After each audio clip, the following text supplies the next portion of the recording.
Greetings, fellow fans. You're tuned into Magic Bloodline, presenting to you today, what if Harry bonded with the Hogwarts founders' ghosts at age 1 and was named true heir of all 4 houses? Show some love by liking and subscribing. Enjoy the story ahead. Chapter 1, The night 4 voices spoke. The house on Godric's Hollow smelled like pumpkin pie and old books, and it was burning. Not all of it, just the top floor, where the nursery sat at the end of the hall, and a green light had just stopped existing in the way green lights usually do, by going out quietly. This one had gone out violently, explosively, like a star collapsing in on itself, and the reverberations of it were still rattling the windowpanes when Lily Potter's body hit the floor.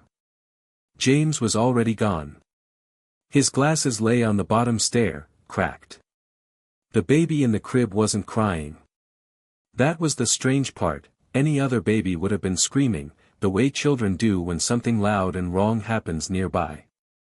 But Harry James Potter, 11 months and 3 weeks old, sat in the wreckage of his nursery with a fresh lightning bolt wound on his forehead, blood running down the side of his face, and his green eyes, his mother's eyes, precisely, were wide open and absolutely focused, as if he was listening very carefully to something no one else could hear.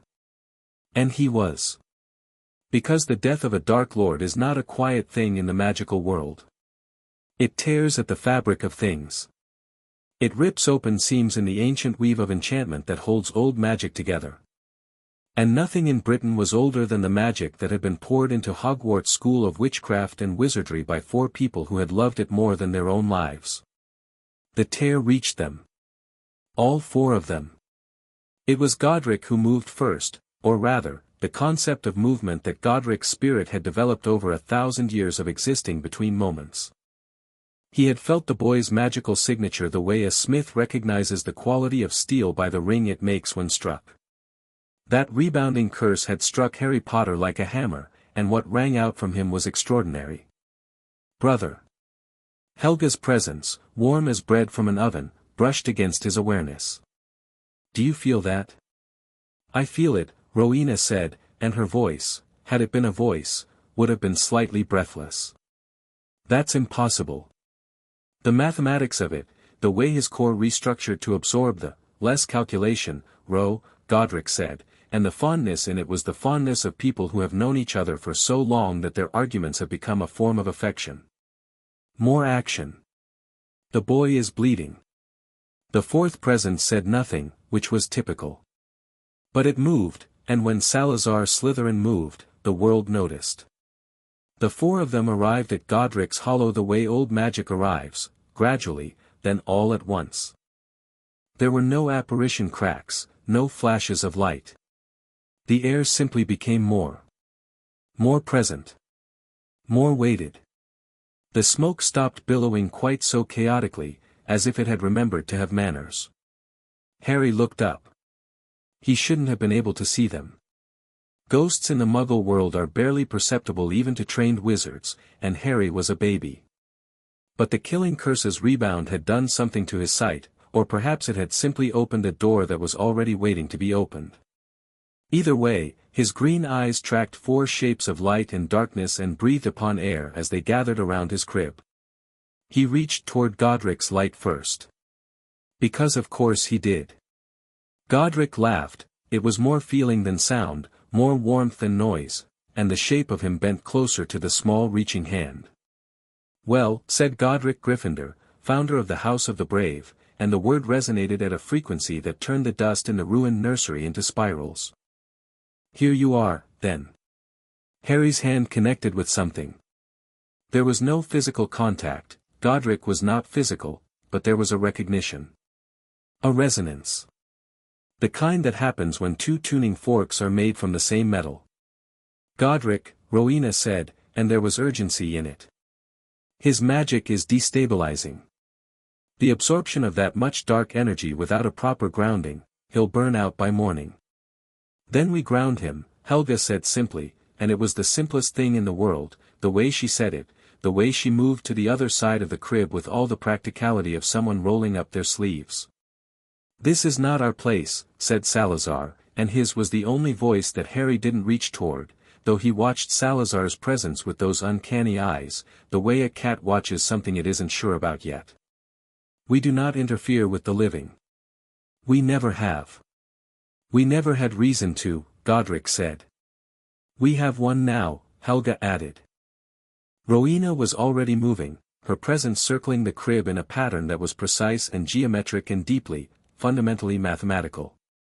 The bond would have to be freely given, she said, thinking aloud in the way she always had, building an argument while she spoke.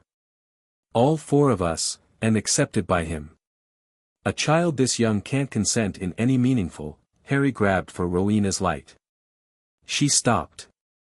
He grabbed for Helga's next, then turned and stared at Salazar with such direct and unflinching focus that even Salazar, who had stared down kings and dark lords in his lifetime, found something uncomfortable in it. Salazar was quiet for a very long time. Long enough that the smoke outside the window thinned, and the distant sound of an approaching flying motorcycle became audible, Sirius Black, tearing across the sky, about to be the first person to find what remained of this family. He's not afraid of you, Godric observed, and didn't quite manage to hide the satisfaction in it. Evidently not, said Salazar. Another silence. Then Salazar Slytherin, who had not done anything gentle in a very long time, reached out to the child. Harry took his hand. The bond that formed was not dramatic. It wasn't a lightning strike or a pillar of light or a sound that shook the house. It was quiet, the way the most permanent things often are. It was the feeling of roots going very deep into soil. It was the sound of a key turning in a lock that had been waiting to be opened for 1,000 years. The four founders' essences wove into Harry's magical core like threads into cloth, not overwhelming it, not replacing it, but reinforcing it, the way steel cables reinforce a bridge. His magic, which had been spinning dangerously fast in the aftermath of the curse's rebound, steadied. Settled. Deepened. Helga, being Helga, made sure it didn't hurt.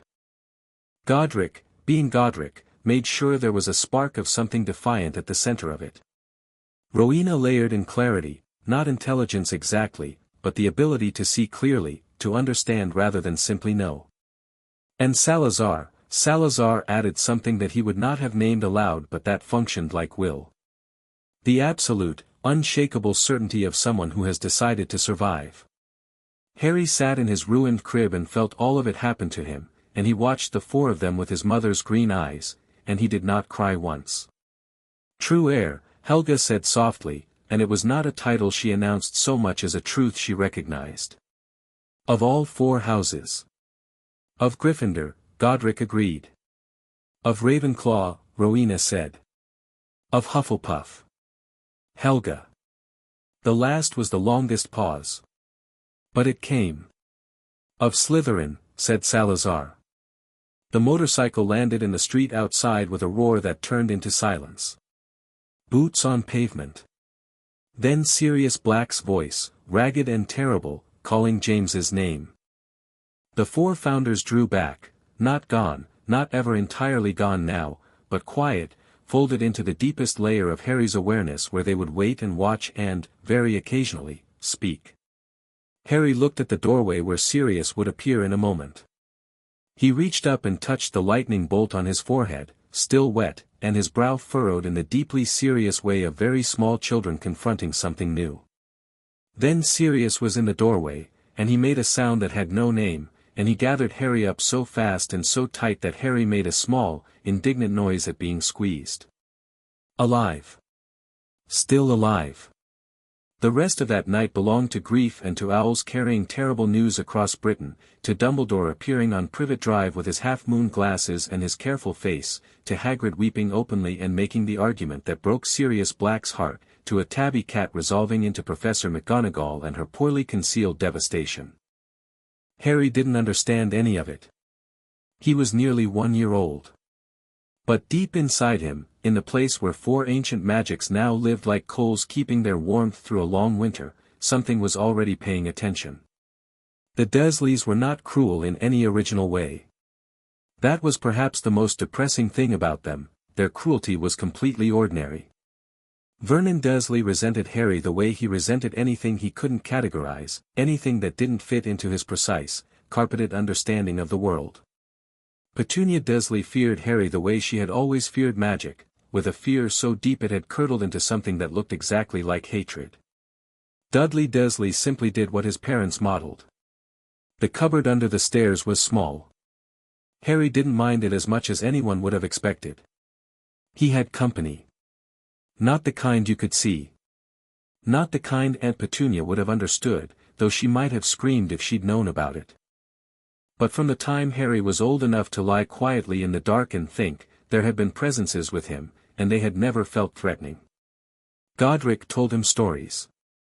This was, Harry would reflect later, exactly in character. Godric Gryffindor had been a man who told stories the way other men breathed, because stories were how he understood the world and thought other people should understand it too. The stories were almost always about courage, but never in the obvious way. They were about courage in small moments, courage when nobody was watching, courage when you were very afraid, courage that was ordinary and human and just barely enough. "The bravest thing I ever did," Godric told him once, when Harry was 5 and had stood between Dudley's friends and a smaller boy who'd been cornered, and gotten a black eye for it, "was tell Salazar I thought he was wrong. He didn't take it well. I had a scar for a year. But I'd do it again." Harry had pressed his swollen eye against a cold cloth and asked, in his head the way he'd learned to talk to them, if Salazar had forgiven him. A pause. Then Godric, carefully, "We're founders of rival houses. We don't forgive. We accept. Which is actually harder." Rowena taught him everything else.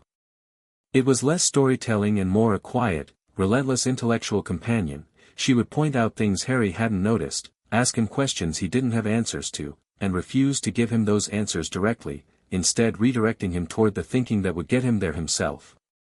She made him observe, and question, and reason. By the time Harry was 7 he had the observational habits of someone 3 times his age, and if Aunt Petunia had looked at him carefully, which she didn't, because she tried not to look at Harry at all, she would have noticed a boy who watched everything with eyes that were quietly and completely recording. Helga was the warmest presence, the one Harry reached for in the bad moments. After nights in the cupboard when it was very cold, or after Dudley had done something particularly vicious, or after Vernon's voice had been particularly loud, Helga's presence was simply there, surrounding him in something that had no physical form but felt like being held. She never told him it was fine when it wasn't. She told him it was hard, and that it would pass, and that surviving something ugly doesn't make you ugly in return. Salazar barely spoke. When he did, it was pointed. Once, when Harry was 8 and Dudley had broken a toy Harry had found discarded, the only toy Harry had, and Harry had thought very dark thoughts about what he would do if he had magic right now, the dark thoughts had spiraled into something genuinely frightening in the small, hot space of the cupboard. "Stop," Salazar had said. Harry had stopped. "Anger is a tool," Salazar said. "Not a master.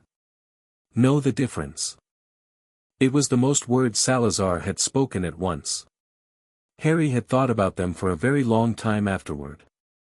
He discovered his magic in the way all children do, accidentally, sideways, in moments of strong emotion. But where other magical children found their accidental magic frightening or uncontrollable, Harry found his to be almost immediately responsive. Not because he was trying to control it, he wasn't even sure what it was, not yet, but because the 4 presences within him seemed to naturally harmonize his magical core, keeping it stable the way ballast keeps a ship. His accidental magic didn't explode, it flowed. It was precise even when he wasn't trying to make it so. It grew his hair back overnight after Petunia shaved it. It landed him on the school roof when Dudley's friends were chasing him, and he sat up there in the autumn air and Godric told him, "Excellent reflexes," with unmistakable pride, which Harry thought was a bit rich coming from someone who'd been dead for 1,000 years but was nevertheless warming. He didn't make any real friends at his primary school because Dudley's campaign to keep him isolated was systematic and years-long, but he was fine with being alone. He was rarely actually alone. The letter came the summer he turned 11, on a Tuesday morning when Vernon was at work and Petunia was pruning the garden. Harry heard the owl before he saw it, a tawny bird, tapping at the kitchen window with something in its beak. He let it in, read the letter twice, and sat very still at the kitchen table. "Well," said Godric. "There it is," said Helga, warmly. "The school will be different from your memories of it," Rowena said, with the practical tone of someone managing expectations. 1,000 years is a long time. Do not be too disappointed if the architecture has changed. "The architecture is fine," Salazar said shortly, and Harry got the impression he'd already been disapproving of Hogwarts' development for several hundred years and had strong opinions about which specific changes were the most egregious. Harry folded the letter carefully. He heard Petunia coming back in through the back door and he sat up straight and waited for the explosion. It came. It was loud. Vernon arrived home early, turned an extraordinary shade of purple, and delivered a speech about freaks and abnormality that had clearly been rehearsed over several years of anxious anticipation. Harry sat through it quietly, watching his uncle's face the way Rowena had taught him to watch everything. When Vernon finished, breathing hard, Harry said, "I'm going." 3 words.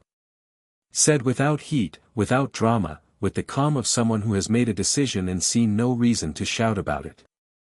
Vernon tried to keep the letters from coming. He failed, because they kept coming, and because Harry, with some quiet guidance from Rowena on the structural weaknesses of letterboxes, kept getting to them first.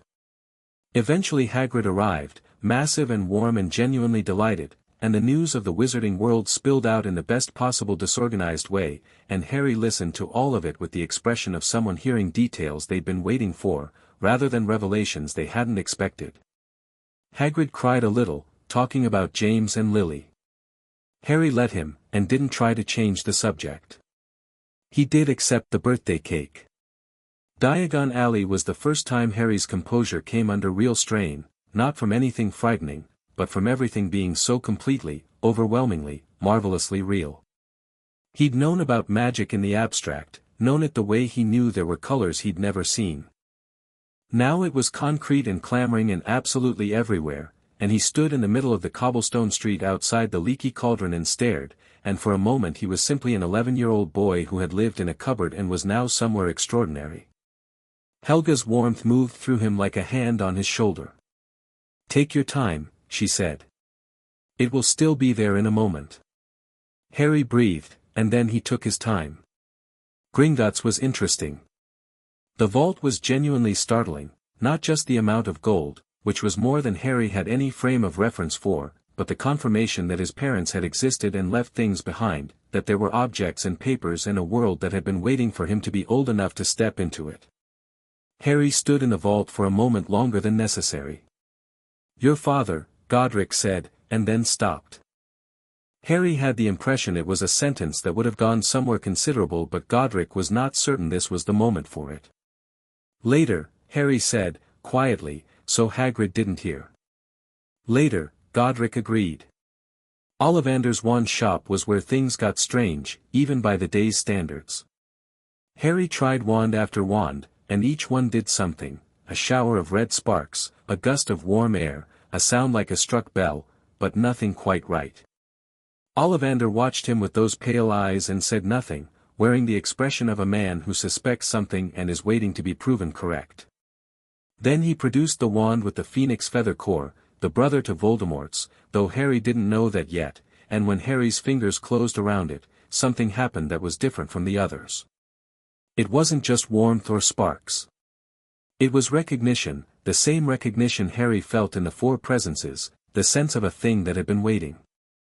But beneath the recognition of the wand was something stranger. The wand itself seemed to recognize not just Harry, but what was inside Harry. It hummed. The sound was not loud, but Ollivander heard it, and something moved across his face. "Curious," Ollivander said, in a voice that meant something more precise than curious. "Very curious indeed." Godric was laughing. Helga was pleased. Rowena was calculating. Salazar said nothing, but Harry felt something that might, in a 1,000-year-old spirit, have passed for satisfaction.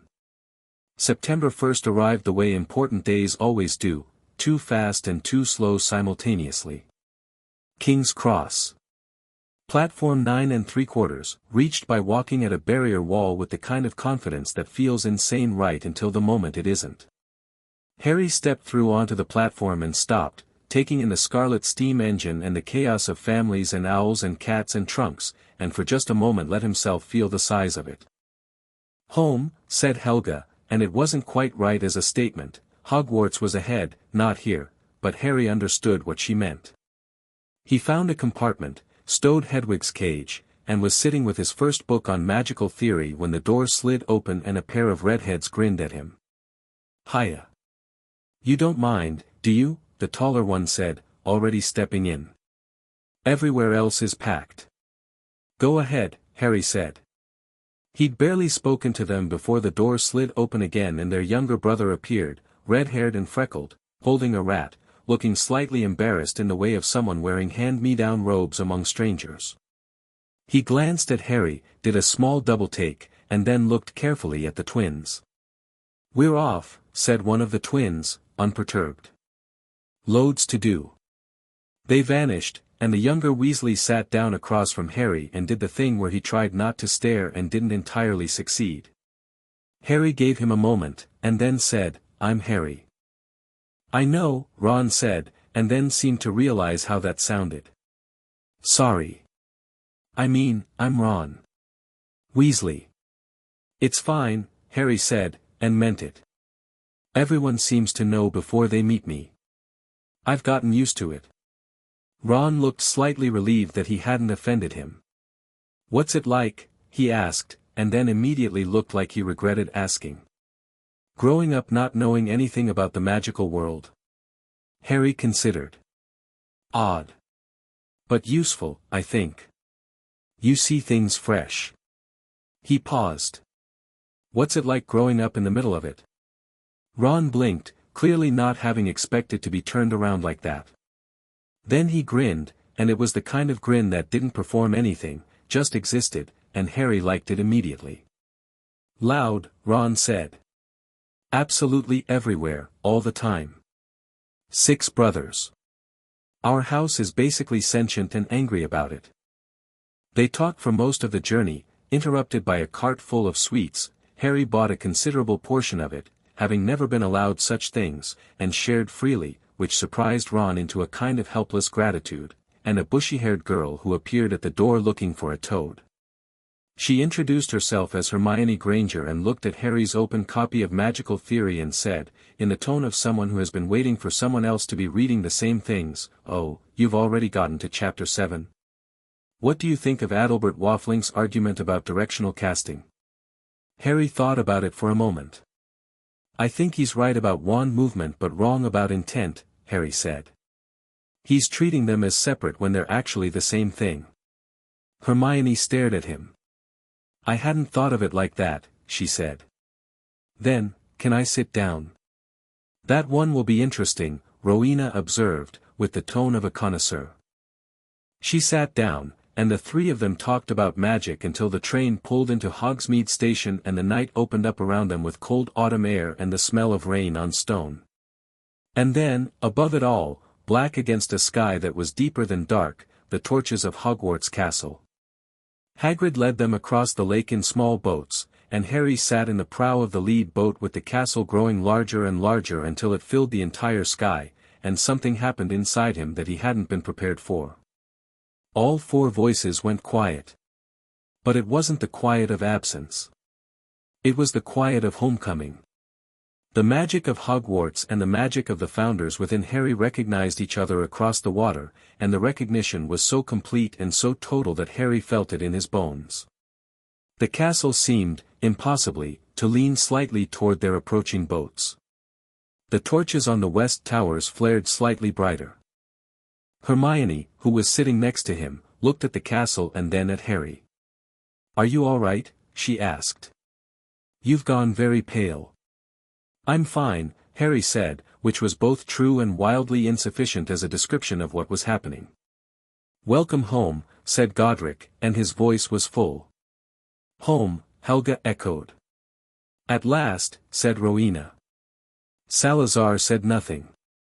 But the torches on the east towers, the towers that had, in a different age, belonged to his chambers, flared as brightly as the west ones. Professor McGonagall waited for them inside the great entrance hall with its torchlit stone walls and floating candles, and delivered the speech about the sorting with the precision of someone who had delivered it many hundreds of times and still meant every word of it. Harry listened, and watched, and felt the castle watching back. Then the ghosts drifted in, the school's resident ghosts, the silvery nearly dead who drifted through the walls and ceiling, and there was a ripple effect. They felt the Founder's presence immediately, and not in the way of strangers recognizing a name. The bloody Baron went completely still, silver pale in a way that went beyond his usual silver paleness. The fat friar's mouth opened and closed. Nearly headless Nick turned toward Harry and something moved across his translucent face that was older and stranger than his usual cheerful welcome. Harry gave the ghosts a small nod. He wasn't sure why. It seemed right. The sorting itself took place in the great hall under more candles than Harry had ever seen and 4 long tables of students who radiated the specific nervous energy of people pretending to be more composed than they were. The ceiling showed a clear night sky, and Harry looked up at it as he walked in with the rest of the first years, and managed not to smile too wide. The enchantment of the ceiling, Rowena said, and there was something that might have been longing in it. I put that in myself. I'm glad it survived. One by one the first years were called. The Sorting Hat sang its song about the qualities of each house, and Harry listened very carefully to all of it, and felt something settle in him. Other students were sorted. Hermione, Gryffindor, and the relief on her face was something she immediately tried to compose but didn't quite manage in time. Ron Weasley, Gryffindor, and the exhale he let out suggested several generations of family expectation releasing from his shoulders. Neville Longbottom, who'd been clutching his toad through the boat ride and looked like he was preparing for a dentist appointment, was sorted into Gryffindor and looked genuinely surprised by it. Then McGonagall, with the list, Potter, Harry. The Great Hall reacted the way crowds react when something they've been waiting for finally happens, not quite gasping, not quite silently, but landing somewhere in the charged territory between the two. The whispers were immediate. Potter. Harry Potter. The Harry Potter. Harry walked to the stool as if walking to a stool was the most natural thing in the world, sat down, and felt the hat drop over his head. What followed was, for everyone watching, a silence of 4 entire minutes and 11 seconds. Professor Flitwick actually started timing it with his watch, later. What was happening inside the silence was something else entirely. The hat had centuries of memories and wisdom, and it touched Harry's mind the way a scholar touches an unfamiliar book, carefully, curiously, with the specific excitement of something unexpected. It began its assessment with the confidence of a thing that has sorted thousands and expects no real surprises. And then it touched the Founders. The hat made a sound that was not quite audible but that Harry felt in his jaw. A sort of interior exclamation, something that had existed for 1,000 years suddenly encountering the people who had made it, housed in a child sitting on a wooden stool in front of 800 witnesses. Hello, Godric said, with the maximum possible cheerfulness. This is highly irregular, the hat said. Everything about this is irregular, Rowena told it precisely. Sort by content of character, as agreed. The rest should be self-evident. But all four, said Helga simply. The hat sat with this for a long moment. Harry waited.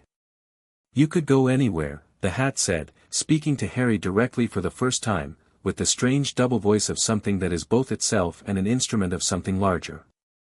Honestly. You genuinely could. Every house would be complete within you. Each one is, yes, I see it, all of them, Gryffindor's courage, certainly. Ravenclaw's clarity of thought. Hufflepuff's steadfast loyalty. And Slytherin's. Determination is too small a word. What you have is Slytherin's absolute will. So what do I do with all 4? Harry asked. I think, said the hat, slowly, that I do something I've never done. In 1,000 years. The hat straightened on Harry's head. And then it spoke, not to Harry, but to the great hall, in a voice that carried to every corner of the room without being loud, the way important statements don't need volume. Heir of Gryffindor, it said. Heir of Ravenclaw. Heir of Hufflepuff. Heir of Slytherin. True heir of Hogwarts. Potter, Harry. A beat. Gryffindor. The silence shattered. But it didn't shatter into applause, not immediately. It shattered into something rawer and louder than applause, a sound the great hall hadn't made in a very long time. The Gryffindor table erupted first, because they'd gotten him, and then every table joined the noise because what they'd just witnessed was something none of them had a word for. Every candle in the great hall flared simultaneously, flame stretching upward. The enchanted ceiling shifted, showing stars more clearly than it had in years. The stone walls of the great hall seemed, very briefly, to hum at a frequency below hearing. At the staff table, Dumbledore stood very still with his hands flat on the table, his half-moon glasses slightly askew. He watched Harry walk to the Gryffindor table with an expression that was trying to be pleased and was succeeding in being careful. Professor Snape watched with the expression of someone doing very rapid internal calculations. His eyes tracked Harry from the stool to the table, and in them was something that Rowena, looking through Harry's eyes, identified precisely. "He's afraid," she said quietly. "Not of you," Salazar added, which was the most unexpected observation. "Of what you represent. Something that complicates what he's been planning to be." Harry sat down at the Gryffindor table. Ron Weasley slid down to make space, looking slightly odd and working hard to seem casual about it. Hermione appeared on the other side and leaned over to say something about what the hat had said, clearly having about 15 opinions about it. Harry looked up at the enchanted ceiling and the stars it showed, and then let his eyes move around the great hall, the 4 tables, the staff table, the faces of 800 people looking at him with varied expressions of wonder, suspicion, curiosity, and calculation. In the Slytherin table, Draco Malfoy was staring at him with grey eyes that were doing something complex. Harry met his gaze evenly, without challenge, without aggression. Just met it. Draco looked away first. At the staff table, Quirrell was smiling a smile that didn't reach his eyes and reached far too far down inside him instead, and Harry noticed it the way Rowena had taught him to notice everything, filing it away, noting its irregularity, keeping it ready. The sorting finished. Dumbledore stood and gave his beginning-of-year speech with the particular warmth of a man who genuinely loved this place, and Harry found himself liking the old man in spite of Rowena's careful annotation, "He watches you more than the others." Not entirely comfortable. Adjust for bias. The feast appeared. It appeared magnificently, and Harry, who had spent 11 years at tables where there was always enough for Dudley and sometimes enough for everyone else, loaded his plate with calm, systematic pleasure. "So," said Ron, from beside him, with his mouth slightly full of roast chicken. "Heir of all 4. I mean. Is that a thing that happens?" "Apparently," Harry said. "My mum is going to absolutely lose her mind when I write her," Ron said, and somehow this was the most human response possible to an evening of historical significance, and Harry laughed, and the laugh was real and unguarded and 17 years old in a way that nothing about his childhood had been. "That boy will be important to you," Helga said approvingly. "Hermione too," said Rowena. "Watch how she listens. Most people hear with their ears. She hears with her mind." "And the Malfoy boy," Salazar said quietly. "Do not dismiss him." Harry looked across the hall. Draco Malfoy was talking to someone beside him, laughing at something, but his eyes moved to Harry every few minutes with the regularity of someone trying to solve a problem. "Dismissed him yet?" Harry answered Salazar. "Good," said Salazar, and said nothing else for the rest of the evening. The feast ended. The prefects led the first years up the moving staircases and through the shifting corridors to the portrait of the fat lady, and the password was given, Caput Draconis, and the common room opened in all its red and gold firelit warmth. Harry looked around it. It was comfortable and warm and busy, and it was nothing like a cupboard under the stairs, and for a moment the contrast was so complete it required him to simply stand still and feel it. Then Percy Weasley, the prefect, was explaining where the dormitories were, and Ron was tugging his trunk up the stairs, and Hermione was already asking one of the portraits on the wall a question, and everything moved forward the way life does, not waiting for you to catch up, but assuming you will. Harry followed the movement.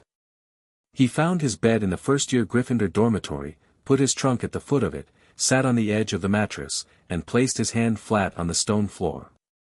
The stone was old. Extremely old. And through it, very faintly, was a pulse, not a heartbeat, not quite, but something like one. The living magic of a building that had been poured into by 4 people who loved it, continuously, over the course of a year, and had never fully left it. The castle knew he was home. "We should tell you something," Rowena said, and her voice was quieter than usual, more serious. "Now that you're here. Now that you've been sorted and the school knows what you carry." "Tell me," Harry said. "Being the true heir is not a title," she said. "It's a responsibility. It means the school's well-being is tied to you. It means the deep enchantments of this place will respond to you in ways they won't respond to anyone else. It means you have access to knowledge and power that is genuinely without equal in the modern wizarding world." "And?" Harry said, because there was clearly an "and." "And," said Salazar, "someone is already in this castle who will try to use you. Or use what they can reach through you." Harry thought about the turban. The smile that didn't reach the eyes. "Quirrell," he said. "Don't underestimate the scale of what's behind him," Salazar said. "It is not only a teacher with a bad fashion sense." Harry nodded. He lay back on the bed, looked up at the stone ceiling of the dormitory, and listened to Ron's steady breathing from the next bed, already asleep with the ease of someone who had always had somewhere comfortable to sleep. "We have time," Harry said. "Not as much as you might hope," said Godric. But he said it with the voice of a man who had never, not once in his life, let the shortage of time stop him from doing what needed doing. "But enough." Harry closed his eyes. Around him, above him, in the bones of the ancient castle, the magic of Hogwarts hummed at the exact frequency of his own.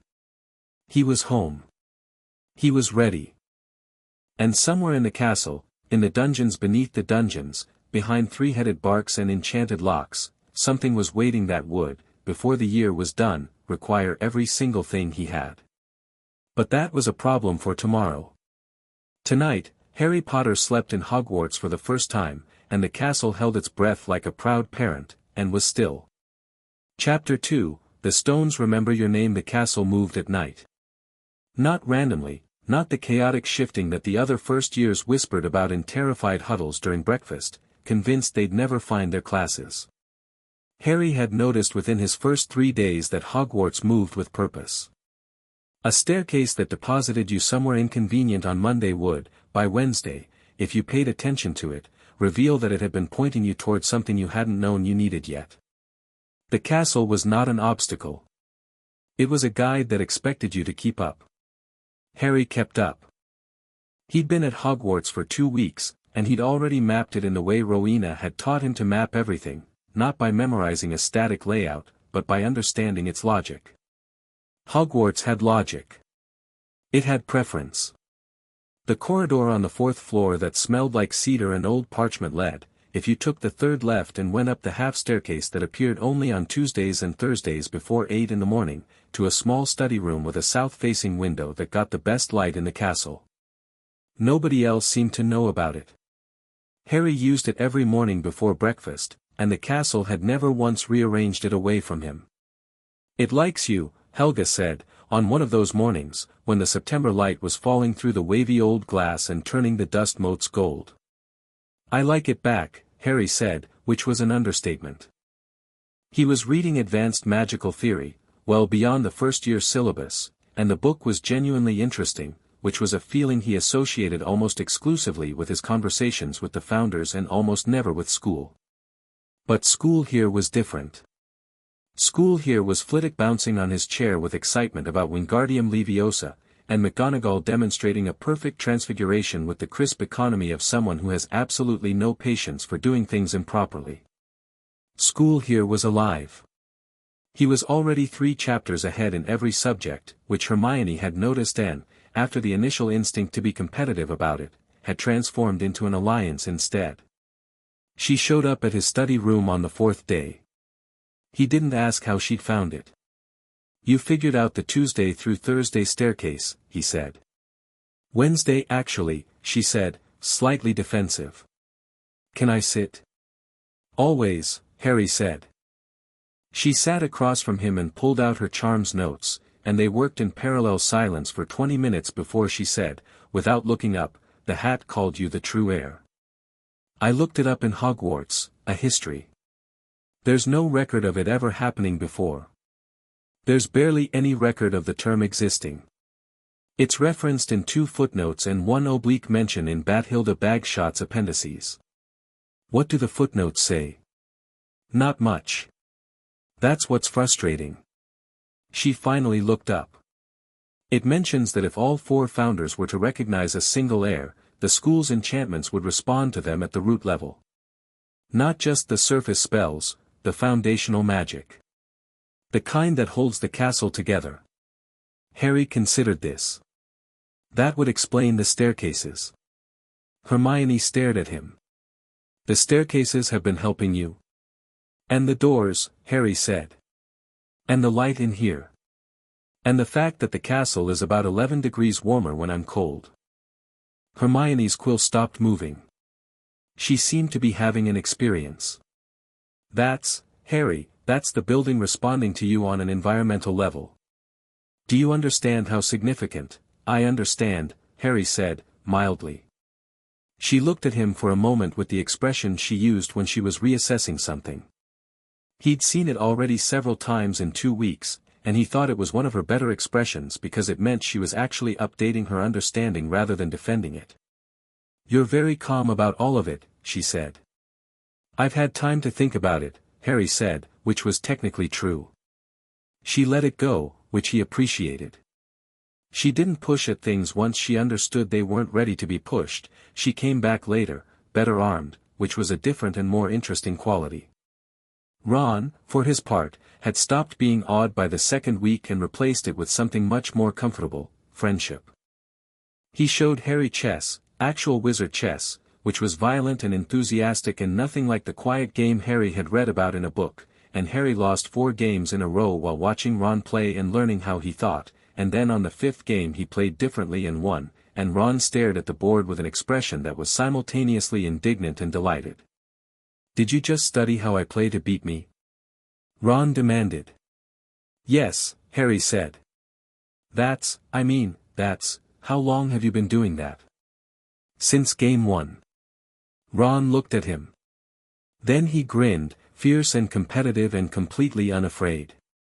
"Right," he said. "Rematch. Now." Harry won that one too, but it was close, and Ron was already better for having played against someone who made him think harder. These were the good parts of the first 2 weeks. The other parts were more complicated. Snape's potions class happened in the dungeons, and the dungeons at Hogwarts had a particular quality that Harry noticed before class even started. The stones down here were older, and they remembered differently. Upstairs the castle was warm and responsive. Down here the stones remembered being Slytherin's domain, and there was something in them that was both proud and wary. Harry put his hand on the wall outside the classroom door before going in, just for a moment, and felt the difference. "My chambers were further down," Salazar said, and said nothing else. Snape's entrance was theatrical, and Harry gave him credit for it. The way he moved through the classroom, the way his voice dropped into the silence, this was someone who had decided on a persona and committed to it completely. Harry watched him the way he'd watch any interesting thing, with the attention Rowena had cultivated in him, filing observations. Then Snape stopped in front of Harry's desk, and the rest of the class held its breath. "Potter," Snape said, with the precise, cutting inflection of someone who has been waiting for this moment. "Our new celebrity." The pause before celebrity was perfectly placed to make it an insult. Harry looked up at him. "Sir," Harry said, pleasantly. Snape's eyes moved over him, then away, that same calculation Harry had noticed at the sorting. "Tell me, Potter, what would I get if I added powdered root of asphodel to an infusion of wormwood?" "Draught of living death," Rowena said immediately, but Harry already knew, because he'd read the textbook and the 3 supplementary texts he'd found in the study room and the relevant sections of an advanced potions volume from the school library. "The draught of living death," Harry said. "A powerful sleeping potion. The asphodel root creates a base suspension that," "Correct," Snape said, and the word landed with the specific disappointment of someone who'd expected to find ignorance and hadn't. He moved on. "Where would you look if I told you to find me a bezoar?" "A goat's stomach," Harry said. "It counteracts most poisons. Goats are the most effective, though you can derive a lower potency equivalent from mountain sheep in a pinch." A very brief pause. "And what is the difference between monkshood and wolfsbane?" "They're the same plant. Aconitum. Also called aconite." Harry met Snape's eyes steadily. "Though the potency varies significantly depending on where it's grown. Mountain grown has a higher concentration of aconitine. You'd need to adjust the ratios." Snape stared at him for one flat second. Harry did not fill the silence. "It seems," Snape said quietly, "that fame isn't everything." He moved away. "Unlike some, it appears Potter has opened a book." Harry heard the dismissal in it, the attempt to reframe competence as a surprise. He didn't react, because reacting would give Snape something to work with, and Salazar had spent 8 years teaching him the particular power of a well-maintained exterior. Ron, beside him, was doing something with his expression that suggested he was trying very hard not to say something. "Later," Harry murmured. "Oh, I know," Ron murmured back, through teeth that weren't quite gritted. The actual potion work was interesting. Harry found potions to be the subject that most required the kind of thinking Rowena had developed in him: observation, precision, adjustment, patience. He worked quietly and methodically, and his potion was the correct color 20 minutes before the end of class. Hermione's was correct 15 minutes before. They looked at each other across the work table with mutual and unspoken acknowledgement. Snape walked past their station twice and said nothing, which Harry had already identified as the closest Snape came to approval. Neville Longbottom, at the station behind them, was having a worse time. His potion had turned the wrong color, then the right color, then a color that had no real precedent in the known spectrum, and now he was staring at it with an expression of quiet devastation. His toad, Trevor, had escaped again. Harry glanced back, glanced at the potion, identified the mistake: too much valerian root, the timing was off, and leaned back slightly under the pretense of stretching. "Second ingredient," he said, very quietly. "Have the amount and add it 2 beats later than the instructions say." Neville stared at him. "But the book says," "The book assumes standardized valerian. The school stock strong grown. Adjust for it." Neville blinked, then adjusted. The potion shifted, settled, and became the correct shade of lilac with 4 minutes to spare. Snape swept past it on his final round, looked at Neville's potion, and his expression did something complicated that resolved into silence. He moved on without the cutting remark he'd clearly prepared. Neville looked at Harry afterward in the corridor with an expression that was part gratitude and part overwhelmed. "How did you know?" he asked. "I read the supply manifest," Harry said, which was not technically a lie. Draco Malfoy attempted his first move on the morning of the 3rd Friday. Harry had been expecting it. He'd been watching Draco the way he watched everything, noting the dynamics of his group, the way Crabbe and Goyle deferred without thinking, the way Draco processed new information with either contempt or acquisition. The sorting had been new information. It had taken Draco 2 weeks to develop a position on it, which told Harry something about how thoroughly Draco needed to think through things before he committed. It happened near the Ollery, before breakfast. Harry was on his way back from posting a letter to Sirius, who had written first, a warm, slightly chaotic letter full of exclamation marks and questions about Quidditch, when Draco appeared at the top of the tower stairs with his two shadows in tow. "Potter," Draco said, blocking the stairwell with the confidence of someone who'd blocked a lot of stairwells in his life. "We should talk." "Should we?" Harry said. "Not a question." "About what you are," Draco said, and there was something in the way he said it, not exactly a threat, more like an attempt to establish jurisdiction over a subject. The sorting was unusual. "I noticed," Harry said. Draco's jaw tightened slightly at the dryness of it. He was used to people being more rattled. "My father says there hasn't been an heir of Slytherin since." "Your father's right," Harry said. "Though I'd argue the framing is wrong. I'm not the heir of Slytherin. I'm the heir of Salazar Slytherin. Not the same thing as whoever put a monster in the chamber." He watched Draco's expression very carefully. Different legacy. Different intentions. Draco blinked. He had clearly prepared a speech, and Harry had just stepped sideways out of its path. "You speak as if you actually know. I know more about Slytherin's actual beliefs than most people do," Harry said, which was in every sense accurate, and was delivered with the breezy confidence of someone stating a mild weather observation. He wasn't what the reputation says. He had legitimate concerns about magical education that were deliberately distorted after he left. He was wrong about some things and right about others, the way most people are. He paused. "Including your father, probably." The probably was the carefully aimed part of it. Draco's face went through something rapid and interesting.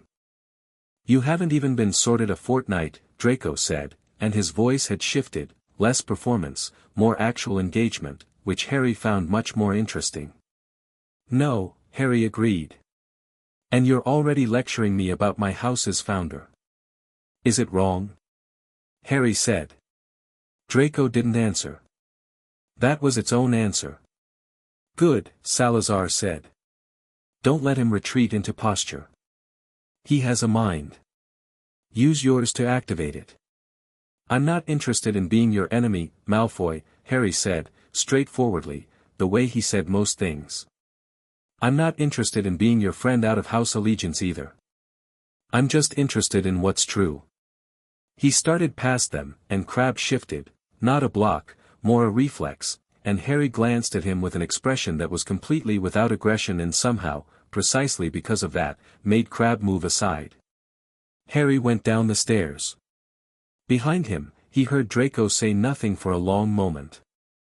Then, quietly, to Goyle, "Don't say anything." "He'll be back," Godric predicted. "Of course he will," said Harry. The first flying lesson happened on a clear Thursday in the third week, and Harry arrived at the Quidditch pitch before anyone else, which was not planned so much as inevitable given that the castle kept steering him there. He stood at the edge of the pitch in the morning mist and looked out at the hoops and felt something move through him that was older than his own experience, the deep, cellular joy of someone for whom flight was not a metaphor but a birthright. His father's son, right down to the blood. Madame Hooch lined them up and gave her instructions with the efficient energy of someone who loved this subject and had precisely zero tolerance for students who didn't take it seriously.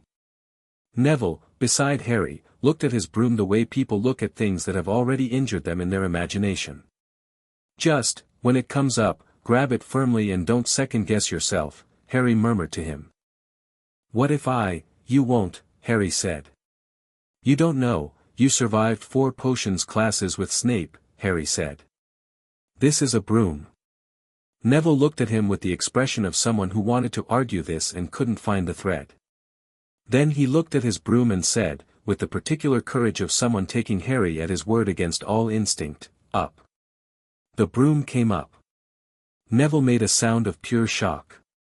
Harry's came up immediately, and without any of the vibration or resistance the other brooms showed, it settled into his hand with the ease of something that had been looking for him.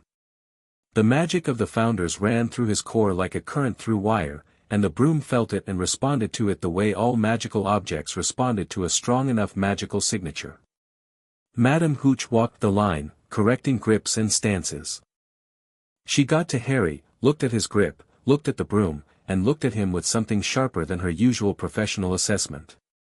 You've flown before, she said. No, Harry said honestly. She looked at him for one more moment. Then she moved on, and Harry got the impression she was reassessing something she thought she understood. When the signal came to kick off, the class rose in ragged stages, some too fast, some barely making it off the ground, Seamus Finnegan going sideways in a way that suggested his broom had also made some lateral choices. Harry rose smoothly, leveled out at 12 feet, and held completely still. The air was extraordinary. There was no way to have known that before actually being in it. The mist below, the castle rising above, the mountains beyond, and his body knowing what to do with the broom the way his body knew what to do with walking, with no conscious instruction. He'd read about the theory of flying. Theory did not come close. Your father, Godric said, and this time he finished the sentence. Best natural flyer I've seen in 5 centuries. And I've seen quite a few. Then Neville went off his broom. It happened fast. Neville, who'd managed to hover perfectly well, accidentally squeezed too hard and rose sharply, panicked, and let go, and for 1/2 second he was falling toward the pitch, and Harry moved. Later, Madame Hooch would describe it as the fastest she had ever seen a student on a broom. What Harry actually did was, kick forward, dive at an angle that put him below and ahead of Neville's trajectory, reach out, and catch Neville's wrist with one hand while keeping his other on the broom. He pulled up, slowing Neville's fall while taking the weight on the broom, and they came down, not gently, exactly, but safely, landing on the grass with more forward momentum than grace. Neville sat on the grass looking like someone who had been very recently somewhere else and was still processing the transition back. All right? Harry asked. I think so, Neville said. He looked at Harry with an expression that was beyond gratitude. It was the specific overwhelm of someone who has just had their life caught by someone who didn't have to, and doesn't know what to do with that. That was really fast. You were falling faster, Harry said, as if this was a reasonable exchange of data. Madame Hooch arrived at a controlled run, checked Neville's wrist, sprained, but intact, and then turned to Harry with an expression that was trying to be stern about the unauthorized flying and failing comprehensively. She looked at the pitch, then the broom, then Harry. Stay here, she told Neville. I'm taking the others back inside. She was speaking to the class, but her eyes were still on Harry in a particular way. Potter. Don't go anywhere. The class trooped inside. Harry waited. Hooch stood in front of him, looked at him for a long moment, and said, with the directness of someone who doesn't believe in wasting time, have you ever played Quidditch? No, Harry said. But you can fly like that. Apparently. She looked at him with a specific expression, the look of a Quidditch professional encountering a natural resource. I'm speaking to Professor McGonagall, she said. Today. She was better than her word. She spoke to McGonagall before lunch, and McGonagall found Harry in the corridor between charms and transfiguration and delivered the news, that he would be the new Gryffindor Seeker, with a composure that barely managed to conceal a delight so profound it was almost comical. Youngest Seeker in a century, she told him, and straightened her hat. Don't let it go to your head. I won't, Harry said. I'm also bending a rule considerably by telling you this before the official announcement, she said. So. I didn't hear anything, Harry agreed, and McGonagall did something with her face that might, in extremely favorable lighting, have been a smile. Oliver Wood found him that evening with a Quidditch rulebook, a hand-drawn diagram of game strategies, and the expression of a man who had found something holy. He explained the Seeker's role with a fervor that Harry found genuinely infectious. Wood loved Quidditch the way some people loved religion, with the totality of it, with the willingness to sacrifice for it, with the certainty that it was the organizing principle of a meaningful life. The Golden Snitch, Wood said, pointing at his diagram with the seriousness of a military briefing. That's all. That's everything. Catch it and we win. Simple as that. Simple, Harry said. Well, not simple, obviously. The opposing Seeker is trying to, I understand the concept, Harry said, and Wood looked at him and then visibly decided to trust the very calm 11-year-old who had caught a falling student at 40 feet that morning. Right then, Wood said. Practice Saturday. 6 in the morning. Harry did not point out that 6 in the morning was extremely early. He suspected Wood would not find this a meaningful objection. The thing Harry noticed about being the true heir was that it changed the way the castle communicated with him. Not suddenly, it had been gradual since the moment he arrived, but it was becoming more distinct. Not words, not even feelings exactly, but something between the two, a directional quality, a pull, an inclination of attention. Like the castle could not speak but could lean, and the direction of its leaning meant something. It was leaning toward the 3rd floor. Harry noticed it the second week but said nothing to anyone, sitting with it the way Rowena had taught him to sit with things, observing without immediately acting, collecting data before drawing conclusions. He walked the castle in the evenings, learning its rhythms, and the lean toward the 3rd floor corridor was consistent regardless of his approach route. The dog, Salazar said, on the evening of the 18th day, when Harry had positioned himself in the corridor outside the locked door and could hear, through it, a sound that was unlike any single dog he'd ever heard. 3-headed, presumably, Rowena said, with the interested tone of someone cataloging. Cerberus type. The lullaby principle would apply. Something is under it, Harry said. Not a question. Something significant, Godric confirmed. The enchantments below this corridor are not incidental. Someone has built protections with considerable care. Dumbledore, Harry said. Dumbledore, and others, Salazar said. The magical signatures are varied. Multiple casters. And the thing we're protecting against is connected to Quirrell, Harry said. You're getting there, said Godric, with a satisfaction that had the specific quality of a teacher watching a student connect dots independently. Footsteps. Harry stepped back from the door and moved with the easy naturalness of someone who happened to be walking past, and Quirrell appeared at the far end of the corridor, and Harry let him approach, met his eyes with a neutral expression, and said, Professor. Evening. Quirrell's smile was immediate, reflexive, and wrong. P. Potter. It shouldn't be, I got lost, Harry said simply. The staircases. Ah, yes, yes. Best to head back, these corridors are, P particularly, of course, Harry said, and started walking, and felt Quirrell watching him go until he turned the corner. Around the corner he stopped and breathed once, carefully. What lives in him, Harry said. Don't ask that question yet, said Salazar. You're not ready for the answer. Soon. Soon. Harry walked back to the Gryffindor common room, and found Ron and Hermione in front of the fire with a transfiguration essay between them, arguing about whether McGonagall had specifically required 12 inches or said at least 12 inches, which was apparently a meaningful distinction to both of them. He sat in the armchair across from them and watched them argue, and felt the warmth of the fire, and the warmth of these specific people, this specific argument, this specific life, and held it alongside the weight of what lived 3 floors above them. 12 inches flat, he said. She said, not a word less, which is different from, at least. Both of them turned to look at him. How do you always know exactly what she said? Ron demanded.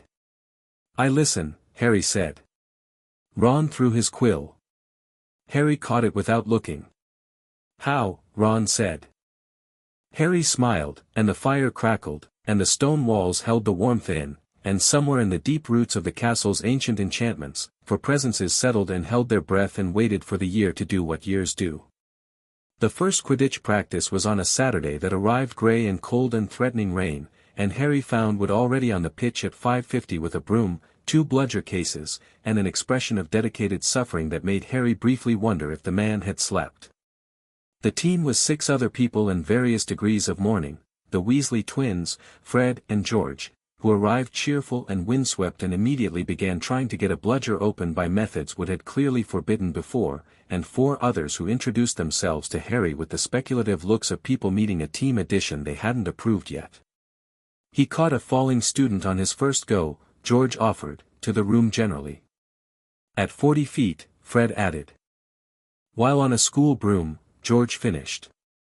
School brooms are rubbish, said one of the chasers, Angelina Johnson, tall and skeptical, looking at Harry. No offense. None taken, Harry said. I agree. The firebolt?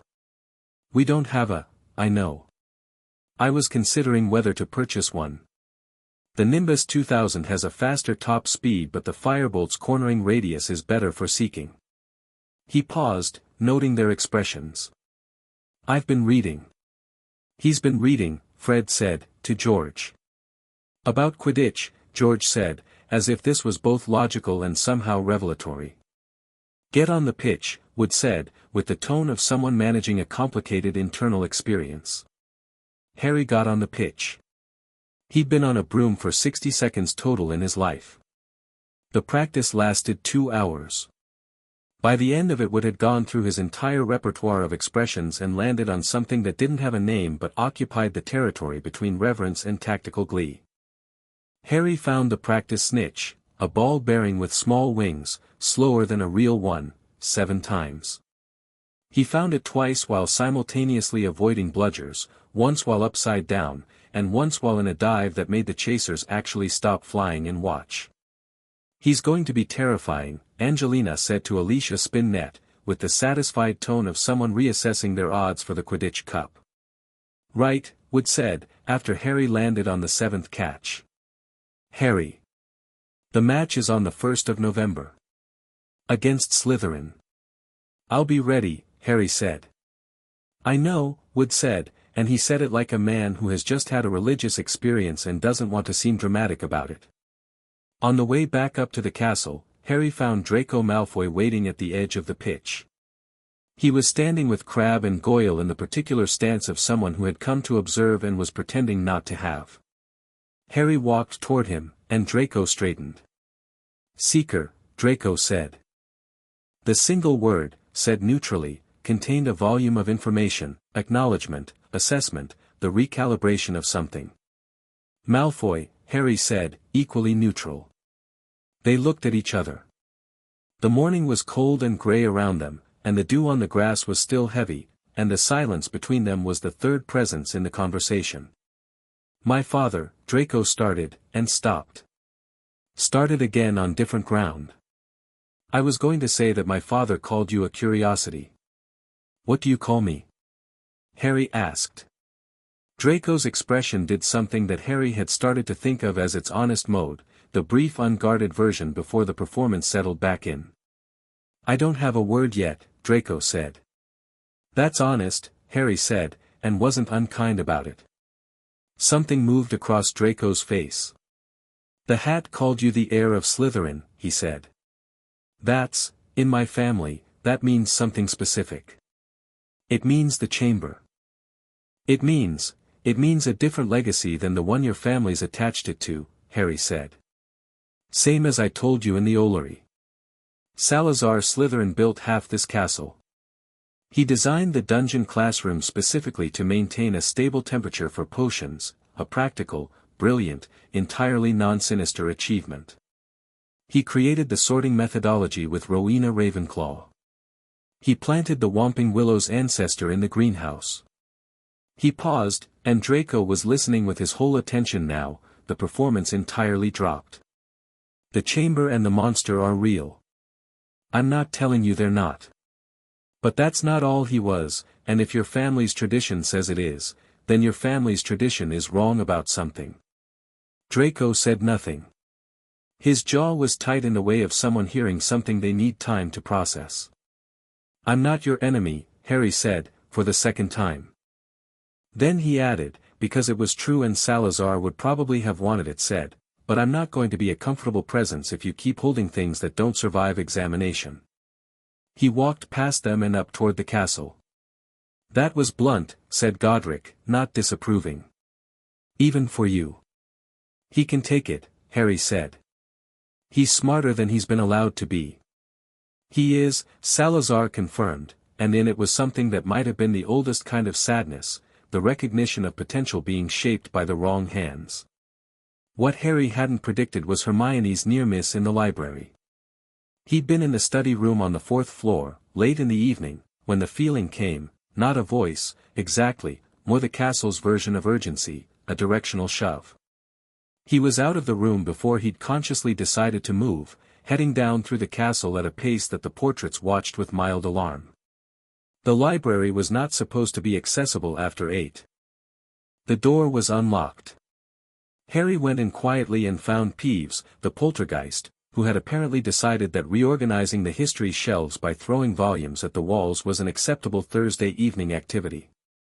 Peeves was cackling, for heavy tomes were in the air, and Hermione was backed into the corner between two bookcases, one of which had started to lean. "Oi," Harry said. Peeves spun, delighted. "Oh, the special one. The castle's little darling. Shall I throw a book at?" The heavy tome closest to Hermione stopped mid-air. Not from any visible spell, Harry hadn't drawn his wand. It stopped the way things stop when the building they're in decides they've gone far enough, the way a door stops a draft. The bookcase stopped leaning. The other books in the air drifted, confused, and then settled onto the nearest flat surface. Peeves stared. Harry stared back. "Out," Harry said. Not loudly. Not with any particular heat. Peeves left. He didn't float, he moved, with a speed and directness that his usual performance never suggested was available to him. He went through the wall and the sound of his cackle faded quickly. Hermione straightened from the corner, dusting off her robes with the movements of someone reclaiming composure. She looked at where the tome had stopped. She looked at Harry. "You didn't use your wand," she said. "No. The books just stopped." "Yes." She looked at him with the expression she used when she was deciding whether to ask the obvious question or the better one. She chose the better one. "Is it always like this?" "Not always," Harry said. "But often enough." She walked over and picked up the tome that had stopped in front of her, a history of Hogwarts construction from 1200 CE, and held it for a moment. "The castle stopped it," she said, not as a question. "The castle and I have an understanding," Harry said. "That's the most understated sentence I've ever heard," Hermione said, and her voice was slightly unsteady, which was the closest she'd come to rattled in his presence. He gave her a moment. "Thank you," she said, which she clearly meant precisely. "Of course," Harry said. She held the book for another moment. Then, "Harry. What is in you?" "I've been reading about the bond, the Heir bond, and the texts are maddeningly vague, but what I could piece together suggests that the founders didn't simply leave a mark. They left themselves." Harry considered, for the first time, how much to tell her. "As much as she can understand," said Rowena, and there was a warmth in it that was its own kind of endorsement. "She'll do more with more." "Yes," Harry said. "That's, yes. They're with me. Not intruding. Not controlling. But present." He paused. "They've been present since I was a baby. Since the night my parents," he stopped. "Since Godric's Hollow." Hermione's face went through something quiet and painful for him. She didn't say "I'm sorry," because she'd learned quickly that Harry didn't know what to do with that. She said, "All 4 of them? Even Slytherin?" "Especially Slytherin," Harry said. "He talks less than the others but he's not absent." She sat down at the nearest table, the history book still in her hands, and looked at the middle distance in the way she did when she was building a structure from new materials. "So when you know things, when you're 3 chapters ahead in every subject and you can read a potion mid-brew and you knew the staircase and you, some of it's me," Harry said. "Some of it's them. I can't always tell where the line is." "Is there a line?" she asked. He thought about it. "Less and less," he said honestly. She looked at him for a long moment, and what was on her face was not pity and not wonder and not the specific calculation of someone figuring out how to use information. It was simply recognition, the look of someone seeing something clearly, and accepting what it actually is rather than what they expected it to be. All right, she said. Then here's what I think. I think you need someone who reads everything, because you can't be aware of every angle alone, no matter how many founders are in your head. And I think I need someone whose mind works in ways mine doesn't. She put the history book back on its correct shelf, precisely. So, Harry agreed. They walked back out of the library into the corridor, and the library door locked itself behind them with a sound that was almost decisive. Outside, the castle settled around them, warm stone and ancient magic and the breathing dark of a school that held 1100 years of history in its walls. Harry put his hand briefly on the stone of the corridor wall as they walked.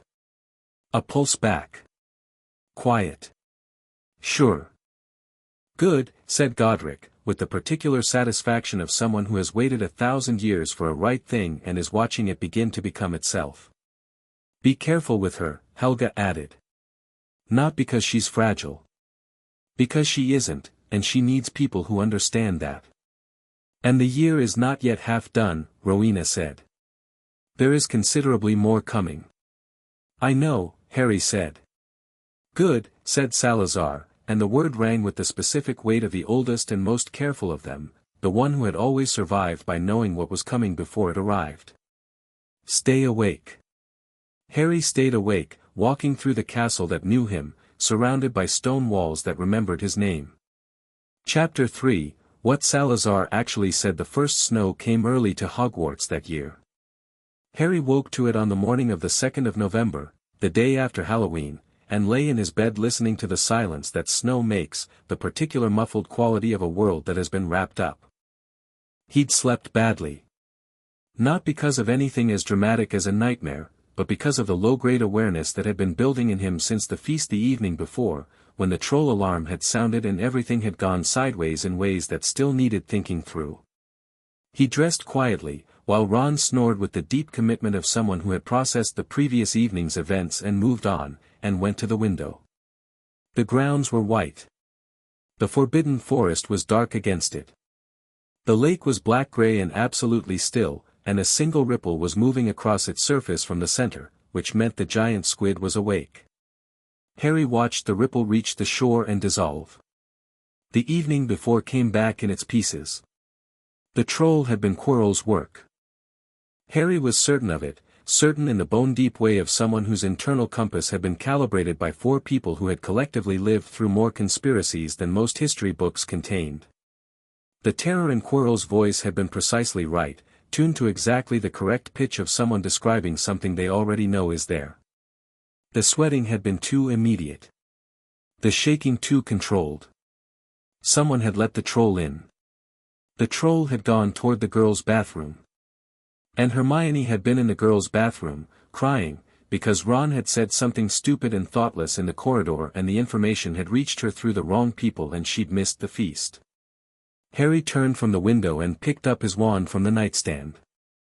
He'd told Ron, in the corridor during the evacuation, that they needed to check the bathroom. Ron had argued for about 30 seconds before agreeing, because Ron was fundamentally decent and his conscience was quick once engaged, and they'd gone, and found Hermione backed against the sinks with the troll lumbering between her and the door. What happened next was one of those moments where Harry was grateful for Salazar, specifically. Godric would have charged the troll. Rowena would have calculated the optimal disabling approach. Helga would have gotten Hermione out first. Salazar had looked at the troll, looked at the bathroom layout, looked at the wand in Harry's hand and the wand in Ron's hand, and said, with the economy of a military mind, the club. When it raises the club. The pipes. Harry had cast Wingardium Leviosa, 7 days into being able to reliably produce it, and put the club directly into a pipe junction above the troll's head at the precise moment it raised its arm. The impact had been spectacular. The troll had gone down with the absolute conviction of something that had encountered an argument it couldn't counter. Ron had stared at the unconscious troll, then at Harry, then at his own wand. "I was about to do that," he said. "I know," Harry said, and meant it as kindness. McGonagall had arrived with Snape and Quirrell behind her, and Harry had watched Quirrell's face in the moment he saw the troll on the ground, a flash of something sharp and private, a recalculation, quickly covered. McGonagall had given him and Ron 50 points each and a talking to about being out of the dormitory that was technically stern and actually not very convincing. Hermione had told the professors it was her fault for going looking for the troll herself, which was a lie delivered with the specific conviction of someone who didn't lie often and was therefore good at it when she chose.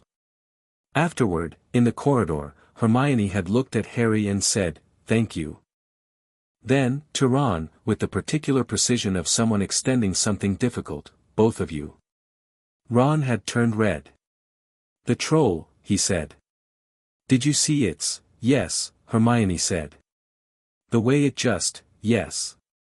"Brilliant," Ron said, and he meant Harry's charm work, but the word had encompassed something larger than that, and Hermione had understood it, and something between the three of them had shifted into a new configuration from which Harry suspected it would never fully shift back. "Friendship," Helga had said, with a warmth that had nothing superior in it. "The real kind. The kind that forms in a bathroom over a mountain troll." "The best kind," Harry had agreed. Now he stood at the window in the snowlight and breathed and thought about Quirrell and the troll and the locked door on the third floor, and the pieces arranged themselves into a shape that was becoming more defined by the day. "Salazar," he said quietly. The response was immediate. "The time has come, I think." "Tell me about the chamber." A silence. Not reluctance, more the pause of someone deciding how to be honest about something complex. "Then, I built it. You know that much from the history books. I know you built something beneath the school. The books say it housed a basilisk." "The books," Salazar said, and there was something dry and very old in it, "are selective." Harry waited. "I built the chamber in the second decade of Hogwarts," Salazar said. "Not as a weapon. Not as an inheritance for some future dark pureblood champion. I built it because Godric and I were arguing, genuinely, bitterly arguing, about the direction of the school, and I needed somewhere to think that wasn't the same rooms where we were having the argument." "That's why you built a secret chamber," Harry said. "Because you needed space to think." "I am a Slytherin," Salazar said, with a precision that had humor buried inside it. "I built things. When I needed to think, I built something that reflected the thinking." "And the basilisk?" Another pause. "The basilisk was there before the chamber. It was ancient. Already in the deep rock beneath the lake bed. I found it when I was excavating. I didn't put it there, Potter. I found it, and I did what I always did with dangerous things, I tried to understand it. I gave it structure. Containment. A relationship rather than a cage. A beat. I spoke to it. Parseltongue is not a dark magic. It is a language. Languages are not evil." Harry had felt this coming, not the specific details, but the shape of it, the way the truth of something vast often moves below the surface of what you've been told until it suddenly isn't anymore. "So the legend," Salazar said, with an edge that was old enough to have gone cold, "is what Godric's supporters wrote after I left. I'm not saying I was blameless. I was wrong about several things. My concerns about magical education were legitimate, but my methods of expressing them were not always constructive. Godric and I genuinely could not find a way through our disagreement." A pause. "But I did not leave a monster for my heir to set upon Muggleborns. I left a thinking creature in a living space below the school, and I left it with the instruction that it served the school. That has been twisted over 1,000 years into something I do not recognize." The snow outside drifted downward in long, patient diagonals. Harry watched it. "So when it opens," Harry said carefully. "If it opens, the basilisk would respond to me." "You are Parselmouth," Salazar said. "You are the true heir. If the chamber opens during your time at this school, and I suspect it will, though not yet, not this year, the creature in it will know you. And it will listen. A beat. I built it to serve the school. You are the school's heir. It will serve you." Harry absorbed this. You're telling me the monster is on my side. I'm telling you the monster is loyal to the heir of this school, Salazar corrected, with the precision of someone who cares about exact meaning. Which happens to be you. Yes. That is, Harry said, genuinely the most unexpected piece of information I have received this year. The year is not finished, Salazar said.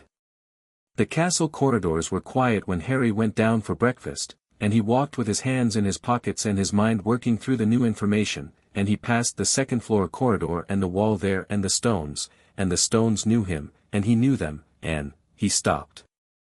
There was a portrait on this corridor, an old one, from early in the school's history, a woman in robes from the 13th century, reading a book.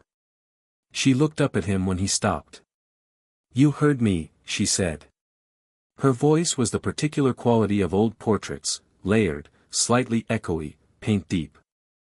I felt the corridor change, Harry said. When I passed here. She studied him. Young for a true heir, she said. I've been told, Harry said. There's been one before, she said, which was not what the book said. 400 years ago. A girl. She lasted 3 years before the burden, she stopped. It doesn't matter. You're not her. What happened to her? Harry asked. She tried to carry it alone, the portrait said, and left it there. Harry looked at the portrait for a moment longer, then continued on.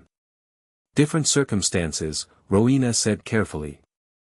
I'm not alone, Harry said. No, said Rowena. You're not. The Parseltongue incident happened in December, 2 days before the end of term, on the last Tuesday of the semester, in Transfiguration of all places. McGonagall had set them a challenge, not from the textbook, something she devised herself, to transfigure a complex object into a living creature and sustain the transformation for 60 seconds.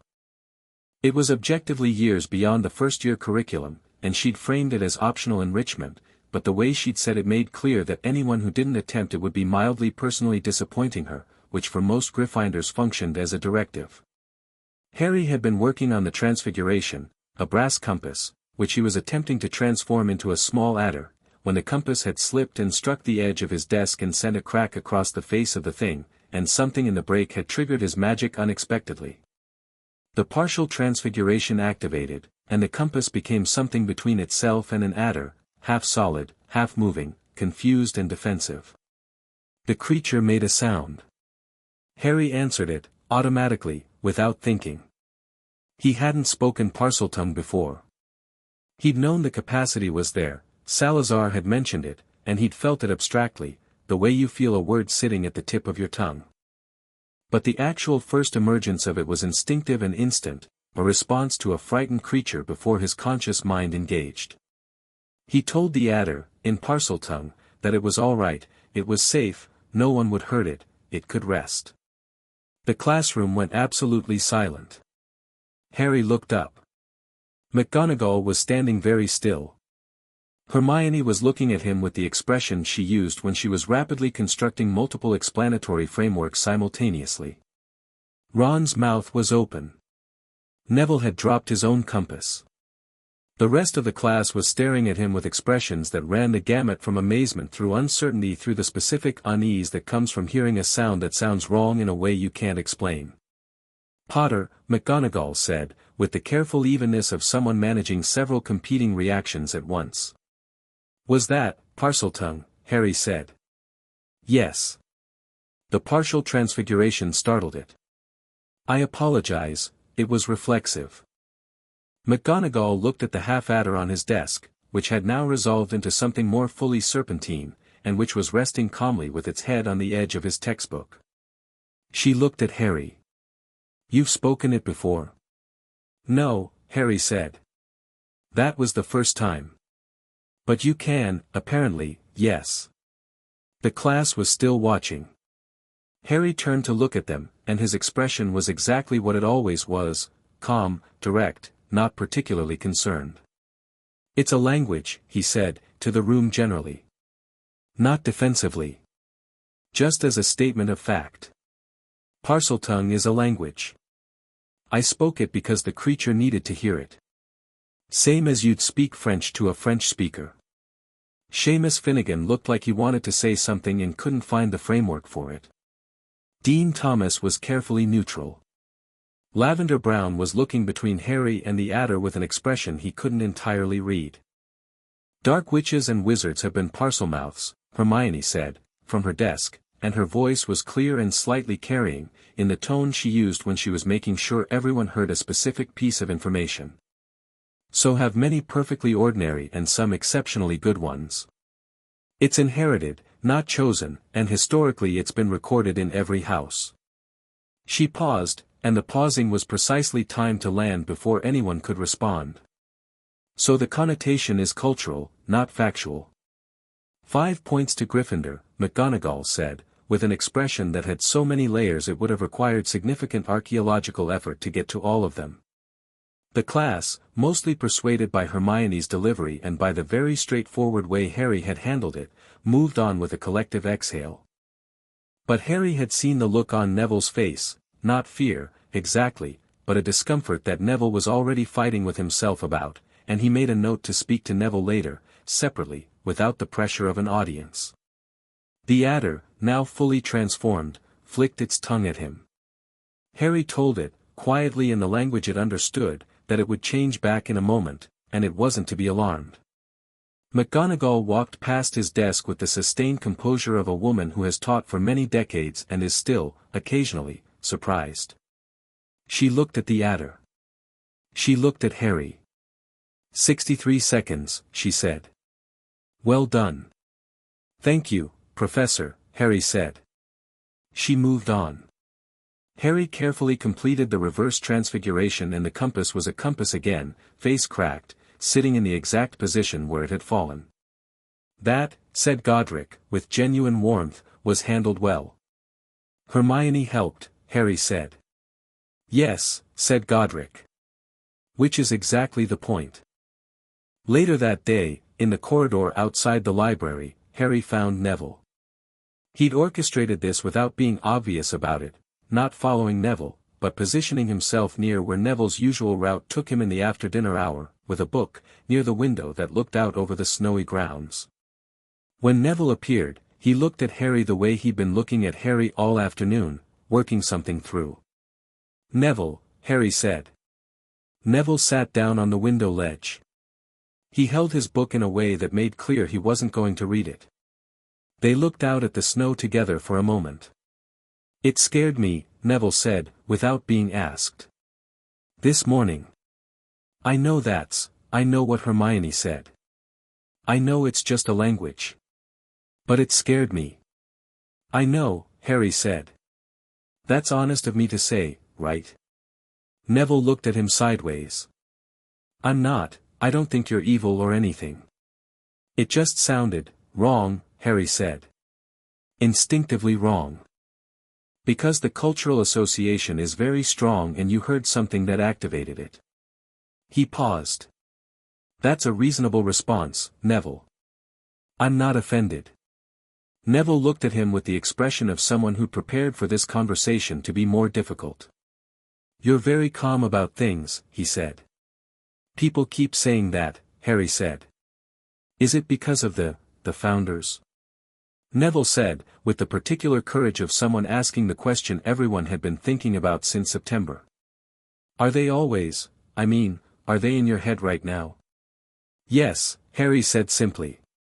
Neville absorbed this. What's that like? Harry thought about it genuinely, the way he tried to think about things genuinely when someone asked a real question.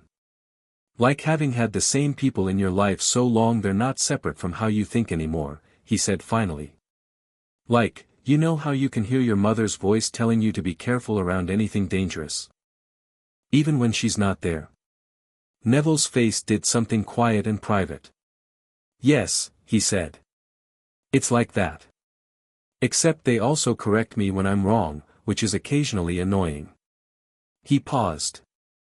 Godric in particular. Neville smiled, a small, genuine one.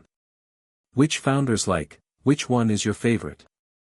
It was such a completely human question that Harry felt a warmth at it. Helga, he said, without hesitation. She's the least dramatic. Which one's the most dramatic? Godric, Harry said. By some distance. I'm right here, Godric said, with tremendous dignity. I know, Harry said. Neville laughed, and it was the first entirely uncomplicated laugh Harry had heard from him, not nervous or polite or reflexive but just, real. They sat at the window for another few minutes, and when they went to the library they went together, and the thing between them was different after, more solid, more honest. That boy, Helga said softly, has more courage than he knows. The real kind. The quiet kind. Yes, Harry agreed. Don't let him forget it, she said.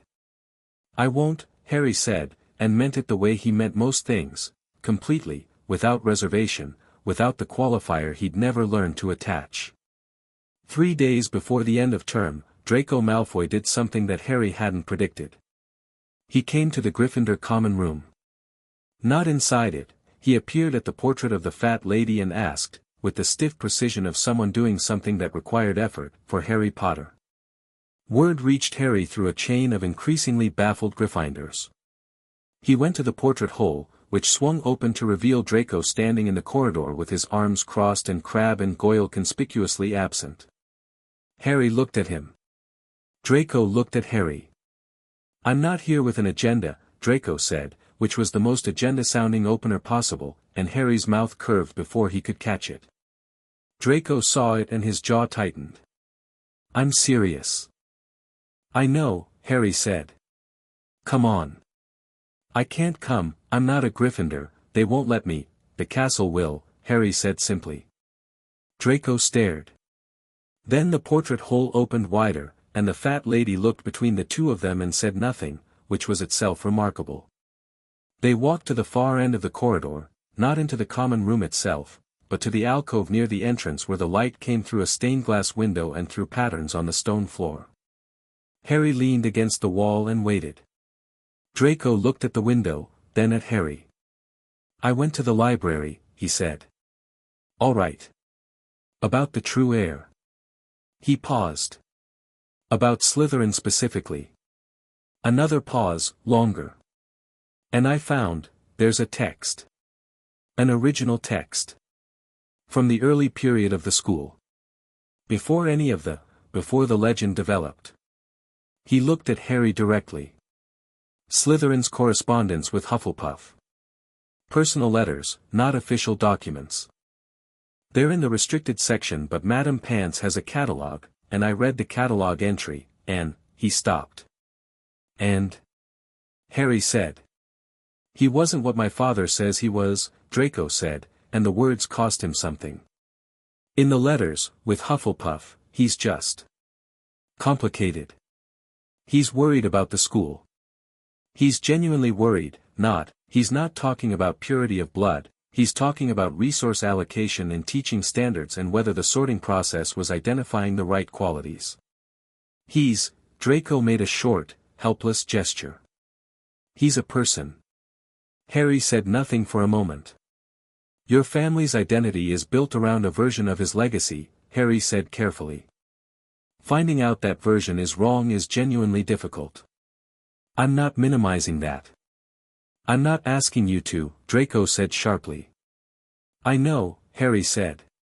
Draco looked at him with the particular expression he used when he was trying to work out if he was being handled. Harry met the look straight on. What I want to know, Draco said, more quietly, is what he's actually like. The one in your head. Harry thought about this. Precise, he said. Careful. Doesn't say things unless they need saying. Survived everything that came for him in his lifetime by understanding it before it arrived. He paused. He grieves the school. I don't think he ever stopped. He built this place with 3 other people and then had to leave it, and 1,000 years later it still comes through in how he thinks about it. Draco's expression was very still. He's proud, Harry added. In the real sense. Not performance. He thinks carefully about what he is and tries to live up to it. He gets it wrong sometimes. He knows when he does. Harry paused. He's the reason I'm not afraid of Snape's classroom. Something flickered across Draco's face at that recognition, Harry thought, of a shape familiar to him. My father talks about him like he's a weapon, Draco said. I know, Harry said. He's not. Draco was quiet for a moment. Then, the man in the turban. Harry kept his face exactly as it was. What about him? My father knows him, Draco said. They've met. I don't know, I've overheard enough to know that Quirrell is more than he appears. My father seems satisfied about something involving the third floor. He met Harry's eyes. I don't know what it means. But I thought you should. Harry looked at him for a long moment. Draco's chin was up, and his expression was the specific careful neutrality of someone who has done something they can't take back and isn't sure if it was wise. The corridor was quiet around them. The stained glass threw a pattern of red and gold across the stones. This, said Salazar, very quietly, is what it costs him. I know, Harry said. He said, to Draco, thank you. That matters. Draco gave a short nod. His expression resolved into something that was not friendship and not alliance but something between and possibly more durable than either. The Quidditch match, he said, shifting ground. 1st of November was, I know who won, Harry said. You found the snitch in 3 minutes and 40 seconds. I know. I'm the Slytherin Seeker, Draco said, and it wasn't a boast, it was the opening of a different conversation. I know that too, Harry said. Terence Higgs had a better chance this year. Why did they put you in? A short silence. My father bought the team new brooms, Draco said, and there was something in it, not quite shame, not quite defiance. Right, Harry said, neutrally, which was its own commentary, and Draco heard it, and the set of his shoulders changed slightly. Next year, Draco said, it'll be different. It might be, Harry said. Draco turned and went back toward the portrait hole. He paused before it, and said, without turning, for what it's worth. The Parseltongue thing. I thought it was interesting, not alarming. I know, Harry said. Draco looked back at him. You knew before I said it. You sat differently in Transfiguration after than everyone else did, Harry said. Interested, not uncomfortable. A pause. Then, Granger said it right. The connotation is cultural, not factual. She usually gets things right, Harry said. Draco made a sound that was not quite agreement and not quite not agreement and was gone, the portrait swinging shut behind him. Harry stood in the alcove for a moment. The Malfoy boy, Salazar said. I know, Harry said. I'm watching. More than watching, Salazar said. He's at a point. One direction leads to his father's version. The other, I know, Harry said again, more quietly. He went back inside. Ron found him in the dormitory that evening, sitting on his bed with the Founder's collective impressions still moving through him from the day's accumulation of significant events.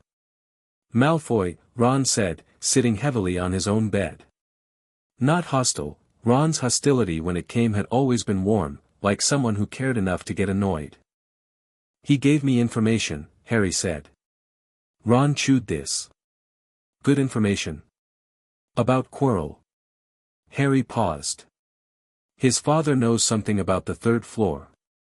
Ron went still in the particular way he went still when he stopped performing casual and became actually engaged. The locked door corridor. Yes. And you think Quirrell is involved in whatever's under it? Yes. Ron pulled his knees up and leaned his chin on them in the way he had when he was thinking seriously. Harry had learned this was Ron's actual thinking position. When he slouched, he was relaxed. When he pulled his knees up, he was working. So it's not an accident, Ron said. The troll, the third floor, Quirrell, your parents, all connected, Harry said. Yes. Have you told Dumbledore?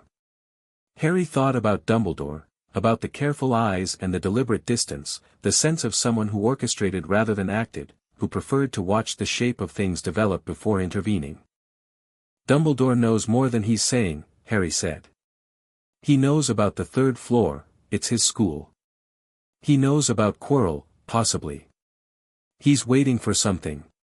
A pause. "I don't know what. Should we go around him?"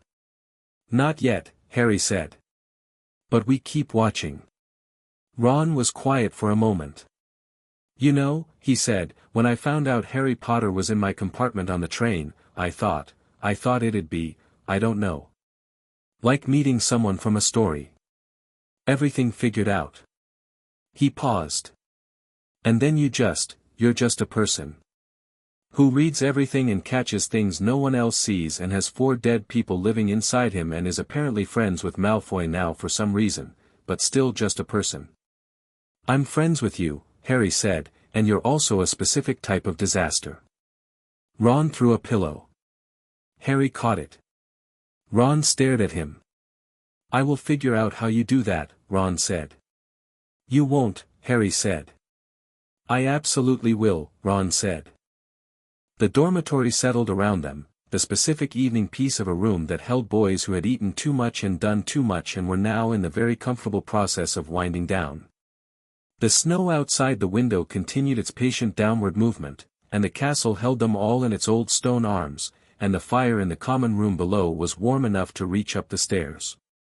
"Rest," said Helga, with the authority of someone who considered rest non-negotiable. "The year isn't done," Godric said. "Exactly," said Helga. "Which is why he needs to rest." Harry put his book on the nightstand and lay back on the bed and thought about trolls and corridors and turban-wearing professors and grey-eyed boys who came bearing information they hadn't had to bring, and thought about what Rowena had said in the library and what Salazar had said about the chamber, and thought about the weight of 1,000 years of history sitting in his bones. Then he thought about Ron's wizard chess and Hermione's face when she'd said so in the library and Neville's real laugh at the window, and the castle breathing around him, warm and known. The weight was real. But it was not quite, too heavy. "Not yet," Salazar said, and there was a warmth in it that was unusual enough for Salazar that Harry noticed it. "Good night," said Helga. "Night," said Godric. "Sleep well," said Rowena. Salazar said nothing, but the cold of the winter night stayed outside the window, and the warmth inside was very good. The morning before the Christmas break, Harry walked the castle one last time before the students began leaving on the Hogwarts Express. Most of Gryffindor was going home. Harry and Ron were staying, Ron because his family had something on, Harry because there was nowhere else. He walked the third-floor corridor again, in daylight this time, with the easy walk of someone who belongs in a place. He stopped outside the locked door. Through it, the 3-headed dog breathed. He put his hand on the door. Old wood. Old lock. Below it, through the stone, the complex tangle of protective enchantments, he could feel them more clearly now than he had in September, the way you can read a map better after you've walked the territory. Several enchantments. Several distinct magical signatures. A logic to the arrangement that was almost architectural. "Someone is going to try for what's underneath," he said. "Before the year is out," Salazar agreed. "Quirrell," Harry said. "Or what's in Quirrell?" "Both," said Salazar. "They are not as separate as one might hope." Harry took his hand off the door. He turned and walked away from it, back toward the staircase and the rest of the castle, and the snow falling outside the windows, and the life that was very good and about to become considerably more complicated. Behind him, through the locked door, 3 large heads breathed in the dark. Below them, something waited. And in Harry's bones, for ancient intelligences watched the corridor settle into stillness after him, and calculated, and prepared. "The mirror," Rowena said, out of nowhere. Harry stopped on the stairs. "What mirror?" "There is a mirror in this castle," Rowena said, and her voice was careful in the way it was when she was managing how much to say at once. "An old one. Very old. Its function is significant. It will become relevant." "When?" "Christmas," she said. When the castle empties and things become visible that crowds conceal. Harry went down the stairs. Rowena, he said. Yes. What does it show? What the heart wants most, she said quietly. And it is very, very dangerous for that reason. Harry thought about this all the way down to breakfast. When he arrived in the great hall, Ron was already there with a plate piled high and a letter from his mother in his hand, and Hermione was at the end of the table with 3 books open, and Neville was carefully dissecting a sausage with more attention than it probably required. Harry sat down. The food was good. The hall was warm. The snow outside the high windows was that specific bright winter white that turns everything into a painting. He looked at his 3 friends, and then up at the enchanted ceiling with its perfect winter sky, and thought about mirrors and hearts and what the most dangerous kind of wanting looks like. "Don't worry about it yet," said Helga. "Eat breakfast." Harry ate breakfast. The castle held its breath. Christmas was coming. Chapter 4, The Mirror and the Man with 2 Faces. Christmas at Hogwarts was its own kind of magic. Not the structured, purposeful magic of classes and enchantments and ancient bonds, something looser than that, more personal. The kind that happened when a vast building built for hundreds held only a handful, and the space between people compressed into something warmer and more immediate. The decorations appeared overnight on Christmas Eve, 12 enormous trees in the great hall, frost patterns on every window that moved if you watched them long enough, a smell of pine and cinnamon that lived in the corridors and followed you upstairs. Harry woke on Christmas morning to snow on the windowsill and a small pile of presents at the foot of his bed that he stared at for a long moment before remembering what they were for. He'd never had Christmas presents before. Not real ones. He sat up and looked at the pile with the careful attention of someone who doesn't want to seem too affected by something and is not entirely succeeding. There was a lumpy package from Ron that turned out to be a large box of chocolate frogs with a note that said eating the cards counts as studying. Fight me. There was a neat package from Hermione that was a book he'd mentioned wanting, magical signatures and their variations, with a note inside the front cover in her precise handwriting that said the index is actually more useful than the main text, start there. There was a small soft package from Hagrid that contained what appeared to be handmade fudge and also a note that said made it myself, Ron says you'll like it, Merry Christmas Harry. Ron, from the next bed over, was already awake and working through a Weasley jumper, emerald green, with a large R on the front, with the specific expression of someone who was both genuinely touched and also mildly resigned. She makes one for everyone, Ron said, noticing Harry noticing it. Every year. Without fail. That's, Harry stopped. The emotion required to properly finish the sentence was more than he wanted to manage before breakfast. Ron looked at him. Then he reached back into the pile at the foot of his own bed and produced another Weasley package, and threw it across. Harry caught it. It was also a jumper, deep green, very soft, with an H worked into the front in gold thread. He looked at it for a moment. She didn't know me in September, Harry said. She knew about you, Ron said, simply. And that's Mum, honestly.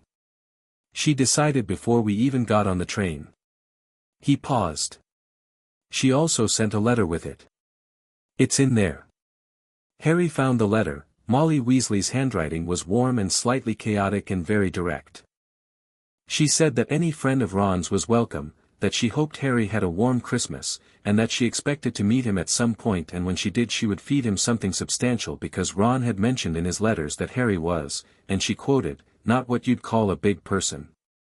Harry put the letter down on his nightstand carefully. That, said Helga, and her voice was very warm, is what good people do. Harry put the jumper on. It fit perfectly, which seemed like more than coincidence. He went down to the common room, then down to the great hall, where the handful of remaining students had gathered around one end of the long Gryffindor table and created a smaller, more intimate version of the usual feast. Percy Weasley was there, with the air of someone who was technically too old for this but was being managed back into it by the twins, who were wearing matching jumpers with F and G respectively and trying to argue that their mother had accidentally swapped them. She absolutely did not, Percy said, with the authority of someone who had known these two for 15 years. "We could be anyone," Fred said. "You are Frederick Gideon Weasley," Percy said, pointing at Fred. "And you are George Fabian Weasley." "She puts a different stitch pattern in the left cuff." "She's been doing it since you were 4. Both twins looked at their left cuffs with expressions of genuine astonishment and what might have been respect. Harry watched this exchange from down the table and felt the specific warmth of being near a family, not in it, not quite, but at its edge in a way that was being deliberately extended to include him, and that was something he held carefully and didn't examine too directly for fear the examination would change it. The food was magnificent and the morning was easy, and for a few hours nothing in the castle asked anything of anyone. It was Rowena who told him where to look. After lunch, when Ron had fallen asleep in an armchair with a chocolate frog card on his face and Percy had retreated to his prefect duties and the twins had vanished on what they described as a research expedition that Harry suspected involved the kitchens and possibly the 3rd floor, Harry went walking. The castle was different when it was this empty. More itself, somehow. The corridors didn't bother with the subtle steering they used when hundreds of students needed redirecting, they were simply present, straightforward, and Harry moved through them with his hands in his pockets and the winter light falling through the windows in long pale columns. "The 7th floor," Rowena said. Harry went to the 7th floor.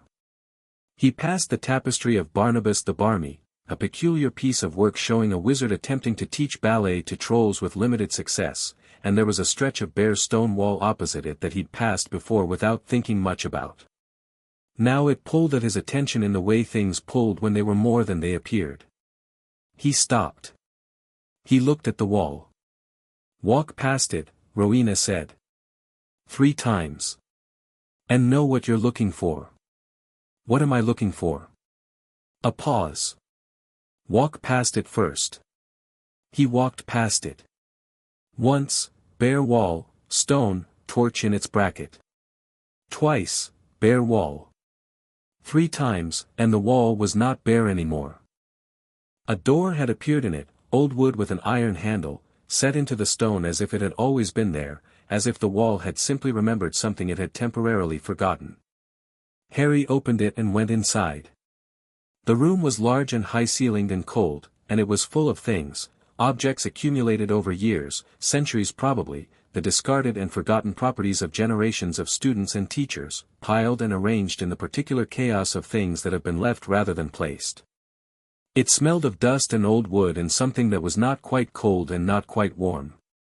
And at the far end of the room, in a space that had been cleared around it as if even discarded things understood they shouldn't crowd it, was the mirror. It was enormous. Taller than Harry by twice. The frame was ornate and old, gold that had gone dark at the edges, with small figures worked into it that seemed, at the periphery of his vision, to be moving. Across the top, carved into the frame in a script that wound through the ornamentation, Eris stra eru oit ube kafru oit anwosi. Harry stood 10 feet from it and read the inscription backwards the way Rowena was already doing in the corner of his mind, "I show not your face but your heart's desire." He looked at the mirror. The reflection showed him, same robes, same hair, same lightning bolt scar. But around him were other figures, 2 in particular, standing close. A woman with red hair and his eyes. A man with messy dark hair and glasses. They stood on either side of him with their hands on his shoulders, and the woman was saying something, and the man was laughing at whatever it was, and Mirror Harry was laughing too with the uncomplicated ease of someone who had never spent 11 years in a cupboard. Harry looked at it for a long time. He didn't cry. He'd learned not to, not from suppression but from practice, from Helga, who had taught him that grief could be held without being housed, that feeling something fully was different from being consumed by it. He felt it fully. His parents' faces, in the mirror, saying things he couldn't hear and would never know. "I know," said Helga, very quietly. "I know too," said Godric, and his voice was rough in a way it wasn't usually. "The mirror shows what cannot be had," Rowena said carefully. "For most people. But you, Harry. Look more carefully. Look at the whole reflection." Harry looked more carefully. Behind his parents, in the mirror's reflected version of this room, were 4 other figures. Less distinct, more luminous, occupying the space with the weightlessness of things that exist between. He recognized them not by their faces but by something more essential, the quality of their presence, the signature he'd known since before he could speak. They were in the mirror. All 4 of them. And they were smiling. The mirror, Rowena said, with something in her voice that was not quite emotion and not quite certainty but lived in the territory between, shows the heart's deepest desire. Our desire, it seems, is the same as it has always been. To be with the school. In it. Through it. Through me, Harry said. Through you, Rowena confirmed.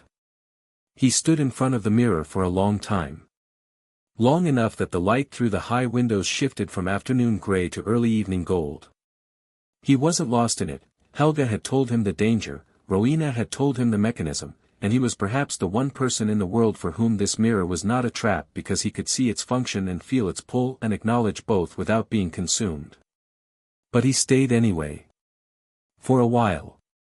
To give his parents' faces in the mirror the time they deserved. Then he turned and left the room, and the door closed behind him, and when he looked back the wall was bare stone again. "Thank you," he said to Rowena, which was not something she usually prompted. "I thought you should know," she said. "Before Dumbledore moves it." Harry paused on the 7th-floor corridor. "He's going to move it." "It's too accessible here," Rowena said. "He'll notice it's been found, and he'll move it somewhere more deliberately protected. And then he'll use it."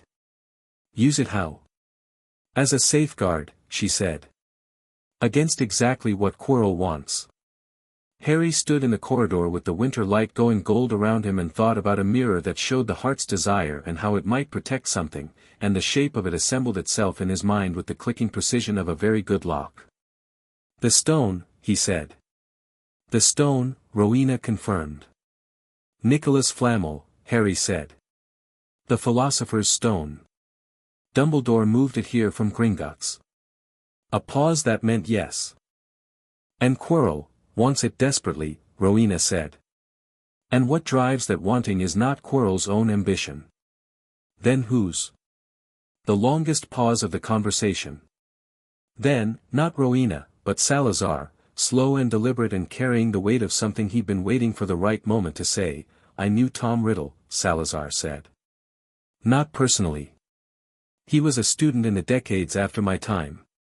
But I know his magical signature the way I know anything that has touched Slytherin's legacy. He sat in my common room. He opened what I built, though not in the way I intended. He called himself Lord Voldemort." "He's in Quirrell," Harry said. "He is what remains of him," Salazar said. "A fraction. A remnant. Not dead, never fully dead, which was always his most dangerous quality. He found Quirrell in Albania and he's been riding the man like a horse ever since. The turban hides the face on the back of his head." A pause. "I'm sorry.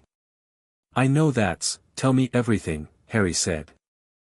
"Horcruxes," Salazar said, and the word landed in the corridor like a stone into water, rings spreading outward. "He divided his soul. Multiple times. Each fragment anchored to an object. The piece in Quirrell is only a piece, the rest of him is scattered, tethered to objects hidden across the world. He cannot die while those anchors exist." Harry walked slowly back toward the staircase. "You've known this," he said. "I've suspected it since before you came to school," Salazar said. "I knew it more certainly after you arrived and I could feel his signature through Quirrell. I needed time to decide how to tell you." "How many anchors?" "I don't know precisely. At least 4. Possibly more." He was not, a pause, restrained in his approach.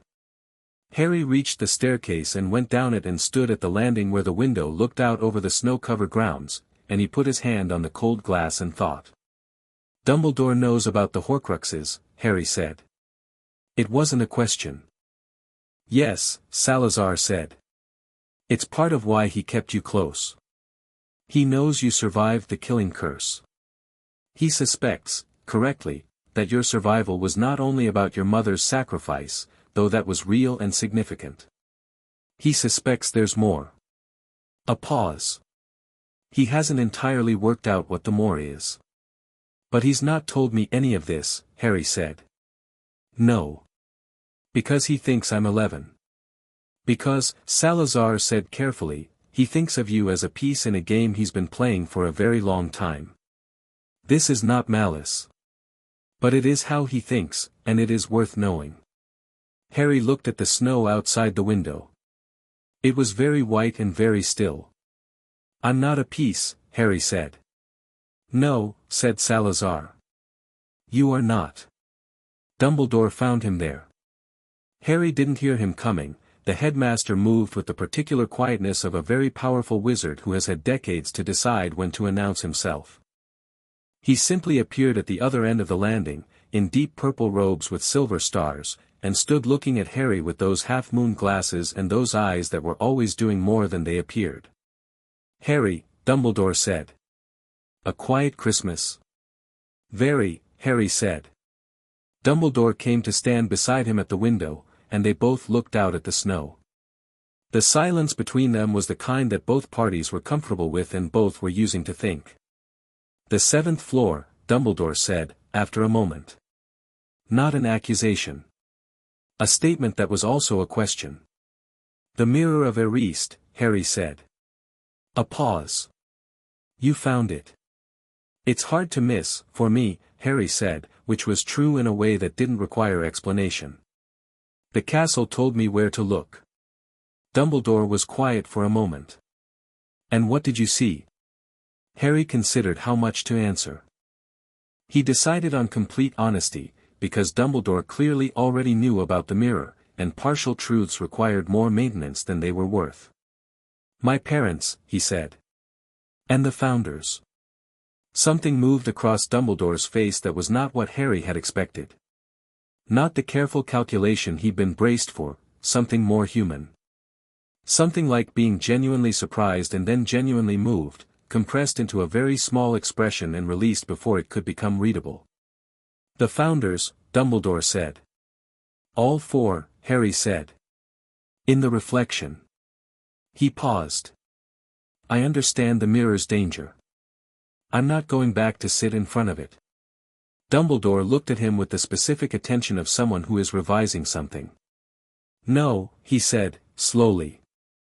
I don't believe you will. Another pause. Most people require considerably more time in front of that mirror before they understand why they should leave. Most people don't have Rowena Ravenclaw explaining the mechanism to them, Harry said pleasantly. Dumbledore blinked. It was the first time Harry had seen the headmaster blink at a piece of information rather than absorbing it smoothly. Then something shifted in his expression, a settling, a slight recalibration, and the eyes behind the half-moon glasses became more direct. Harry, Dumbledore said. I think perhaps it is time for a more honest conversation than I had planned to have this year. I think so too, Harry said. They looked at each other across a few years and 1,000 years simultaneously, and something agreed between them. Walk with me, Dumbledore said. They walked for a long time. The castle offered them, in its way, the right corridors at the right times, spaces that were warm and unoccupied and held the conversation without pressure. Dumbledore spoke with more directness than Harry had heard from him before, and Harry listened with the particular quality of attention that meant all four presences were also listening. Dumbledore told him about Voldemort's rise. About the Horcruxes, yes, he knew, he'd been working through the evidence for years and was nearly certain. About the night at Godric's Hollow and Lily Potter's sacrificial protection and the ancient magic of love working on the killing curse in a way Voldemort had never predicted because Voldemort had never understood that particular force, and never would. He told Harry about the stone. That it was here. That it was protected. That someone was trying to get through the protections. What he did not tell Harry, and Harry noticed the omissions with the clarity of someone paying comprehensive attention, was the full extent of what he suspected about Harry himself. About why a killing curse rebounded. About what living in Harry's blood meant and would mean in ways that were still years away from being relevant. "He's protecting you," Godric said. "In his way. But he's also protecting his own understanding of how this plays out. He wants to manage the shape of it," Rowena agreed. "He's been the most important person in this story for 50 years. He's not accustomed to sharing the narrative." Harry listened to everything Dumbledore said, and then said, "You're telling me this much because you've realized I already know most of it." Dumbledore's expression did something remarkable, a kind of transparent acknowledgement that was more honest than anything else he'd done in the conversation. "You're perceptive," he said. "I have advantages," Harry said. "Sir." He paused. "Quirrell won't be able to get the stone from the mirror. You've set it up so that only someone who wants to find it but not use it can retrieve it. Quirrell wants to use it. He won't be able to understand what he's looking at." Dumbledore was very still. "But he'll try," Harry said. "And when he tries, you won't be here." "I have received word that you're needed in London," Harry said. "And that the word came recently. And that you're not certain if the summons is genuine or engineered." The corridor was very quiet. Outside, through a window, the snow fell on the grounds in peaceful indifference to the conversation happening inside. "How," Dumbledore said, carefully, "do you know about the summons?" "I don't, specifically," Harry said. "But if I were trying to get a powerful guardian away from something I wanted to steal, engineering an urgent false summons would be the obvious method." He paused. "Is it possible the owl came from someone who could have known the right channels to exploit?" Dumbledore looked at him for a very long moment. The full weight of 150 years of accumulated intelligence and experience was in that look, assessing and processing and arriving somewhere new. "The Ministry contact," Dumbledore said slowly. "Yes. It would be possible." "I'm not suggesting you don't go," Harry said. "If there's a chance the summons is real, you should. But," he paused. "The protections need to hold long enough." "They will hold," Dumbledore said. "They are designed by some of the finest magical minds, I know," Harry said. "I've been feeling their signatures through the stone floors for months." He met Dumbledore's eyes. "They'll hold against a careful approach. Quirrell won't be careful when he's this close. He'll be desperate. And desperation makes him faster," Dumbledore said, completing the thought with the ease of a man who had been thinking for a very long time. "Yes," Harry said. Dumbledore looked at him with an expression that Harry couldn't entirely categorize. It was layered with too many things, respect and concern and a kind of grief that was several steps removed from its source, and something that might in the right light have been a long overdue apology. "You are not what I expected," Dumbledore said. "No," Harry agreed. "But I'm what the school has." A pause. Then Dumbledore said, with a quietness that stripped away all the performance of wisdom and left something more genuine, "Be careful, Harry. What lives in Quirrell has survived things that should have ended it." "It is not, I know what it is," Harry said. Dumbledore looked at him. "Or rather," Harry amended, "I know what Salazar Slytherin told me about it. Which is probably more accurate than most accounts." Another one of those transparent moments, Dumbledore, recalibrating. Then, quietly, "Yes. I imagine it would be."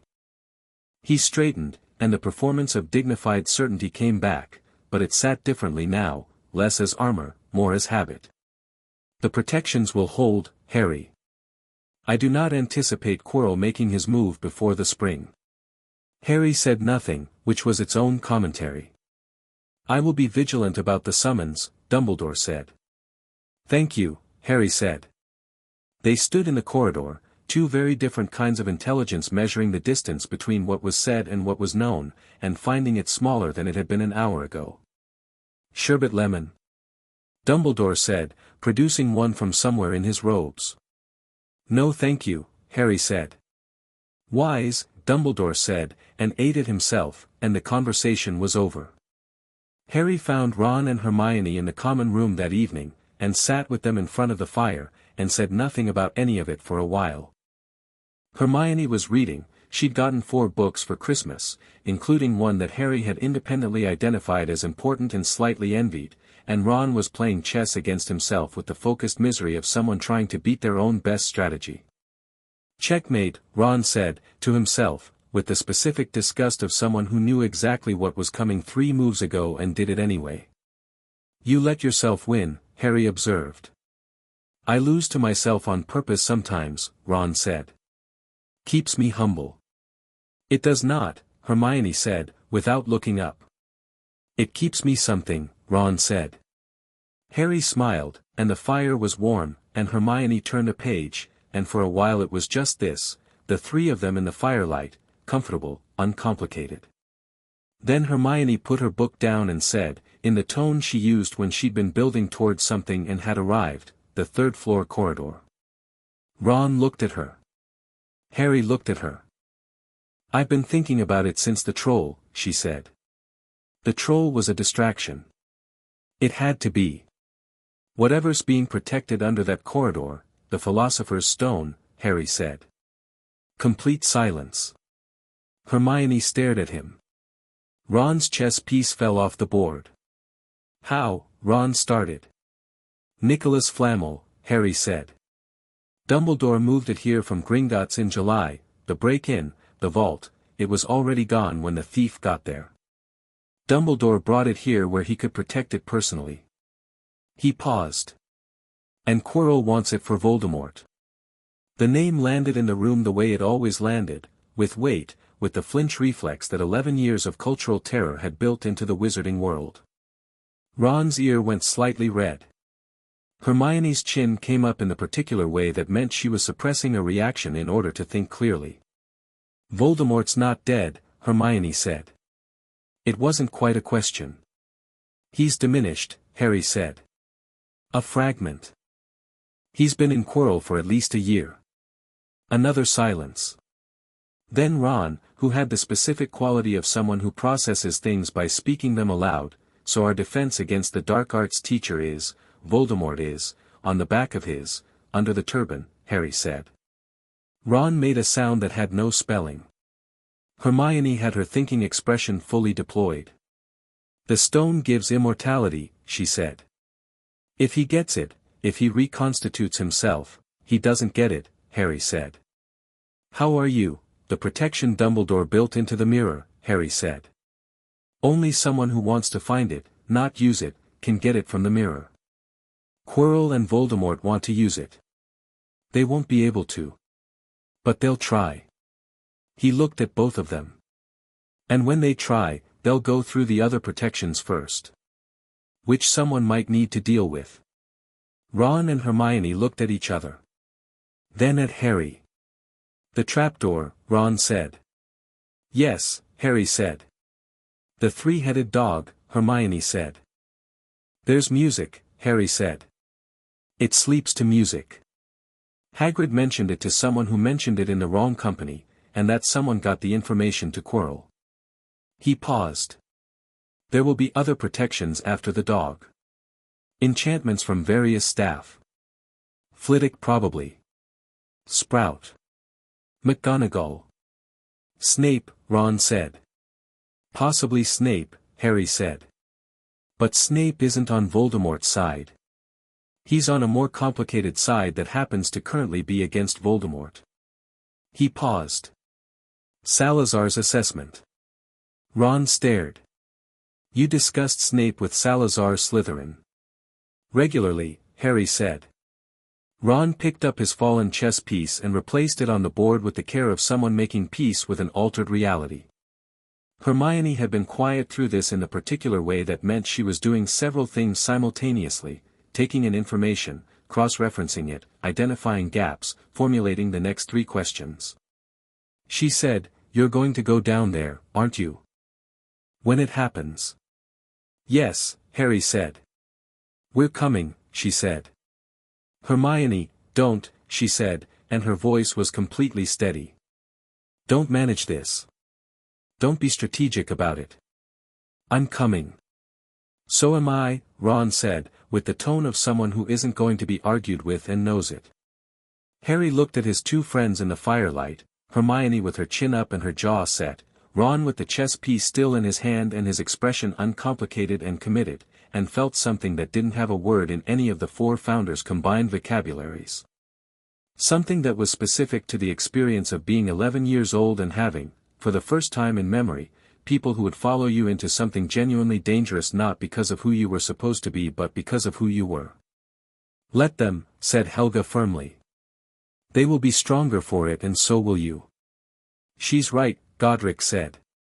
No hero is the whole story.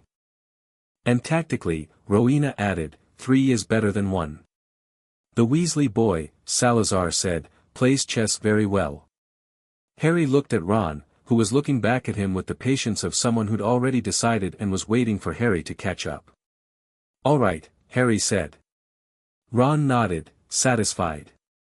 Hermione picked up her book again, but the set of her shoulders was different, lighter, something released. Harry stretched out in the armchair and let the fire's warmth land on him fully, and thought about protections and mirrors and the particular face on the back of a turban. When?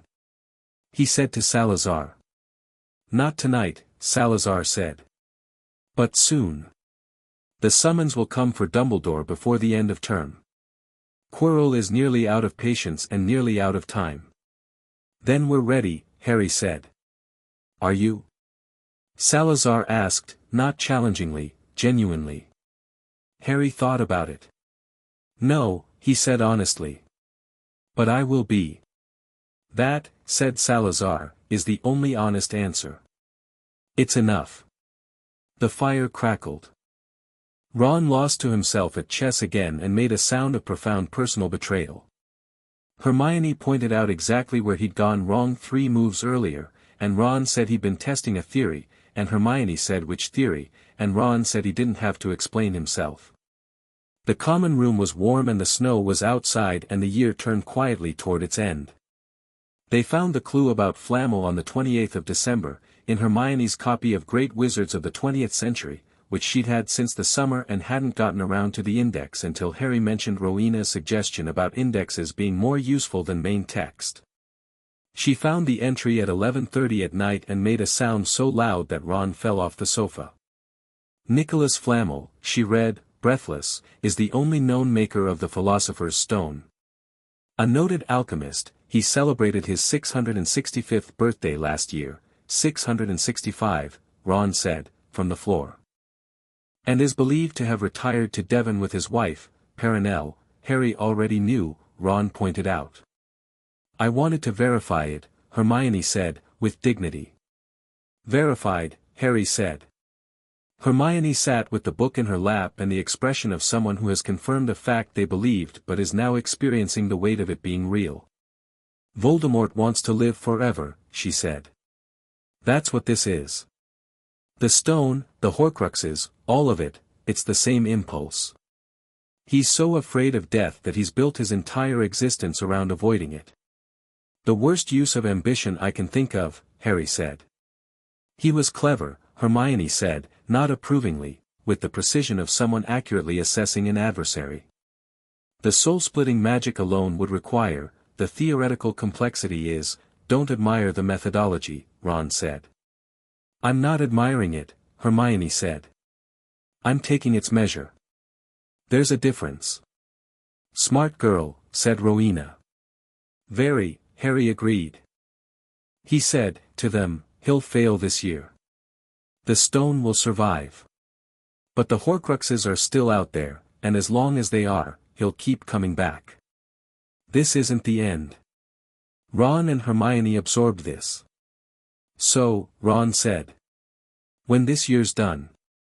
We keep going, Harry said. Ron nodded like this was the most obvious thing. Hermione looked at him with her expression of comprehensive assessment and then, quickly, unguarded, before she could compose it, something that was simpler and less intellectual and more human. Obviously, she said. Outside, the snow fell on Hogwarts. The castle breathed. In the deep places below the third-floor corridor, something waited behind a dog and a chess set and a row of enchanted flames and a mirror that showed the heart's desire, and it would wait a little longer. And in the Gryffindor common room, 3 11-year-olds sat by a fire and looked at what was coming, and did not look away. Chapter 5, Fire in the Blood. The summons came on the 14th of June. Harry knew it the moment it happened, not because he saw the owl, not because anyone told him, but because the castle told him in the way it always told him things, a shift in the quality of the air on the 7th floor, a difference in the way the light fell through the corridor windows near the headmaster's tower, the particular silence that a building makes when its most powerful presence has just left it. He was in the middle of a charms revision session with Hermione and Ron when he felt it, and he put down his quill and said, quietly, "He's gone." Hermione looked up. Ron stopped mid-sentence. "Dumbledore?" Hermione said. "Just left," Harry said. The summons came.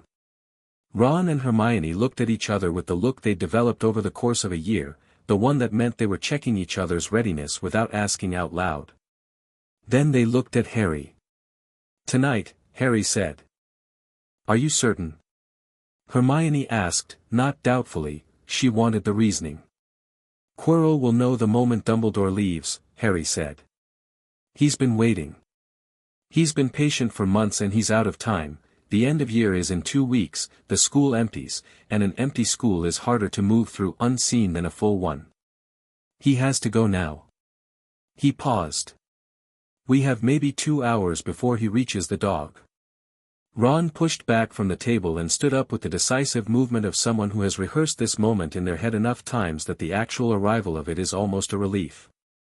"Right," he said. "Then we go first." They went. The corridors were quiet in the early evening, most students at dinner or in common rooms revising for exams. Harry moved through the castle at a pace that was quick without being conspicuous, and the castle moved with him, staircases aligning, doors opening a moment before he reached them, the route clearing itself in the subtle way it had been doing for months. He'd told Ron and Hermione, in the weeks since Christmas, everything they needed to know about what lay under the trapdoor. Not from the founders exclusively, from his own observation, from Hermione's research, from Ron's strategic analysis of the chess set problem that had made his eyes go sharp in the particular way they did when he saw a board clearly. They'd prepared. He hadn't told them quite everything. Specifically, he hadn't told them what Salazar had said about what waited at the end, in the mirror room, what lived in Quirrell and would be there before them. He tried to think of a way to say the fragmented soul of the most powerful dark wizard of the century that didn't sound like he was asking them to walk into something unsurvivable, and hadn't found one. "Tell them," Helga had said, 2 nights ago. "If I tell them, they will still come," Helga said. "You know they will. And going in without the full truth is not protecting them.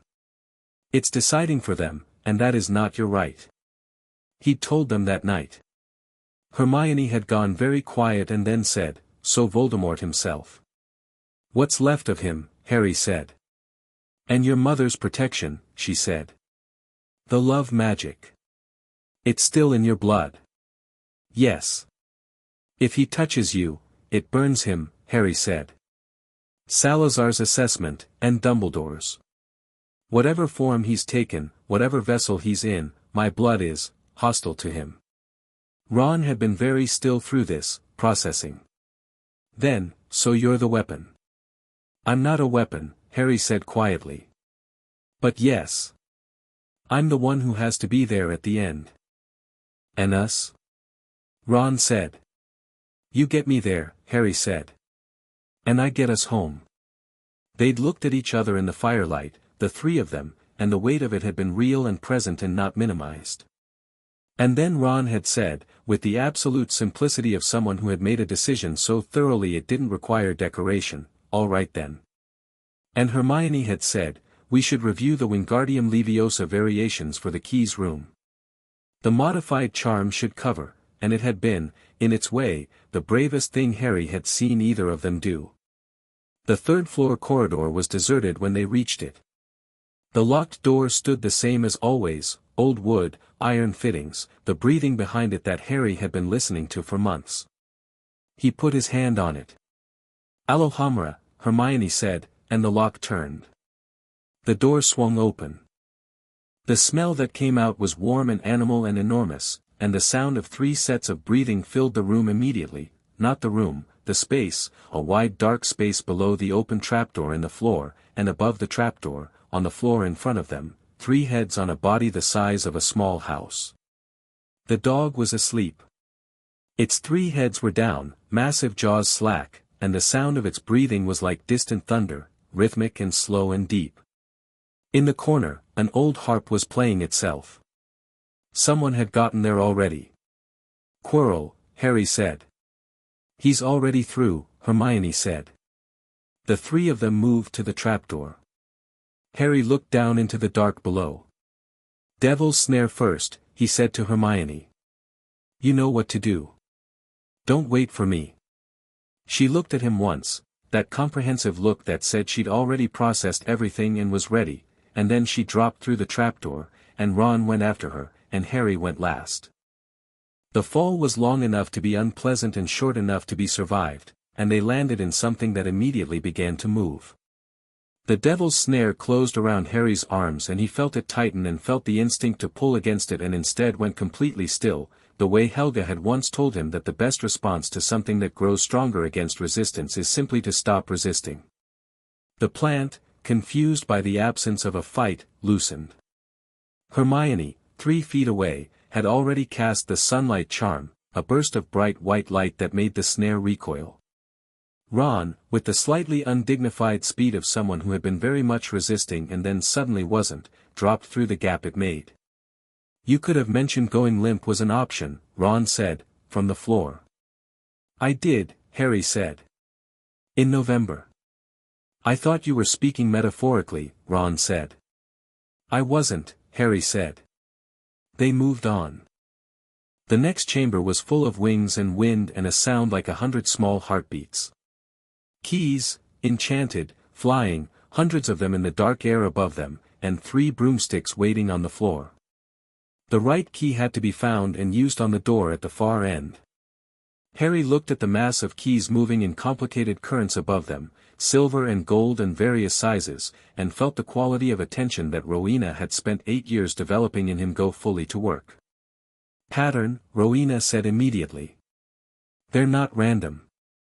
Flying keys are charm enchanted to maintain a specific orbit relative to the door they open. The orbit radius corresponds to the key's order of protection, the largest silvery one with the bent wing, Harry said, picking up a broom. Hermione was already on a broom. How do you know? It's orbiting closest to the door, Harry said. And it's the only one that's been used recently, the wing is bent from the lock. Quirrell already got through, Ron said. Yes, Harry said. But he'll have grabbed it and gone. It's gone back to its orbit. I just need, he kicked off. The broomstick was a school broom, sluggish and imprecise, but Harry had been flying a Nimbus 2000 since October and the adjustment was immediate and intuitive, and he went up into the mass of keys at a speed that scattered them in all directions, spotted the large silver one in the chaos, and went after it. It was fast for a key. Not fast for Harry. He was on it in 30 seconds, plucked it out of the air with the same reflexive precision that had made Madame Hooch look at him differently back in September, and landed with it held up to the torchlight. Bent wing. Old silver. This was it. Beautiful, Hermione said, and she meant the flying. Don't get distracted, Harry said, and she composed her expression but her eyes still held it. They went through the door. The chess room was everything Ron had predicted and nothing any of them were entirely prepared for. The pieces were human-sized. The board was the full width of the chamber. The door on the other side was set into the opposite wall, and between them and it were 32 enormous stone figures, 16 black and 16 white, and the white pieces were on the wrong side, which meant they had to be black, which meant, we have to play through, Ron said, and his voice had already shifted into the particular register he used when he was looking at a board seriously. Can you?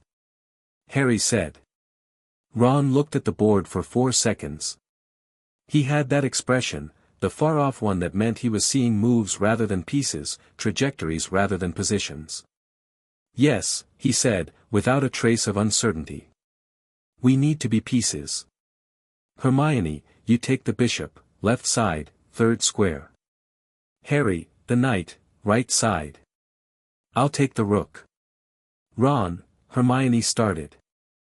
I've got it, Ron said, and walked to the rook, and the piece stepped aside and let him take the square. Harry went to the knight, the horse piece looked down at him as if assessing, and Harry put a hand on its stone flank briefly, and it stilled. The rook, Salazar said. I know, Harry said, looking at Ron. He knows too, Salazar said. Harry looked at Ron. Ron was looking at the board with the total absorption of someone who has found the thing they're completely, unreservedly good at. He looked, briefly, different, not the youngest of several brothers, not the boy growing up in the shadow of older and more distinguished family members, not any of the things that defined him from the outside. Just himself. Entirely. The game began. Ron played it in 12 moves. He played it the way he always played when he stopped holding back, with a ruthlessness that was entirely strategic, not cruel, the willingness to sacrifice where sacrifice was correct, the ability to see 6 moves ahead and act on what he saw without flinching. He called the moves clearly, and the pieces obeyed him, and the black pieces overwhelmed the white in a progression that was almost elegant.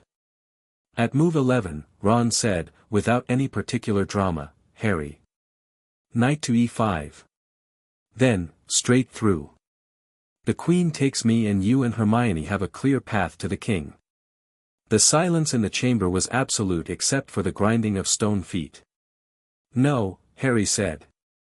It's the move, Ron said. There's another move, Harry said. There isn't, Ron said, with the patience of someone who has checked and rechecked. I've looked at every line. She takes the knight, me, and the path is clear. The alternative lines all end in check in 3 more moves with no path through. Ron, Harry. Ron turned and looked at him directly, and his expression was not martyrdom, not performance, not even fear, it was the simple clarity of someone who has done their analysis and is at peace with the result. I'll be knocked unconscious. Not killed. It's chess, not, they don't kill the pieces. And you need to get through. He paused. Don't be stupid about this. It's the right move.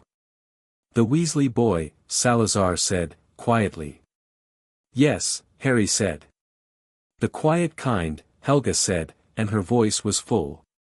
Harry looked at Ron for one long moment. Then he said, we're coming back for you. Both ways. I know, Ron said. Now move the knight before I have to embarrass you by repeating myself. Harry moved the knight. The queen moved. Ron's rook was swept aside with a stone arm that landed him on the edge of the board, not gently, he crumpled and lay still, and Hermione made a sound and moved toward him. Hermione, Harry said. She stopped. She looked at Ron's still form on the edge of the board, and her expression was not composed, it was fully itself, the specific terror of someone watching someone they care about go down. Then she turned back, and her chin came up, and she breathed once. Go, she said. I'll stay with him. Go. The final chamber will have a logic puzzle, Harry said quickly. Bottles. Snape's work.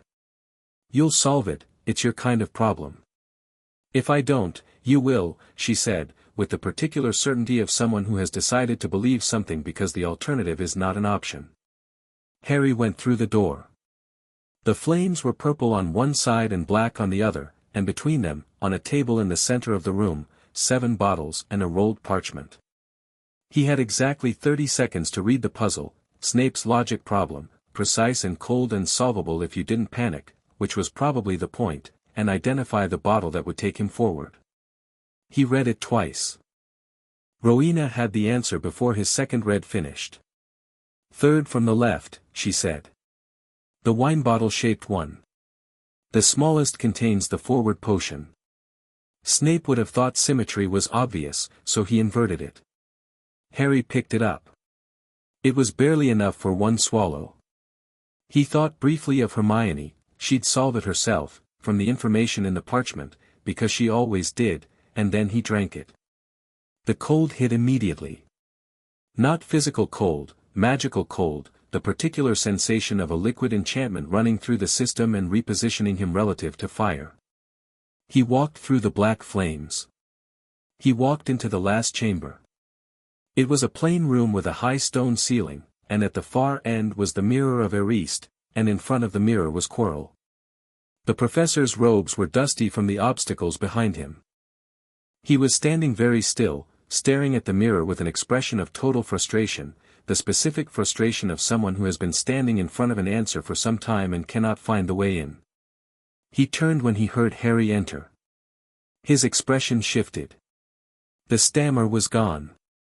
Entirely, immediately, it fell away like a mask being removed, and what stood in the doorway of the stutter was something colder and more deliberate.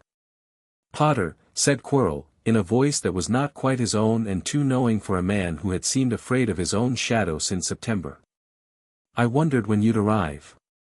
"Did you?" Harry said. He stepped into the room without stopping, without hesitation, and Quirrell's eyes tracked him the way predator eyes track movement, noting speed, calculating distance. Harry stopped 12 feet from him. He looked at the mirror, looked at Quirrell, looked back at the mirror. The reflection showed him, just him, with the stone in his hand. And in his pocket, he felt the stone appear. It was the mirror's function, exactly as Rowena had said it would work. He'd known it intellectually. The physical reality of the warm, faceted weight in his pocket was different from knowing. He kept his expression exactly as it was. "Don't look at your pocket," Salazar said. "I know," Harry said.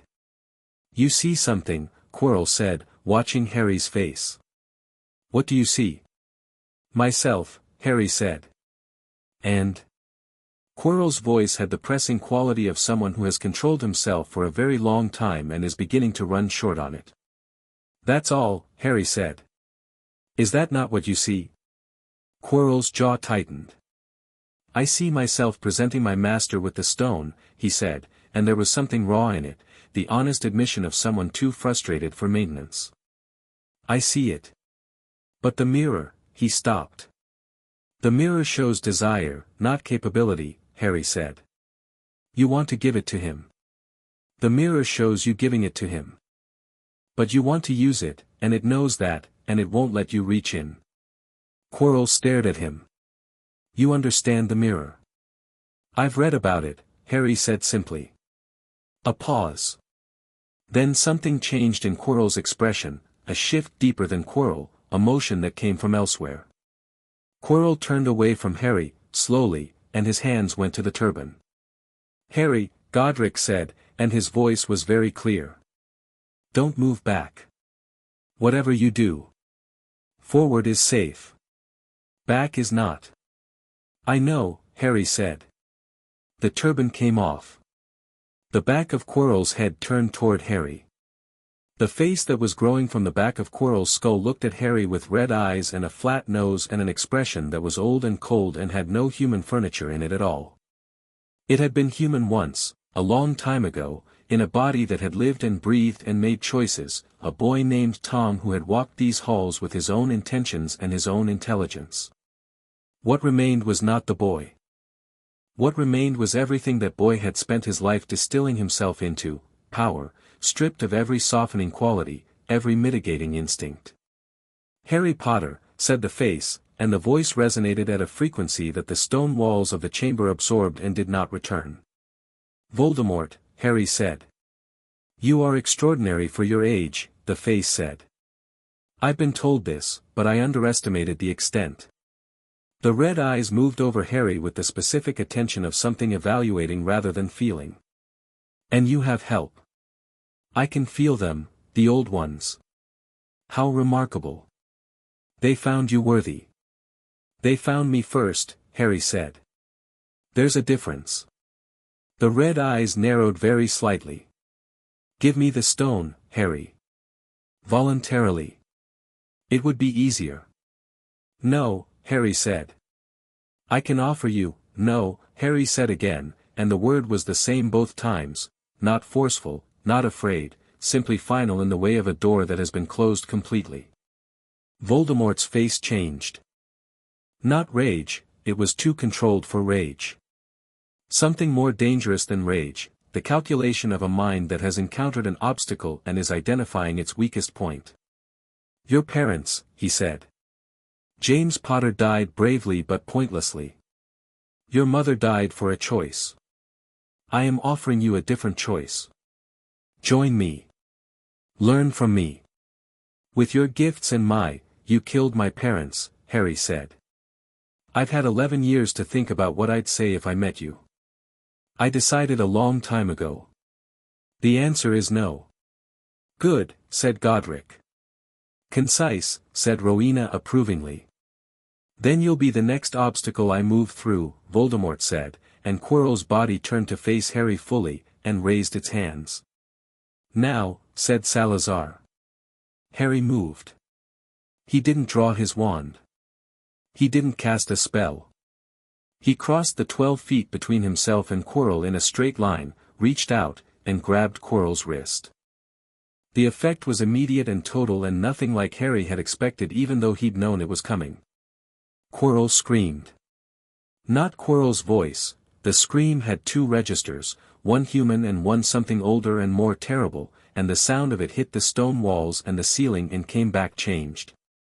Where Harry's hand touched Quirrell's skin, there was light, not fire, not electricity, something more fundamental than either, the visible manifestation of ancient sacrificial magic meeting the soul of the thing it was made against. Quirrell's skin blistered under Harry's grip. Harry held on. Don't let go, Godric said, and his voice was the voice of someone who has held on to things when every instinct screamed otherwise. Don't let go. The pain that came back up Harry's arm was real and serious, the discharge of dark magic trying to burn its way out of contact, trying to push him back the way it pushed back everything that came close to it. Harry had been told about the protection in his blood. He hadn't been told about the pain, because perhaps Salazar hadn't known, or perhaps Dumbledore hadn't known, or perhaps they'd known and decided not to tell him. He held on anyway.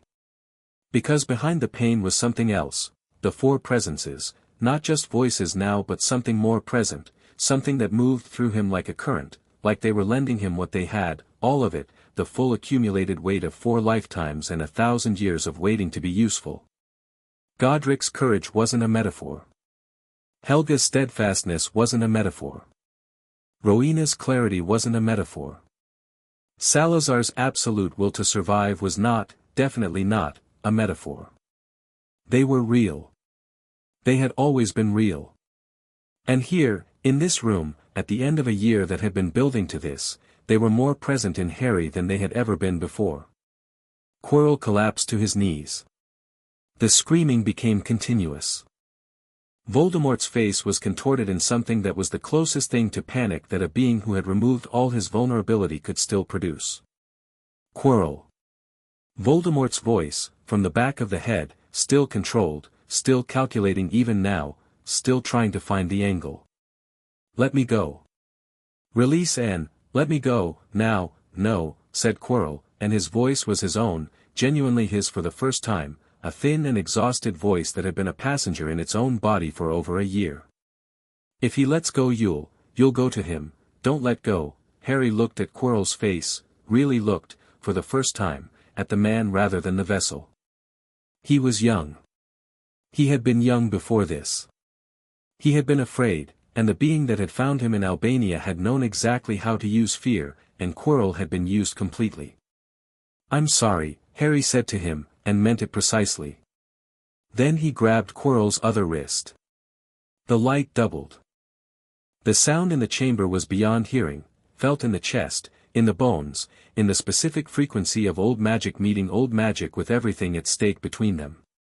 Quirrell's body convulsed, and the scream from Voldemort's face became something that the language of the living doesn't quite have a word for, and then there was a rush of cold air and a sound like wind through an empty space, and something fled the room the way smoke flees an open window, quickly, without direction, desperately. Quirrell's body fell. Harry let go and stepped back and stood in the chamber with his hands at his sides, breathing. His palms were raw and red and hurt considerably. The stone was in his pocket, smooth and warm and about the size of a large marble. The chamber was very quiet. He looked down at Quirrell, who was breathing, shallowly, irregularly, with the specific quality of someone whose body has been under an occupation that has just ended suddenly. Alive. For now. The fragment is gone, Salazar said, and his voice was quieter than usual. Dispersed. He is not destroyed, cannot be, while the anchors exist. But this piece of him is spent. Can Quirrell, I don't know, Salazar said, honestly. A human body used as a vessel for that length of time, there is damage. Whether it is survivable, he stopped. I don't know. Harry looked at Quirrell. He thought about the young man who had gone to Albania and come back wrong, and the machinery of cowardice and bad luck and worse choices that had led here. He felt the same thing he'd said to Quirrell's face, sorry. Not for what he'd done. For what had been done to him. You can't save everyone, Helga said, gently. I know, Harry said.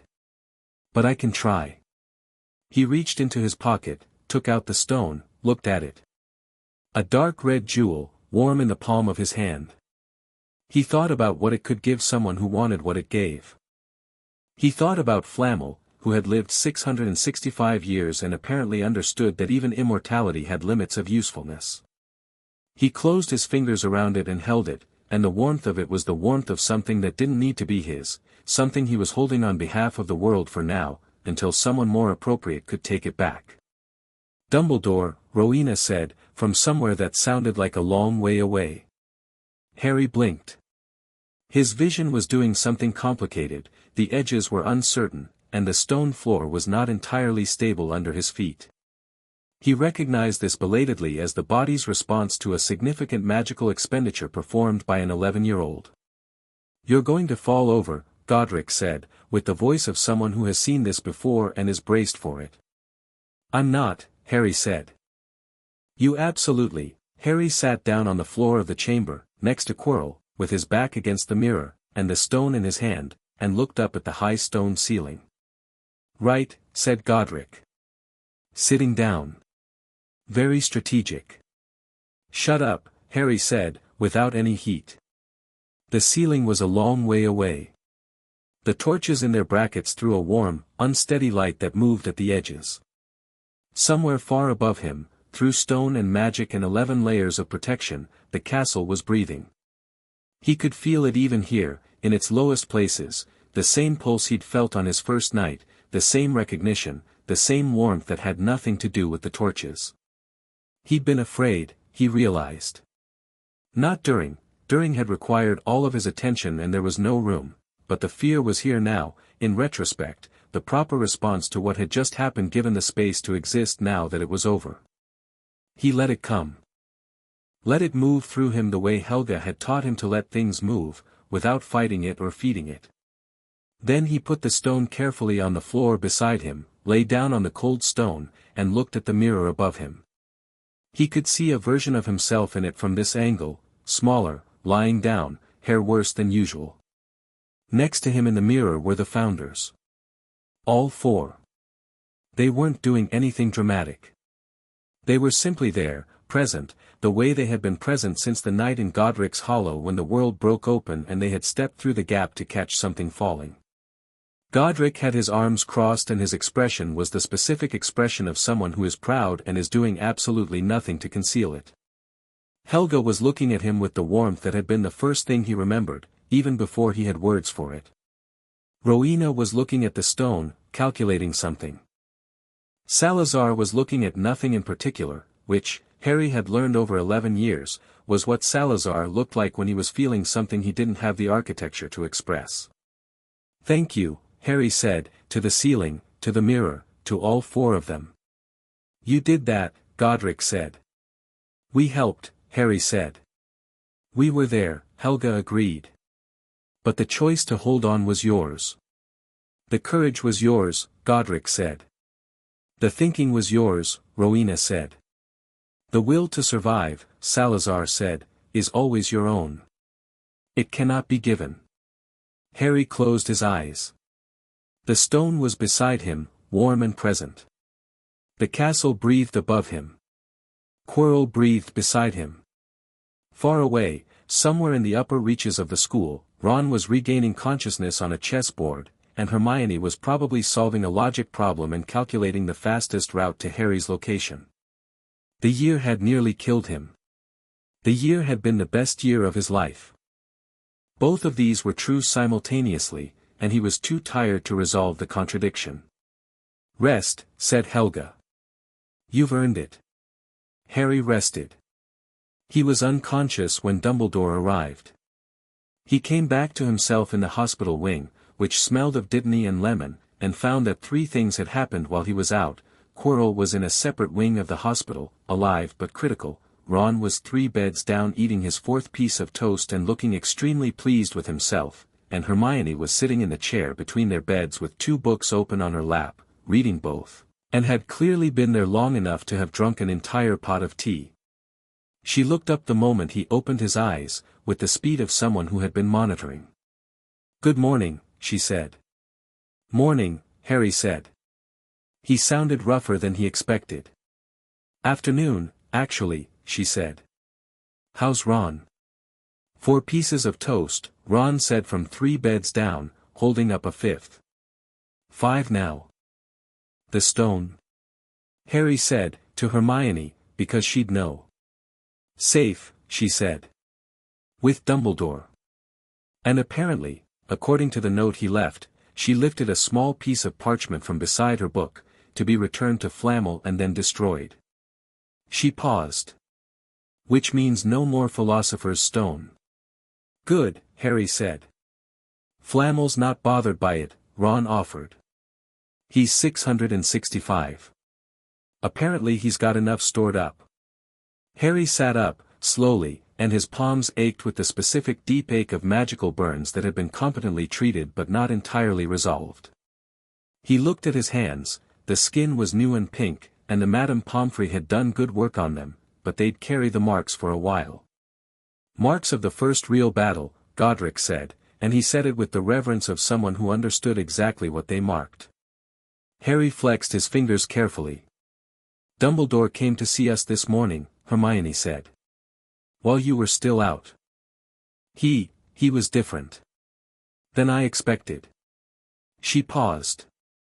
"He told us what we did was extraordinarily brave and extraordinarily reckless, and I told him it was neither because we prepared extensively, and he looked at me for quite a long time before saying that preparation was indeed the hallmark of." She stopped. "He was just different. Less orchestrated, I suppose." "He talked to me," Ron said. "Just me. For a bit." He put down his toast. "He said the rook sacrifice was, he said it was the finest tactical thinking he'd seen from a student in 40 years. Harry looked at Ron, who was looking at the ceiling with the very casual expression of someone who is extremely moved and is managing it by looking at the ceiling. "It was," Harry said simply. Ron nodded at the ceiling. "You should have seen it," Harry said to Hermione. 12 moves. Clear board. The Queen coming off the back rank and Ron calling it like it was nothing. "It wasn't nothing," Ron said, still at the ceiling. "I know," Harry said. "That's the point." Ron came down from the ceiling and looked at Harry, and the look between them was the kind that doesn't need annotation. The hospital wing was quiet around them, morning light through tall windows, the smell of good medicine and the distant sound of the school above them going about the business of its last 2 weeks. Harry held his tea. Hermione had poured him some from the pot without being asked, and thought about everything that had happened and everything that was still ahead. "1 year done," said Rowena. "One of several," Salazar said. "The Horcruxes," Harry said quietly. "Not today," Helga said firmly. "Today you have tea and your friends are alive and the stone is safe." "But, today," Helga said, with the absolute authority of someone who has watched people burn themselves hollow trying to solve everything at once. "Tomorrow is there for a reason." Harry wrapped his hands around his tea and looked at his friends and let Helga be right. "The end-of-year feast is going to be interesting," Ron said. The points, Hermione said suddenly, sitting up. We went out after hours, and, we'll see, Harry said. We lost points for, Hermione, Harry said. We stopped Voldemort getting the Philosopher's Stone. She absorbed this. You're saying the points are, relatively minor, yes. They're not relatively minor, she stopped. You're right, actually. That's profoundly annoying. I know, Harry said. I'm right, she said. Constantly, Harry said. But especially now. The smile she produced at that was entirely unguarded, which was rare enough that Ron looked up from his toast to see it, and then looked at Harry with an expression that suggested he was filing something away. Harry looked out the hospital wing window at the June sky, blue, clear, the kind of sky that doesn't know or care what happened the night before, which was either cold or comforting depending on the moment. The year had started with a sorting that stopped a great hall.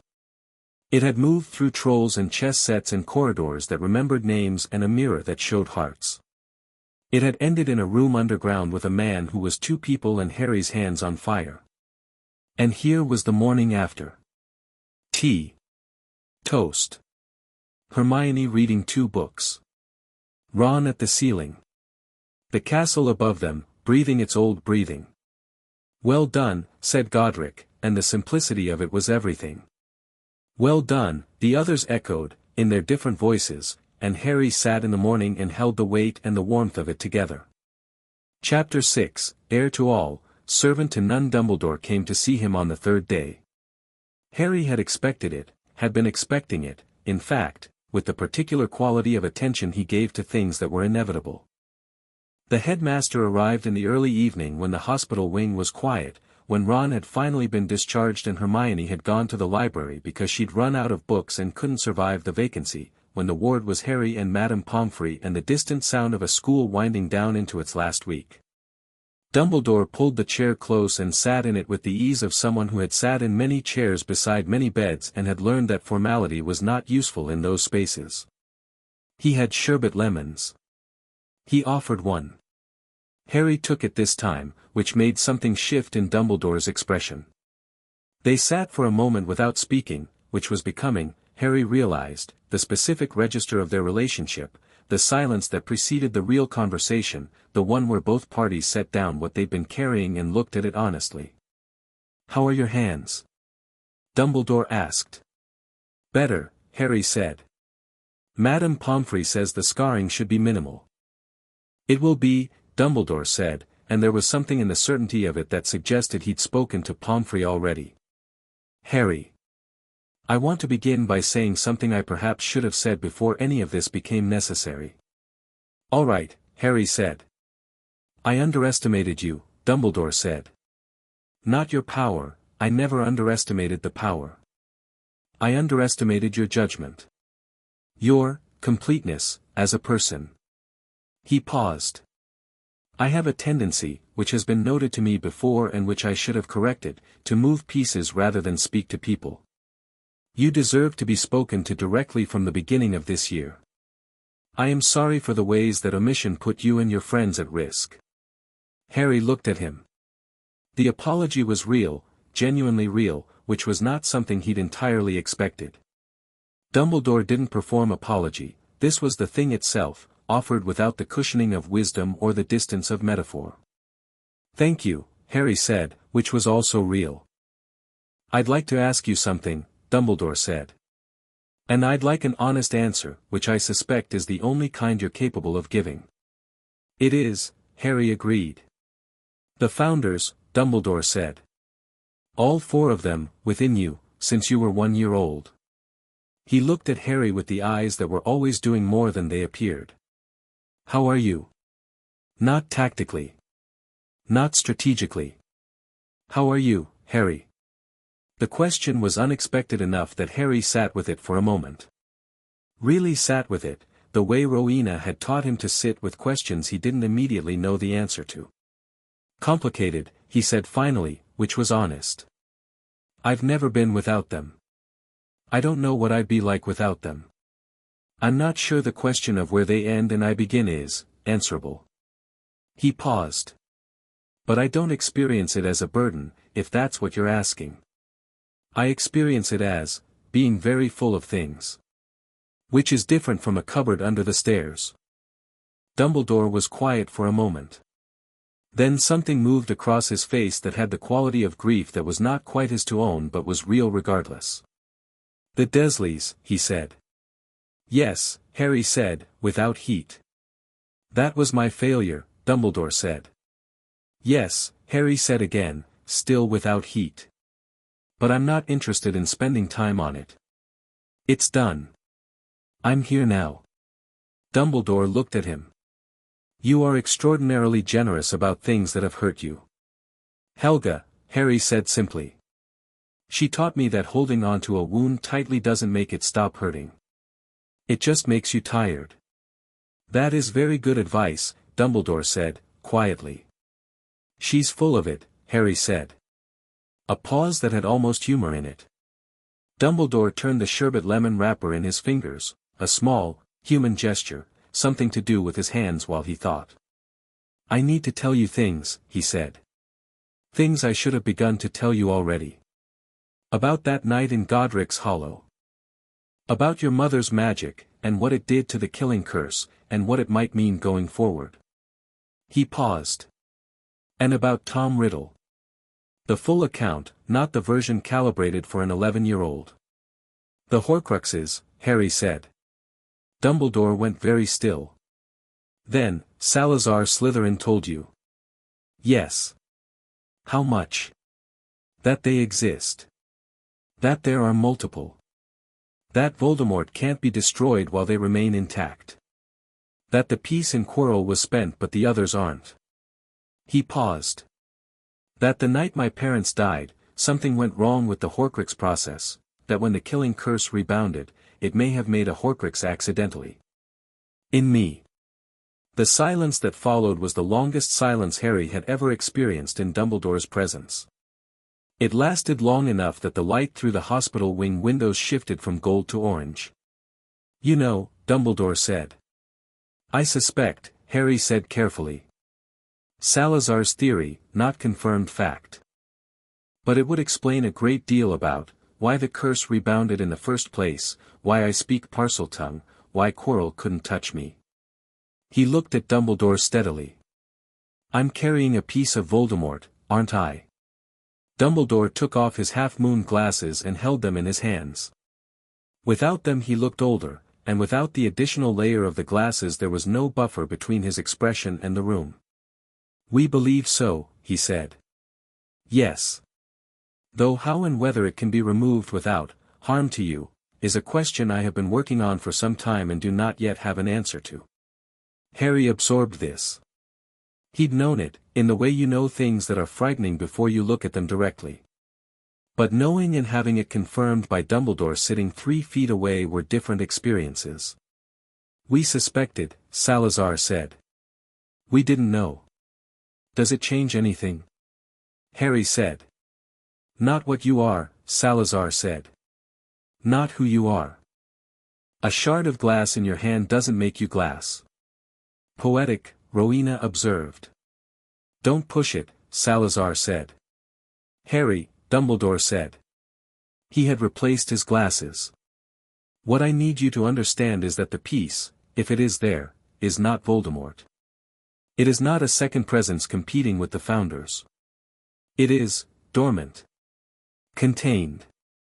Perhaps by the very fact of the Founders' bond." He paused. "You are not compromised by it." "I know," Harry said. "I would have noticed." Dumbledore looked at him for a long moment. "Yes," he said, quietly. "I believe you would have." He straightened slightly. "Going forward, I would like us to work together more directly. No more pieces. No more managed distances." He paused, and there was something that cost him in the next words, the cost of someone who has been the smartest person in most rooms for most of his life. "I would like your counsel." "My counsel," Harry said.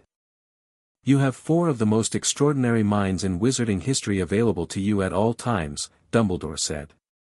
"I would be a fool not to. You want to talk to the Founders, Harry said, and the edges of his mouth moved. "I want to talk to you," Dumbledore said, with precision. "The Founders are welcome to contribute." A pause. "Though I imagine Salazar and I will have several things to work through first." "Several," Salazar said, with a dryness that had centuries in it. "He says several," Harry said. Dumbledore's expression did the thing Harry was beginning to categorize as Dumbledore's genuine smile, the one that appeared infrequently and didn't perform anything. "I imagined he might." He stood, smoothing his robes. "Rest, Harry. The end-of-year feast is in 4 days. I understand you've been promised something in that quarter." "The house points," Harry said. "Yes." Dumbledore's eyes held something. "I think you'll find the outcome not entirely disappointing." He left the hospital wing in the measured way he moved through all spaces, and Harry watched him go and felt the shape of what had just happened settle into something more solid. "He'll keep some things back," Rowena said. "He always will. It's how he's built." "But less than before," Harry said. "Less than before," she agreed. "That's something." "It's a start," Godric said. "Most good things are." He was discharged the next morning. The castle met him the way it always met him, with the particular warmth of a place that knows its person, staircases orienting helpfully, the light falling at good angles. He walked back to the Gryffindor common room through corridors that were busy with end-of-year energy. The specific loosening that happened when exams were done and summer was visible on the horizon, the collective exhale of 800 people who had been holding a great deal of tension for a great deal of months. He passed Neville on the staircase. Neville looked at him with the expression he'd had since Christmas, the one that wasn't quite awe and wasn't quite ordinary and was something between, the look of someone who has seen a person do something extraordinary and is reconciling it with the same person who'd given him potions advice and listened at the window. "You're all right," Neville said. "I'm all right," Harry confirmed. Neville nodded, with the economy of someone for whom the confirmation was everything needed. "Then, McGonagall gave me 10 points last week. For the devil's snare work in herbology." A pause. "I know given everything, that's brilliant, Neville," Harry said, and meant it completely. Neville's face did something open and unguarded. "She said my progress this year was," she said, "considerably improved." He paused. "Which I think is McGonagall for extraordinary." "It is," Harry said. "She told me once that I had a natural gift for charms. From McGonagall that translates to approximately 3 ordinary teachers jumping up and down." Neville laughed, the real laugh, the same one from the window in November. "I've been thinking," he said. "Next year. The study group that you and Hermione have been doing, the extra work. Would it be, yes," Harry said, before Neville finished. Neville looked slightly startled by the speed of it. "You don't know what I was going to ask." "You were going to ask if you could join," Harry said. "The answer is yes. It's always been yes. I was going to ask you in September and then the year got complicated." Neville stood on the staircase with his books and his toad and looked at Harry with an expression that had several years of being told he was less than moving through it towards something else. "Right," he said. "Good. Yes. September," Harry said. "First week." "First week," Neville agreed, and went down the staircase with something in his step that hadn't been there before, and Harry watched him go and felt Helga's warmth move through him like a word said correctly after a long time of being said wrong. "That," Helga said, "is how it starts. The real legacy. Not battles. That." "Yes," Harry said. "Hogwarts is its people," she said. "It always was. The stone is just stone without the people inside it." Harry put his hand on the staircase wall briefly. "Thank you," he said to the castle, quietly, because nobody was watching. The pulse came back immediately. Sure and warm and absolutely certain. He found Ron and Hermione in the common room, which was full of the particular end-of-year chaos, trunks being hauled down from dormitories, owls being located, someone's chess set had exploded in a way that appeared to be intentional and was definitely the twins, who were examining the aftermath with expressions of professional satisfaction. Hermione had commandeered a table and was organizing notes into a system that would, Harry suspected, allow her to study over the summer with the same efficiency as during term. Ron was watching her do it with the expression of someone who finds this simultaneously baffling and deeply comforting. Harry sat down between them and the quality of the room shifted in the small specific way it always did when the three of them were in the same space, a settling, a completion of something. "How was Dumbledore?" Hermione asked, without looking up. "Honest," Harry said. "More than before." She looked up at that. "He told you?" "Yes." She knew what he meant. They discussed the Horcrux theory in the hospital wing, the three of them, with the curtains drawn and the specificity of people working through something serious together. She'd gone white when he'd laid it out. She'd been completely composed in approximately 30 seconds, which was its own kind of courage. "And," she said now. "He doesn't have a solution yet," Harry said. "But he's working on one. And he's going to actually tell me things going forward." He paused. "He apologized." Ron looked up from where he'd been pretending to read a Quidditch magazine. "Dumbledore apologized?" "Yes." "To you?" "He was talking to me, so yes." Ron absorbed this. "Right," he said, and the single word contained a comprehensive reassessment. He returned to his magazine, then immediately back. "What do we do about the other ones?" "The fragments." "We find them," Harry said. "Not this summer. We're 11. But we learn. We get stronger. We figure out what we're actually dealing with." He paused. "And we do it together."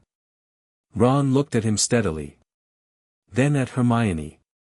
She had stopped pretending to organize notes and was looking at Harry with the expression she used when she was experiencing something she would later describe as logical but was currently feeling fully.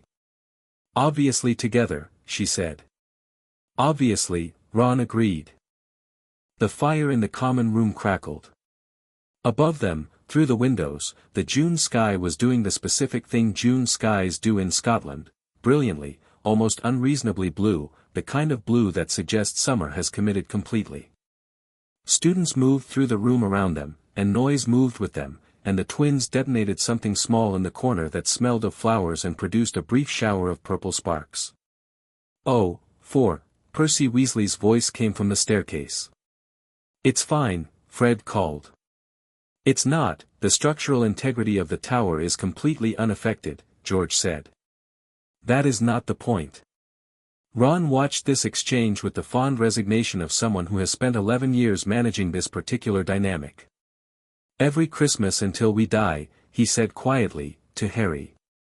"This is what you've signed up for." "Good," Harry said. Ron looked at him sideways. "You mean that the Weasley family is—" Harry stopped, because the end of that sentence was more than he wanted to say directly. He finished, "Yes. I mean it." Ron looked back at the room for a moment. Then, with the careful deliberateness of someone doing something significant in a deliberately casual way, Mom asked, in her last letter. "She asked if you wanted to come for some of the summer. We've got the burrow. It's not big, exactly, but there's room, and she said to tell you." The room was full of noise. Outside the windows, Scotland was brilliantly blue. Harry looked at the fire and held what Ron had said, and the warmth of the Weasley jumper at Christmas was in it, and the letter with its handwriting and its invitation, and the specific quality of something being offered without any expectation of what he'd do with it. "Yes," Harry said. Ron nodded, satisfied. "Good." He opened his Quidditch magazine. "Fred and George will drive you mad within 48 hours. "Probably," Harry said. "You'll be fine," Ron said. "I know," Harry said. The end-of-year feast was on a Friday evening, and the Great Hall had the specific energy of completion. 800 people who had lived through a year together and were about to scatter, and the particular bittersweet quality of endings that are also beginnings. The decorations were still up. The candles were more numerous than usual, or perhaps simply seemed so in the particular light of a hall that had been through something significant. Harry sat at the Gryffindor table between Ron and Hermione, with Neville across from him, and watched the hall fill with the specific pleasure of someone who has learned to find ordinary things extraordinary because they understand what the alternative is. Dumbledore stood, and the hall settled. The points were what the hall had been waiting for. Gryffindor was in 4th place. The loss of points for the out-of-hours corridor excursion had pushed them down, and the Slytherin table was decorated in green and silver, and Draco Malfoy was sitting at the top of it looking simultaneously satisfied with the point situation and slightly unsettled in a way he wouldn't have been unsettled 3 months ago. "I have a few last-minute points to award," Dumbledore said, with the specific warmth of a man who has been building to something. "To Miss Hermione Granger, for the use of cool logic in the face of fire, I award Gryffindor 50 points. The Gryffindor table erupted. Hermione went pink, which she immediately tried to compose, which made it worse. To Mr. Ronald Weasley, for the best game of chess Hogwarts has seen in 40 years, I award Gryffindor 50 points. Ron's expression moved through approximately 11 different things in 2 seconds and landed on something unguarded and completely undignified, and he looked at Harry with eyes that were doing something he would die before acknowledging. And to Mr. Harry Potter, Dumbledore said, and the hall went very quiet with the quality of a place that understands it is in a significant moment, for the cool nerve and outstanding courage and the willingness to hold on when every instinct might counsel otherwise, I award Gryffindor 60 points. The Gryffindor table didn't erupt this time. It did something more sustained and more significant, a sound that built from the bottom and rolled upward, and the rest of the hall joined it, and the candles did what they had done on the first night of term. They flared, all of them, simultaneously, and the light in the great hall for one moment was extraordinary. The points put Gryffindor tied with Slytherin. Dumbledore waited for the sound to settle, and then, I also have it on excellent authority that Mr. Neville Longbottom showed considerable character this year in a number of quieter moments that deserve recognition. 10 points to Gryffindor. Neville made a sound like someone who has been hit gently with something unexpected. Hermione reached across the table and grabbed his arm and said something rapid and approving that made him go red all the way to his ears. The Slytherin table's green and silver decorations changed. The Gryffindor colors ran along the walls, crimson and gold, and the hall was on its feet for the second time this year at a sorting or something adjacent to it, and Harry sat in the middle of it and looked up at the enchanted ceiling. Clear night. Stars. Well done, said Helga, and her voice was full of everything. A year, said Godric. 1 year. Look at what's in this room. Harry looked. Ron, trying to be nonchalant and failing completely.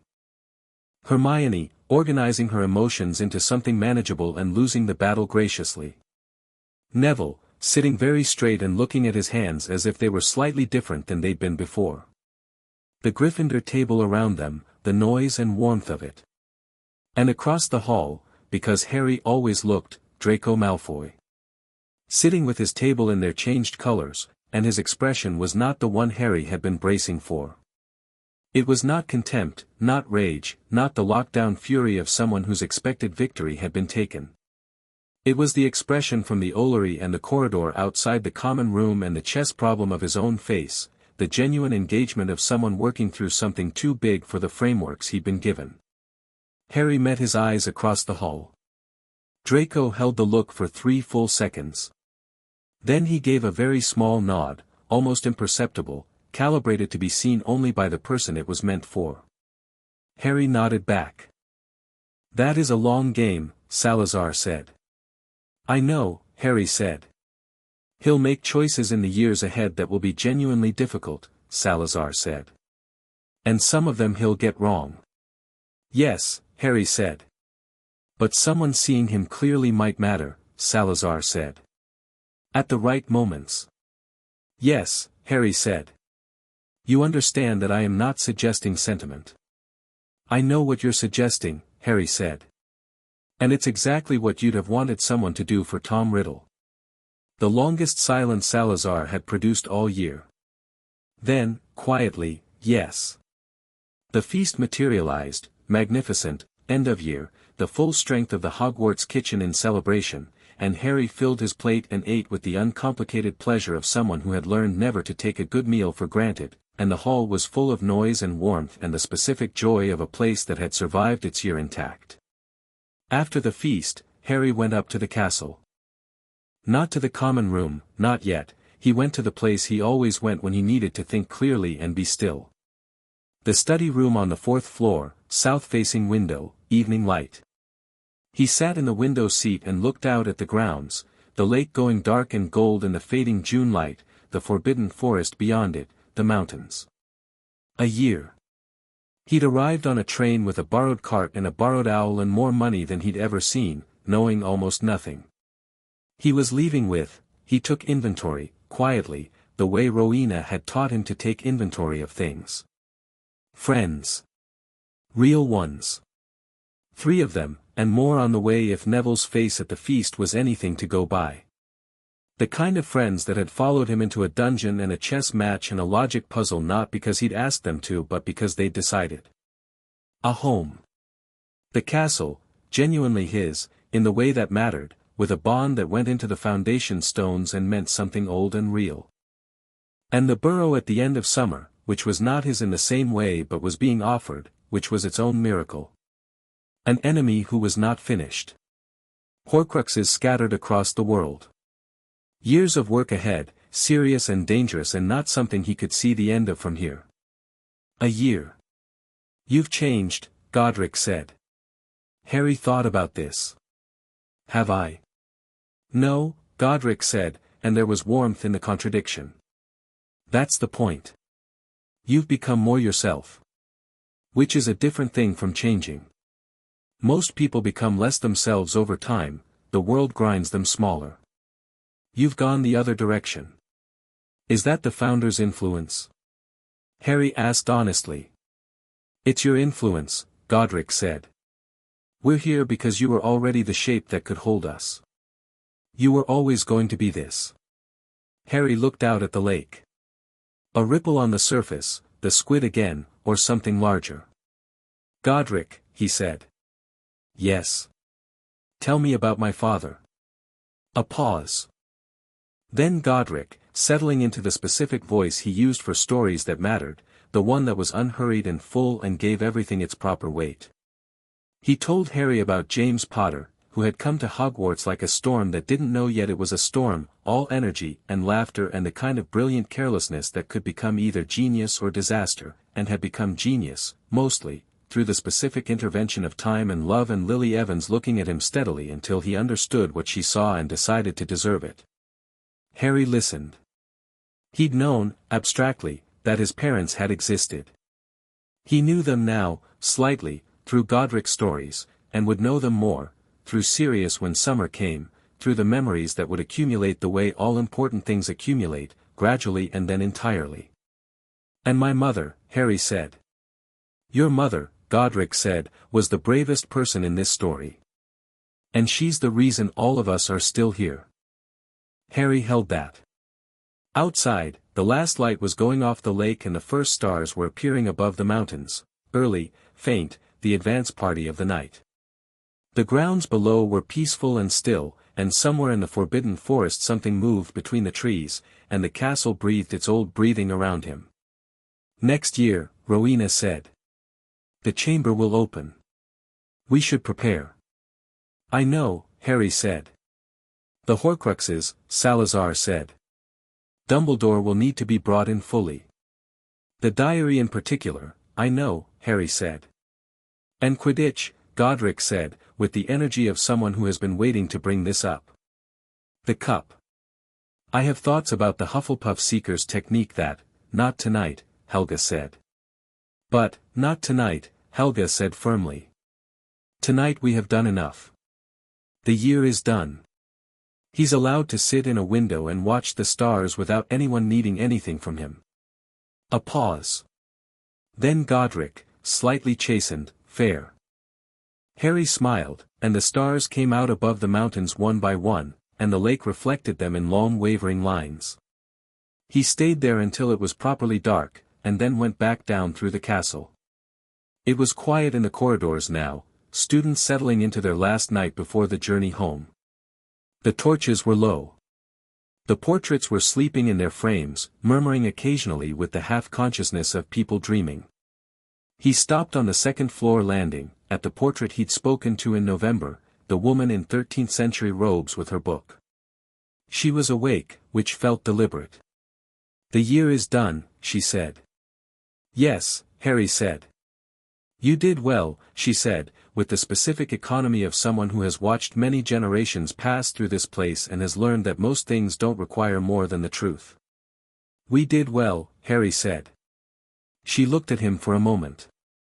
Then, with a small smile that was the smile of a portrait that has been in a building for 800 years and has learned to recognize the things worth smiling at, "The girl you mentioned. The one 400 years ago who tried to carry it alone." "Yes," Harry said. "She'd have liked you," the portrait said. Harry looked at her. "I hope I'd have deserved it," he said.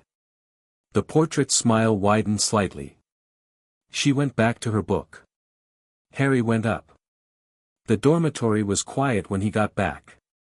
Neville was already asleep. Toad Trevor settled on the pillow beside him with the self-satisfied expression of a toad who knows he has a good arrangement. Ron was in his bed with a letter half-written, pen still in hand, asleep mid-sentence. Harry looked at both of them for a moment. He put Ron's quill on the nightstand so it wouldn't mark the sheets. He settled Trevor slightly more securely on the pillow so the toad wouldn't fall in the night. Small things. The kind of things Helga had always called the truest measure of character, not the dramatic gestures but the habitual small kindnesses, the ones you do when nobody is watching. He got into his own bed and lay on his back and looked at the stone ceiling. "One more thing," he said. The four presences settled, attentive. "Thank you," he said. "For the year." "For everything, actually. For the cupboard and the stories and the chess and the mirror and the chamber and all of it." He paused. "For being there." "Always," said Helga, immediately. "We're not going anywhere," Godric said. "You're stuck with us." "I could frame that more graciously," said Rowena. "You could," Godric agreed. "But it's still true." "It's still true," Harry confirmed. The dormitory was quiet. Through the window, the June sky was deep and full of stars, and the mountains were dark shapes against it, and somewhere below in the grounds the lake held the reflection of everything above it without effort. "Salazar," Harry said. A long pause. Then, "Yes. Whatever happens next year," Harry said. "With the chamber." "Yes. I'm not afraid of it," Harry said. "And I wanted you to know that specifically. Not the others, you." The longest pause Salazar had produced in 11 years of knowing Harry. When he spoke, his voice was quieter than usual, stripped of the careful control he maintained even in the most private moments. "The creature in the chamber," he said. "When you meet it. Tell it that its maker has not forgotten it." "I will," Harry said. "Good," Salazar said, and there was something in the word that had not been there before, something that belonged to the territory of grief and relief and the particular feeling of putting something down that you have been carrying for a very long time. Harry closed his eyes. Tomorrow there was a train and Ron's family at the other end of summer and a world that was considerably more complicated and considerably more wonderful than the cupboard under the stairs had prepared him for. There was Dumbledore, newly honest, newly trying. There was Draco Malfoy at a crossroads. There was the chamber waiting in the deep rock of the school, and the diary somewhere in the world with a piece of a ruined soul inside it, and the slow work of years ahead. There was everything, really. But right now there was only this, a dormitory in the oldest magical school in Britain, the sound of friends sleeping, and the castle breathing around him like a living thing, and four presences that had been there before he had words for anything settling into the quiet the way old things settle, completely, without residue, without any sense of leaving. "Sleep well," said Helga. "Big year coming," Godric said. Multiple significant challenges, Rowena confirmed. Statistically speaking, the second year is, said Godric. Yes. Tomorrow. Oh, Rowena said. Yes. All right. Tomorrow. Sleep, said Salazar.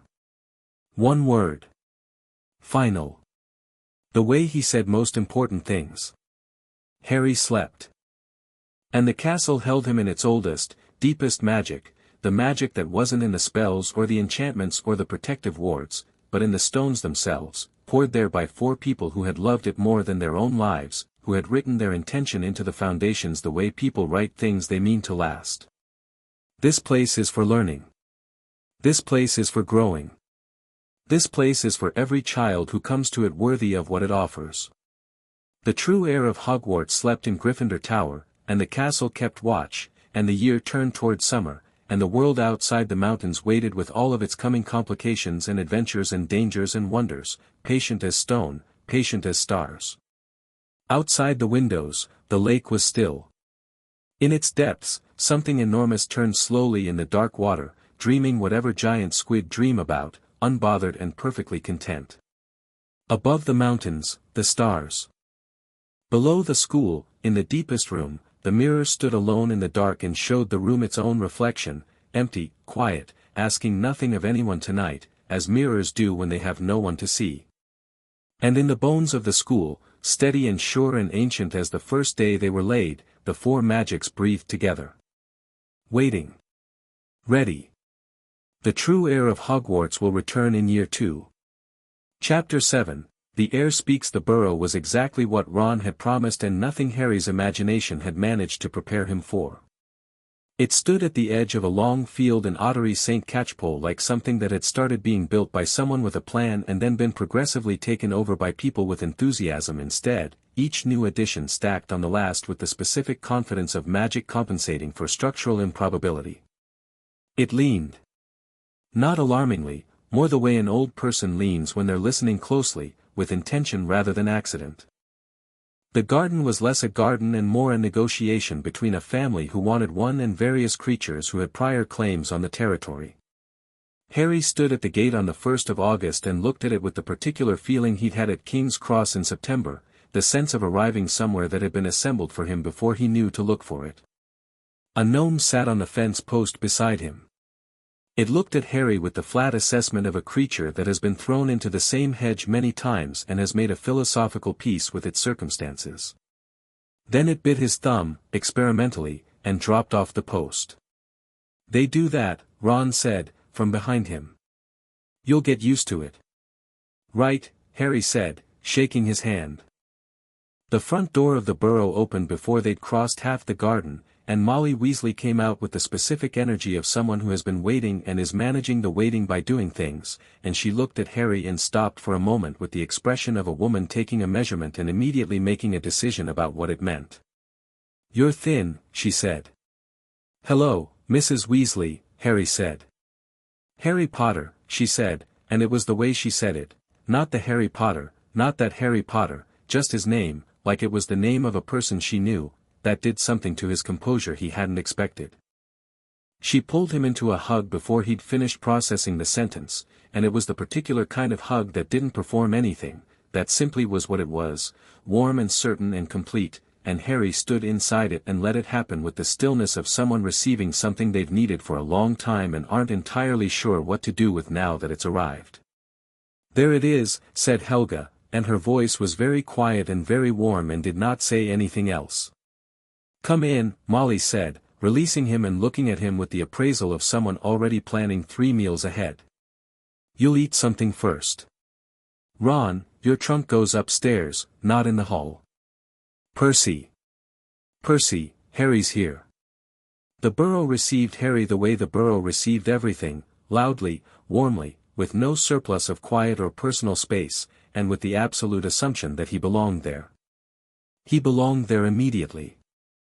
The kitchen was the heart of it, a wide, cluttered, magnificent kitchen where things chopped and stirred themselves and the smell of something extraordinary was coming from the oven and the clock on the wall had 9 hands, each with a family member's name, and all 9 were currently pointing to home in a cluster that said something about the Weasley family more clearly than any description could. Harry looked at the clock and then looked away before it became something he'd have to manage in front of people. Home, 8 hands. Mortal peril, 1, and it was pointing to Bill, which made sense given that Bill was in Egypt doing curse-breaking work that sounded, from Ron's descriptions, genuinely exciting and consistently dangerous. Fred and George were at the table conducting what appeared to be an experiment with several cauldrons of something that smelled wrong in an interesting way. They looked up when Harry arrived with the unified expression of people who have been waiting for someone specific. "Harry," Fred said. "We've been thinking," George said. "That's either good or catastrophic," Ron said. "We've been developing," Fred said, "a line of joke products." "Sweets, primarily," George said. "Joke sweets. We need a test subject," Fred said. "Someone whose well-being we care about enough to be somewhat careful. But not too careful," George added. "Obviously we tell you what each one does," Fred said. "Approximately." "Approximately," George agreed. Harry looked between them. "What's the current success rate?" A pause. "Define success," Fred said. "No lasting effects," Harry said. "Oh, very high," George said. "Nearly all of them," Fred said. 80%. "At least 80, George agreed.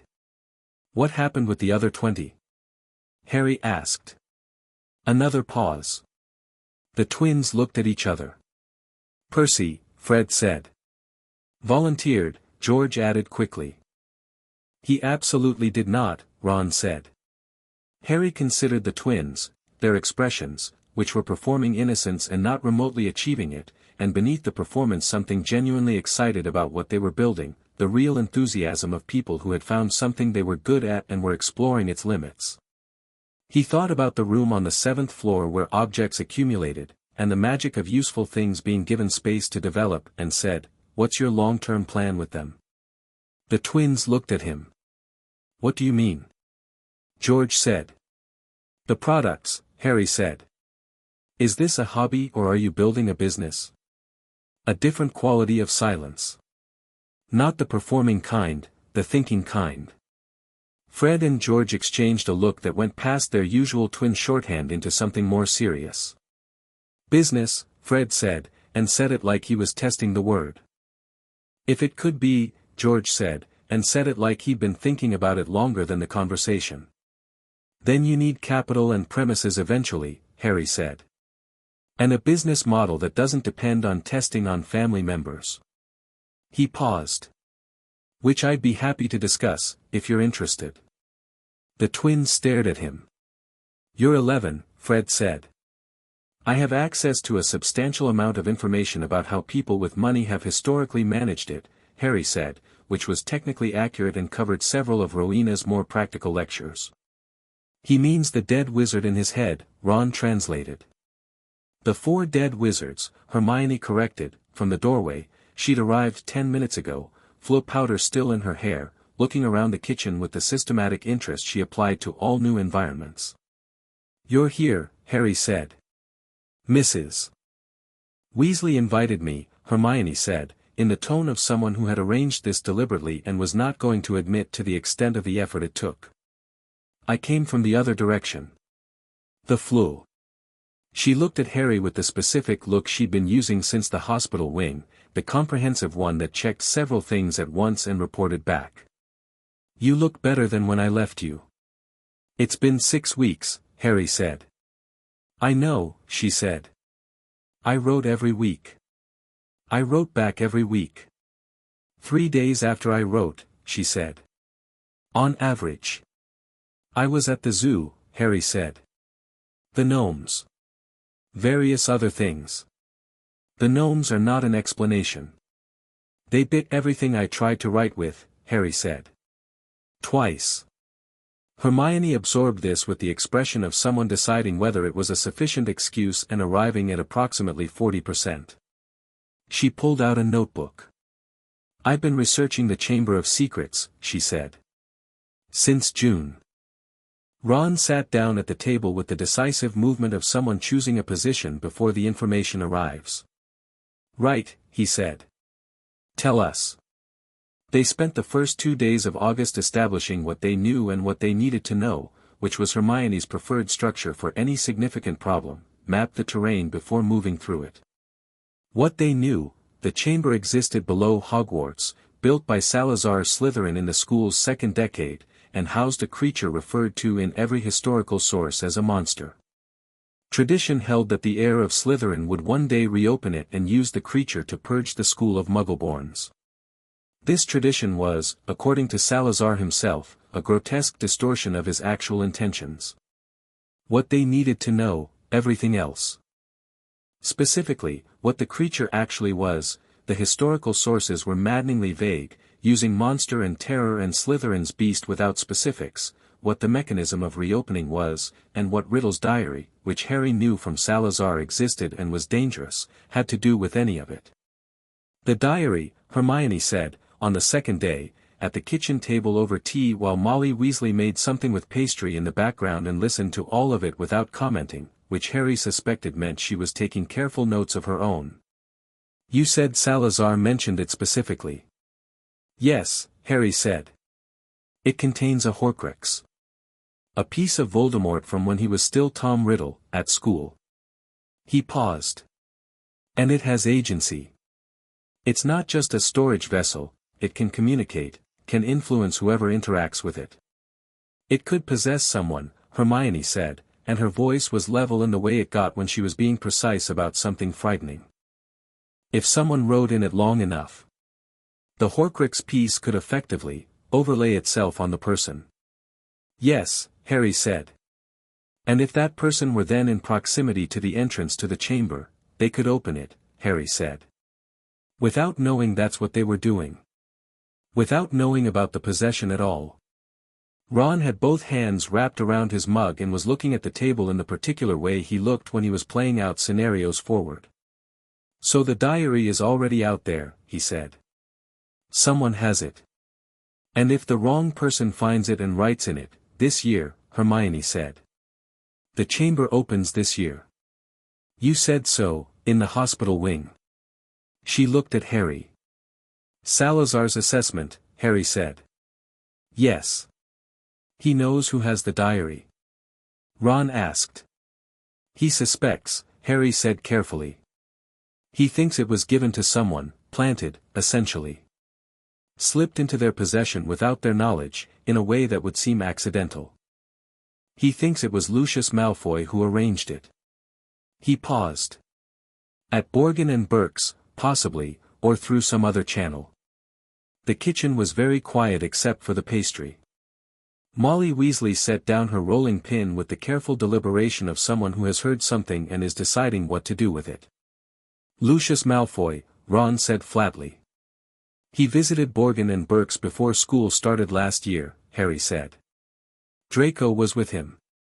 Draco told me, indirectly, that his father was involved with whatever Quirrell was doing. Lucius had access to Riddle's possessions, he was connected to Voldemort, Death Eater, kept his position in the Ministry after the fall by claiming he'd been under the Imperius curse." He paused. "The diary might have been passed on during the summer. To a student. Someone who'd bring it to school without knowing what it was." "A Slytherin student," Hermione said. "Not necessarily," Harry said. "Anyone who found it and started writing in it. It would be attractive. A diary that responds. That seems to understand. That asks the right questions." He looked at Hermione directly. "You should not write in it if you find it." "Obviously," Hermione said. "I mean specifically because it would find your curiosity very useful," Harry said. Hermione held his look for a moment. "Point taken," she said. Molly Weasley picked up her rolling pin again and said, to the pastry but clearly to the kitchen, "I want to know immediately if any of you find this diary." "Not after." "Immediately." "Yes, Mrs. Weasley," Harry said. "And you'll write to Dumbledore," she said. "Yes," Harry said, and meant it, Dumbledore's new directness was a resource he intended to use. "Good," said Molly Weasley, and pressed the pastry out with the firmness of someone who has made a decision and is expressing it through available materials. The rest of August moved the way good summers move, with the specific generosity of time that knows it's running out and gives you everything before it goes. Harry learned the rhythms of the burrow, which were complex and overlapping and entirely different from any rhythm he'd known in 11 years of being somewhere he wasn't wanted. He learned that breakfast was loud and dinner was louder and that the kitchen was always the right place to be, and that Arthur Weasley's enthusiasm for Muggle objects was genuine and delightful and led to some extremely interesting conversations about plugs. "A rubber coating," Arthur said, holding a plug like it was a relic of significant archaeological importance. "To prevent the electricity from escaping." "Brilliant. Absolutely brilliant. Harry, is it the electricity that makes Muggle lights work?" "Yes," Harry said. "Well, electrons moving through a conductor, which generates electrons," Arthur breathed, like Harry had said something holy. "They're tiny particles," Harry said. "Much smaller than atoms. And atoms are, also tiny particles. Everything is made of them." Arthur set the plug down and looked at Harry with the expression of a man whose sense of wonder has just doubled. "Everything," he said. "Everything," Harry confirmed. "Extraordinary," Arthur said.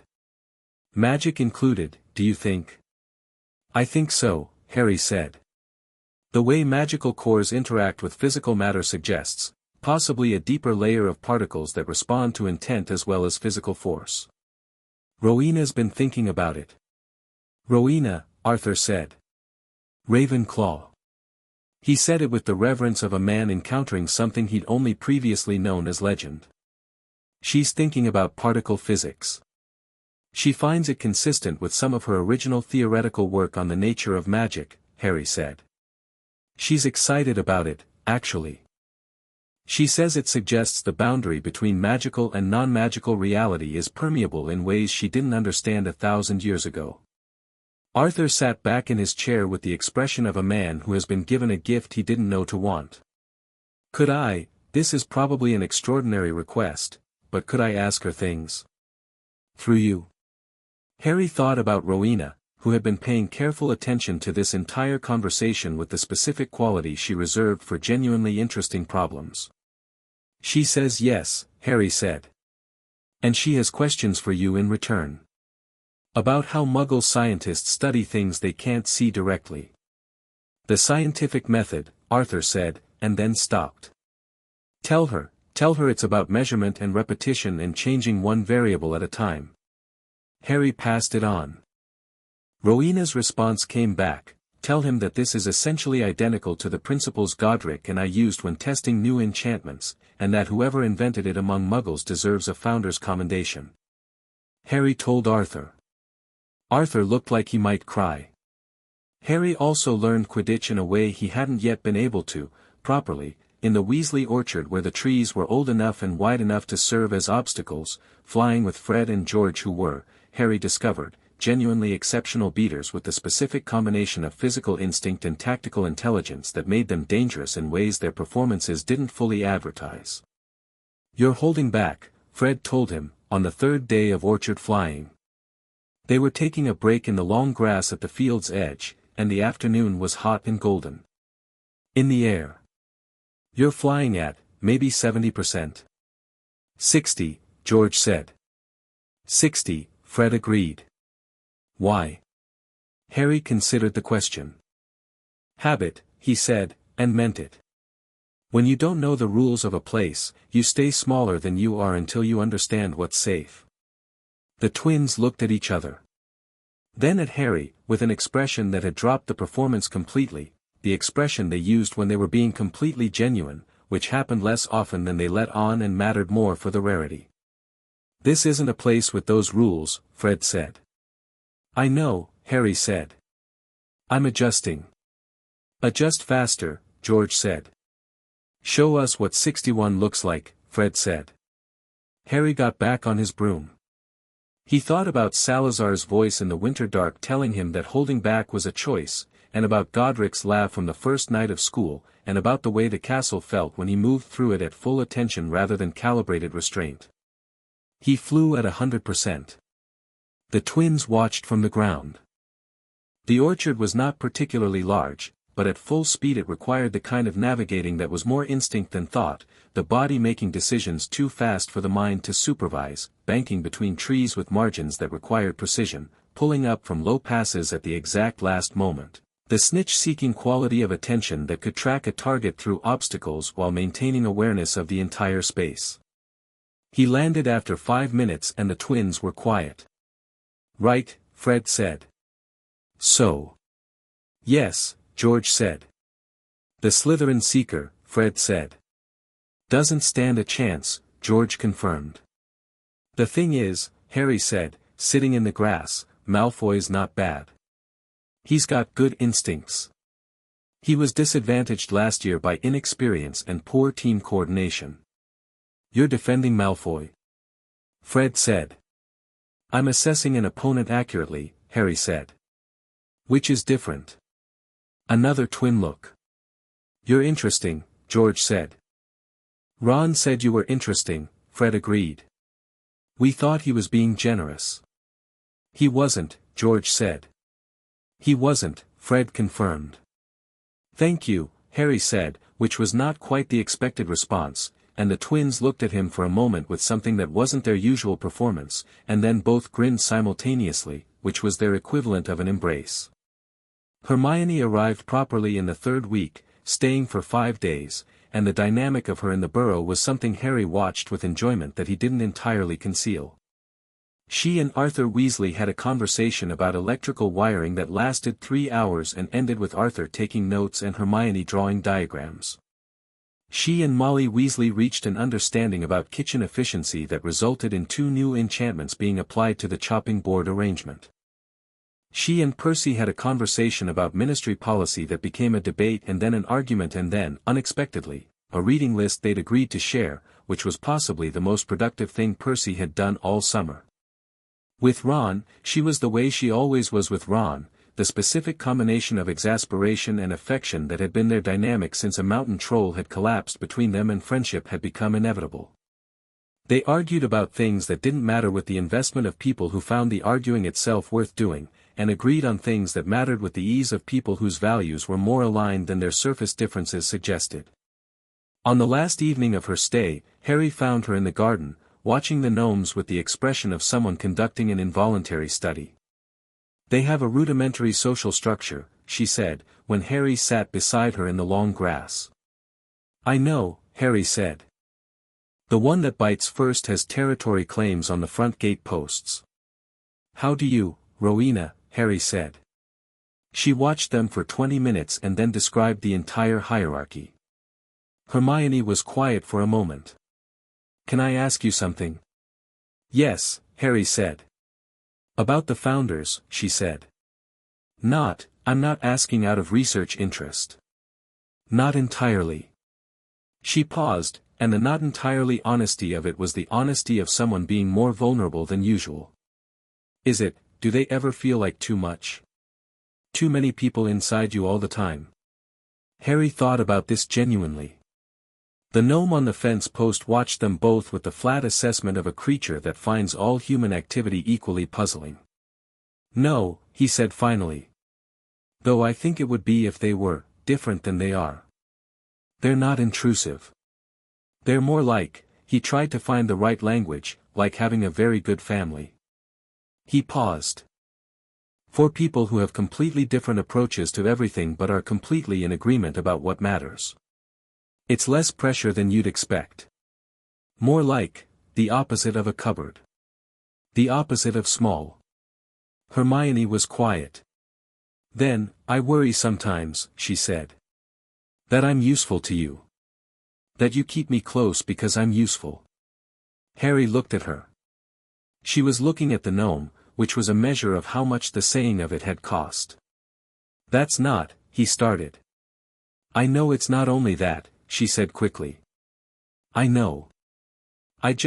Sometimes I think about what I bring to the group versus what you both bring, and it's almost always, information. Research. I'm the one who reads things. What if that's the only reason, Hermione? Harry said. She stopped. You argued with Snape in the hospital wing, he said. When they wanted to keep me longer than you thought necessary. You told him, I was told afterward, I was still unconscious, you told him that his approach to student recovery times prioritized institutional convenience over individual well-being, and that you'd be raising the matter with McGonagall. Hermione's expression did something quick and involuntary. Who told you that? Ron, Harry said. Who found it the funniest thing he'd seen all year, and also the bravest. It wasn't, you argued with a professor, Harry said, on my behalf. With no magical ability relevant to the situation. Just a clear position and the willingness to hold it. He paused. That's not information. That's you. Hermione looked at the gnome for a moment. Then she reached over and put her hand briefly on Harry's arm, not a hug, not a long gesture, just contact, deliberate and quick, and then took it back and smoothed her robes. All right, she said. All right, Harry said. Well handled, said Helga, with the tone of someone who has watched a great many human interactions and knows when one has gone right. The gnome fell off the fence post of its own accord. It lay in the grass for a moment, assessing its dignity, and then waddled back to the gate with the stride of something that has decided the fall was intentional. The letter from Hogwarts arrived with the school supply list on the 19th of August, and it contained, as it always did, the standard book list plus several additions that made Ron groan before he'd finished reading them. Gilderoy Lockhart's Guide to Household Pests, Ron read. Voyages with Vampires. Travels with Trolls. Wanderings with Werewolves. Break with a Banshee, all of these are Lockhart. They're all Lockhart books. He's the new defense teacher, Harry said. Ron looked at him. You already knew. Dumbledore wrote me at the end of July, Harry said.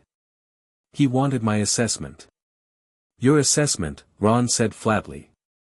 He wanted an 11-year-old's, 12-year-old's, Hermione corrected, without looking up from her own list. He wanted to know what the founders thought, Harry said. About having Lockhart at Hogwarts. Ron looked at him.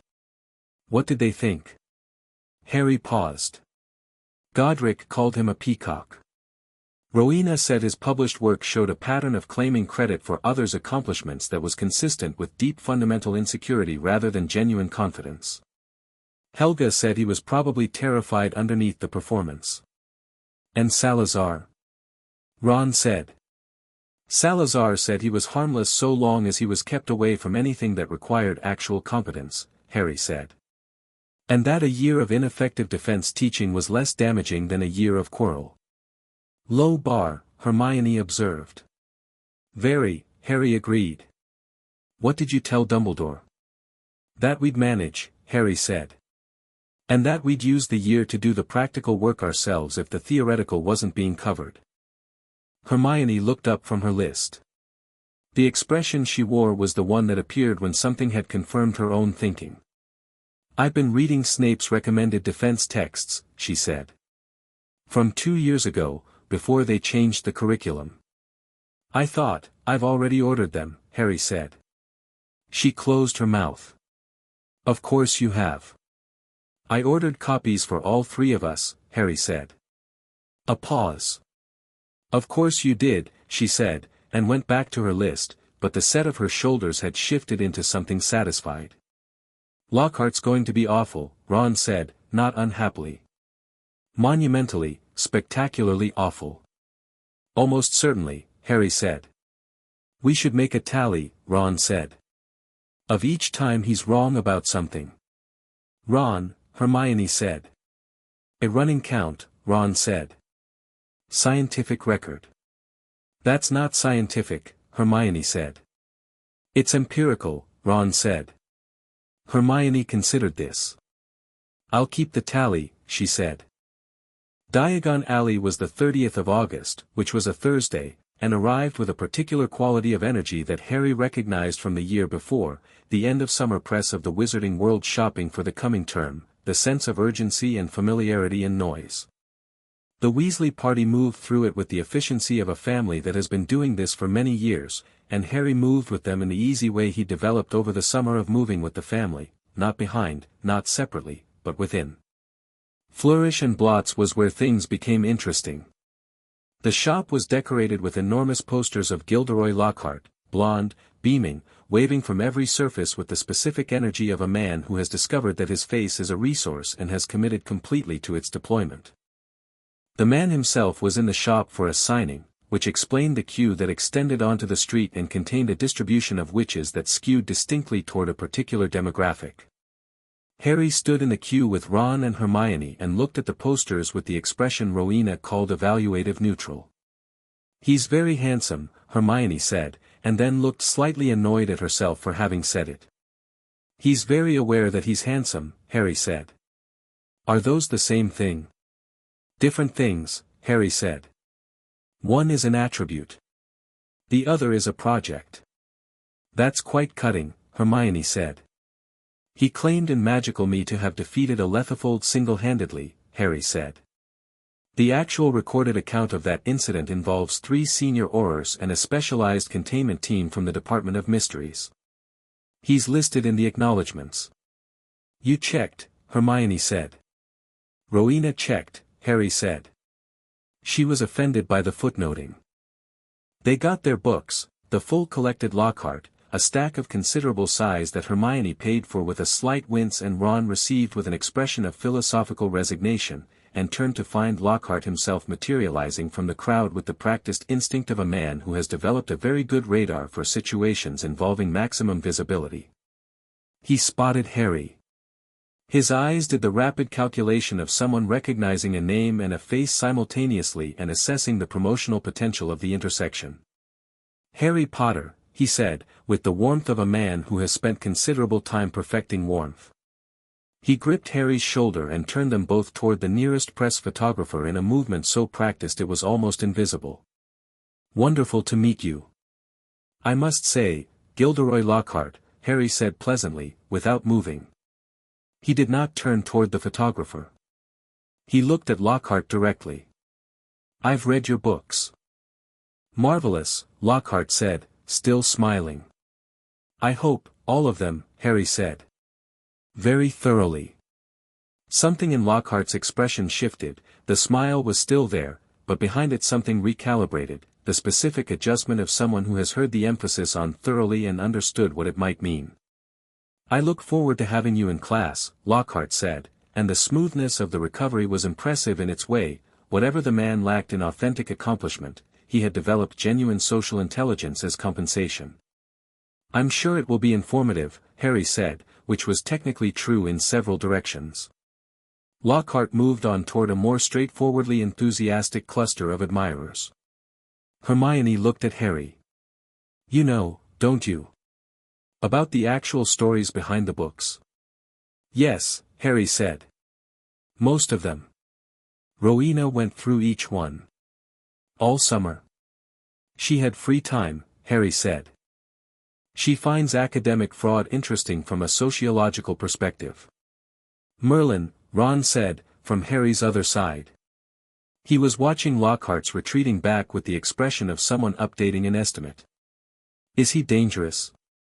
"Not intentionally," Harry said. "But a defense teacher who can't actually defend anything is a structural problem in a year when," he stopped. He hadn't told the Weasleys, Ron, specifically, the full scope of what he expected this year to bring. "Not yet." Ron caught the stop. "When what?" Harry looked around the busy shop. This was not the right place. "Later," he said. "At the Burrow. Tonight." Ron held his look for a moment, then nodded. He'd learned, over the summer, to trust Harry's read on when something needed to be said in a particular way in a particular place. It was one of the things Harry found most valuable in him, the ability to wait when waiting was the right thing, without it being surrender. "Tonight," Ron agreed. They paid for their books and went back into the sun of Diagon Alley and into the rest of the day, which was warm and full of the particular quality of the last summer day before everything changed again. Harry moved through it with his hands in his pockets and his attention on everything, and the four presences in him were alert without being anxious, and the castle was 2 weeks away, and the chamber was under it, and the diary was somewhere in the world doing something to someone Harry didn't yet know. He breathed the summer air. He watched Molly Weasley argue affectionately with Arthur about whether they could fit one more item in the shrinking bag. He watched Ron help Ginny carry her new textbooks without being asked. He watched Fred and George disappear into a corner shop that smelled of sulfur and emerge looking extremely satisfied. "The year is coming," Salazar said. "I know," Harry said. "Are you ready?" Not the same question as last year. Last year the question had been honest uncertainty. This was something different, a check-in, a temperature reading. Harry thought about the summer, the gnomes and the orchard and Arthur's wonder at electrons and Hermione in the garden and Ron playing chess at the kitchen table with the focus of someone discovering they're good at something in a way that goes deeper than games. "Yes," Harry said. And meant it. The last day of summer held them all in its warmth like something that understood it was ending and was making an effort. And Harry Potter stood in Diagon Alley surrounded by the people who had become his world in a year, and looked at what was coming without looking away. 12 years old, and full of ancient voices, and ready.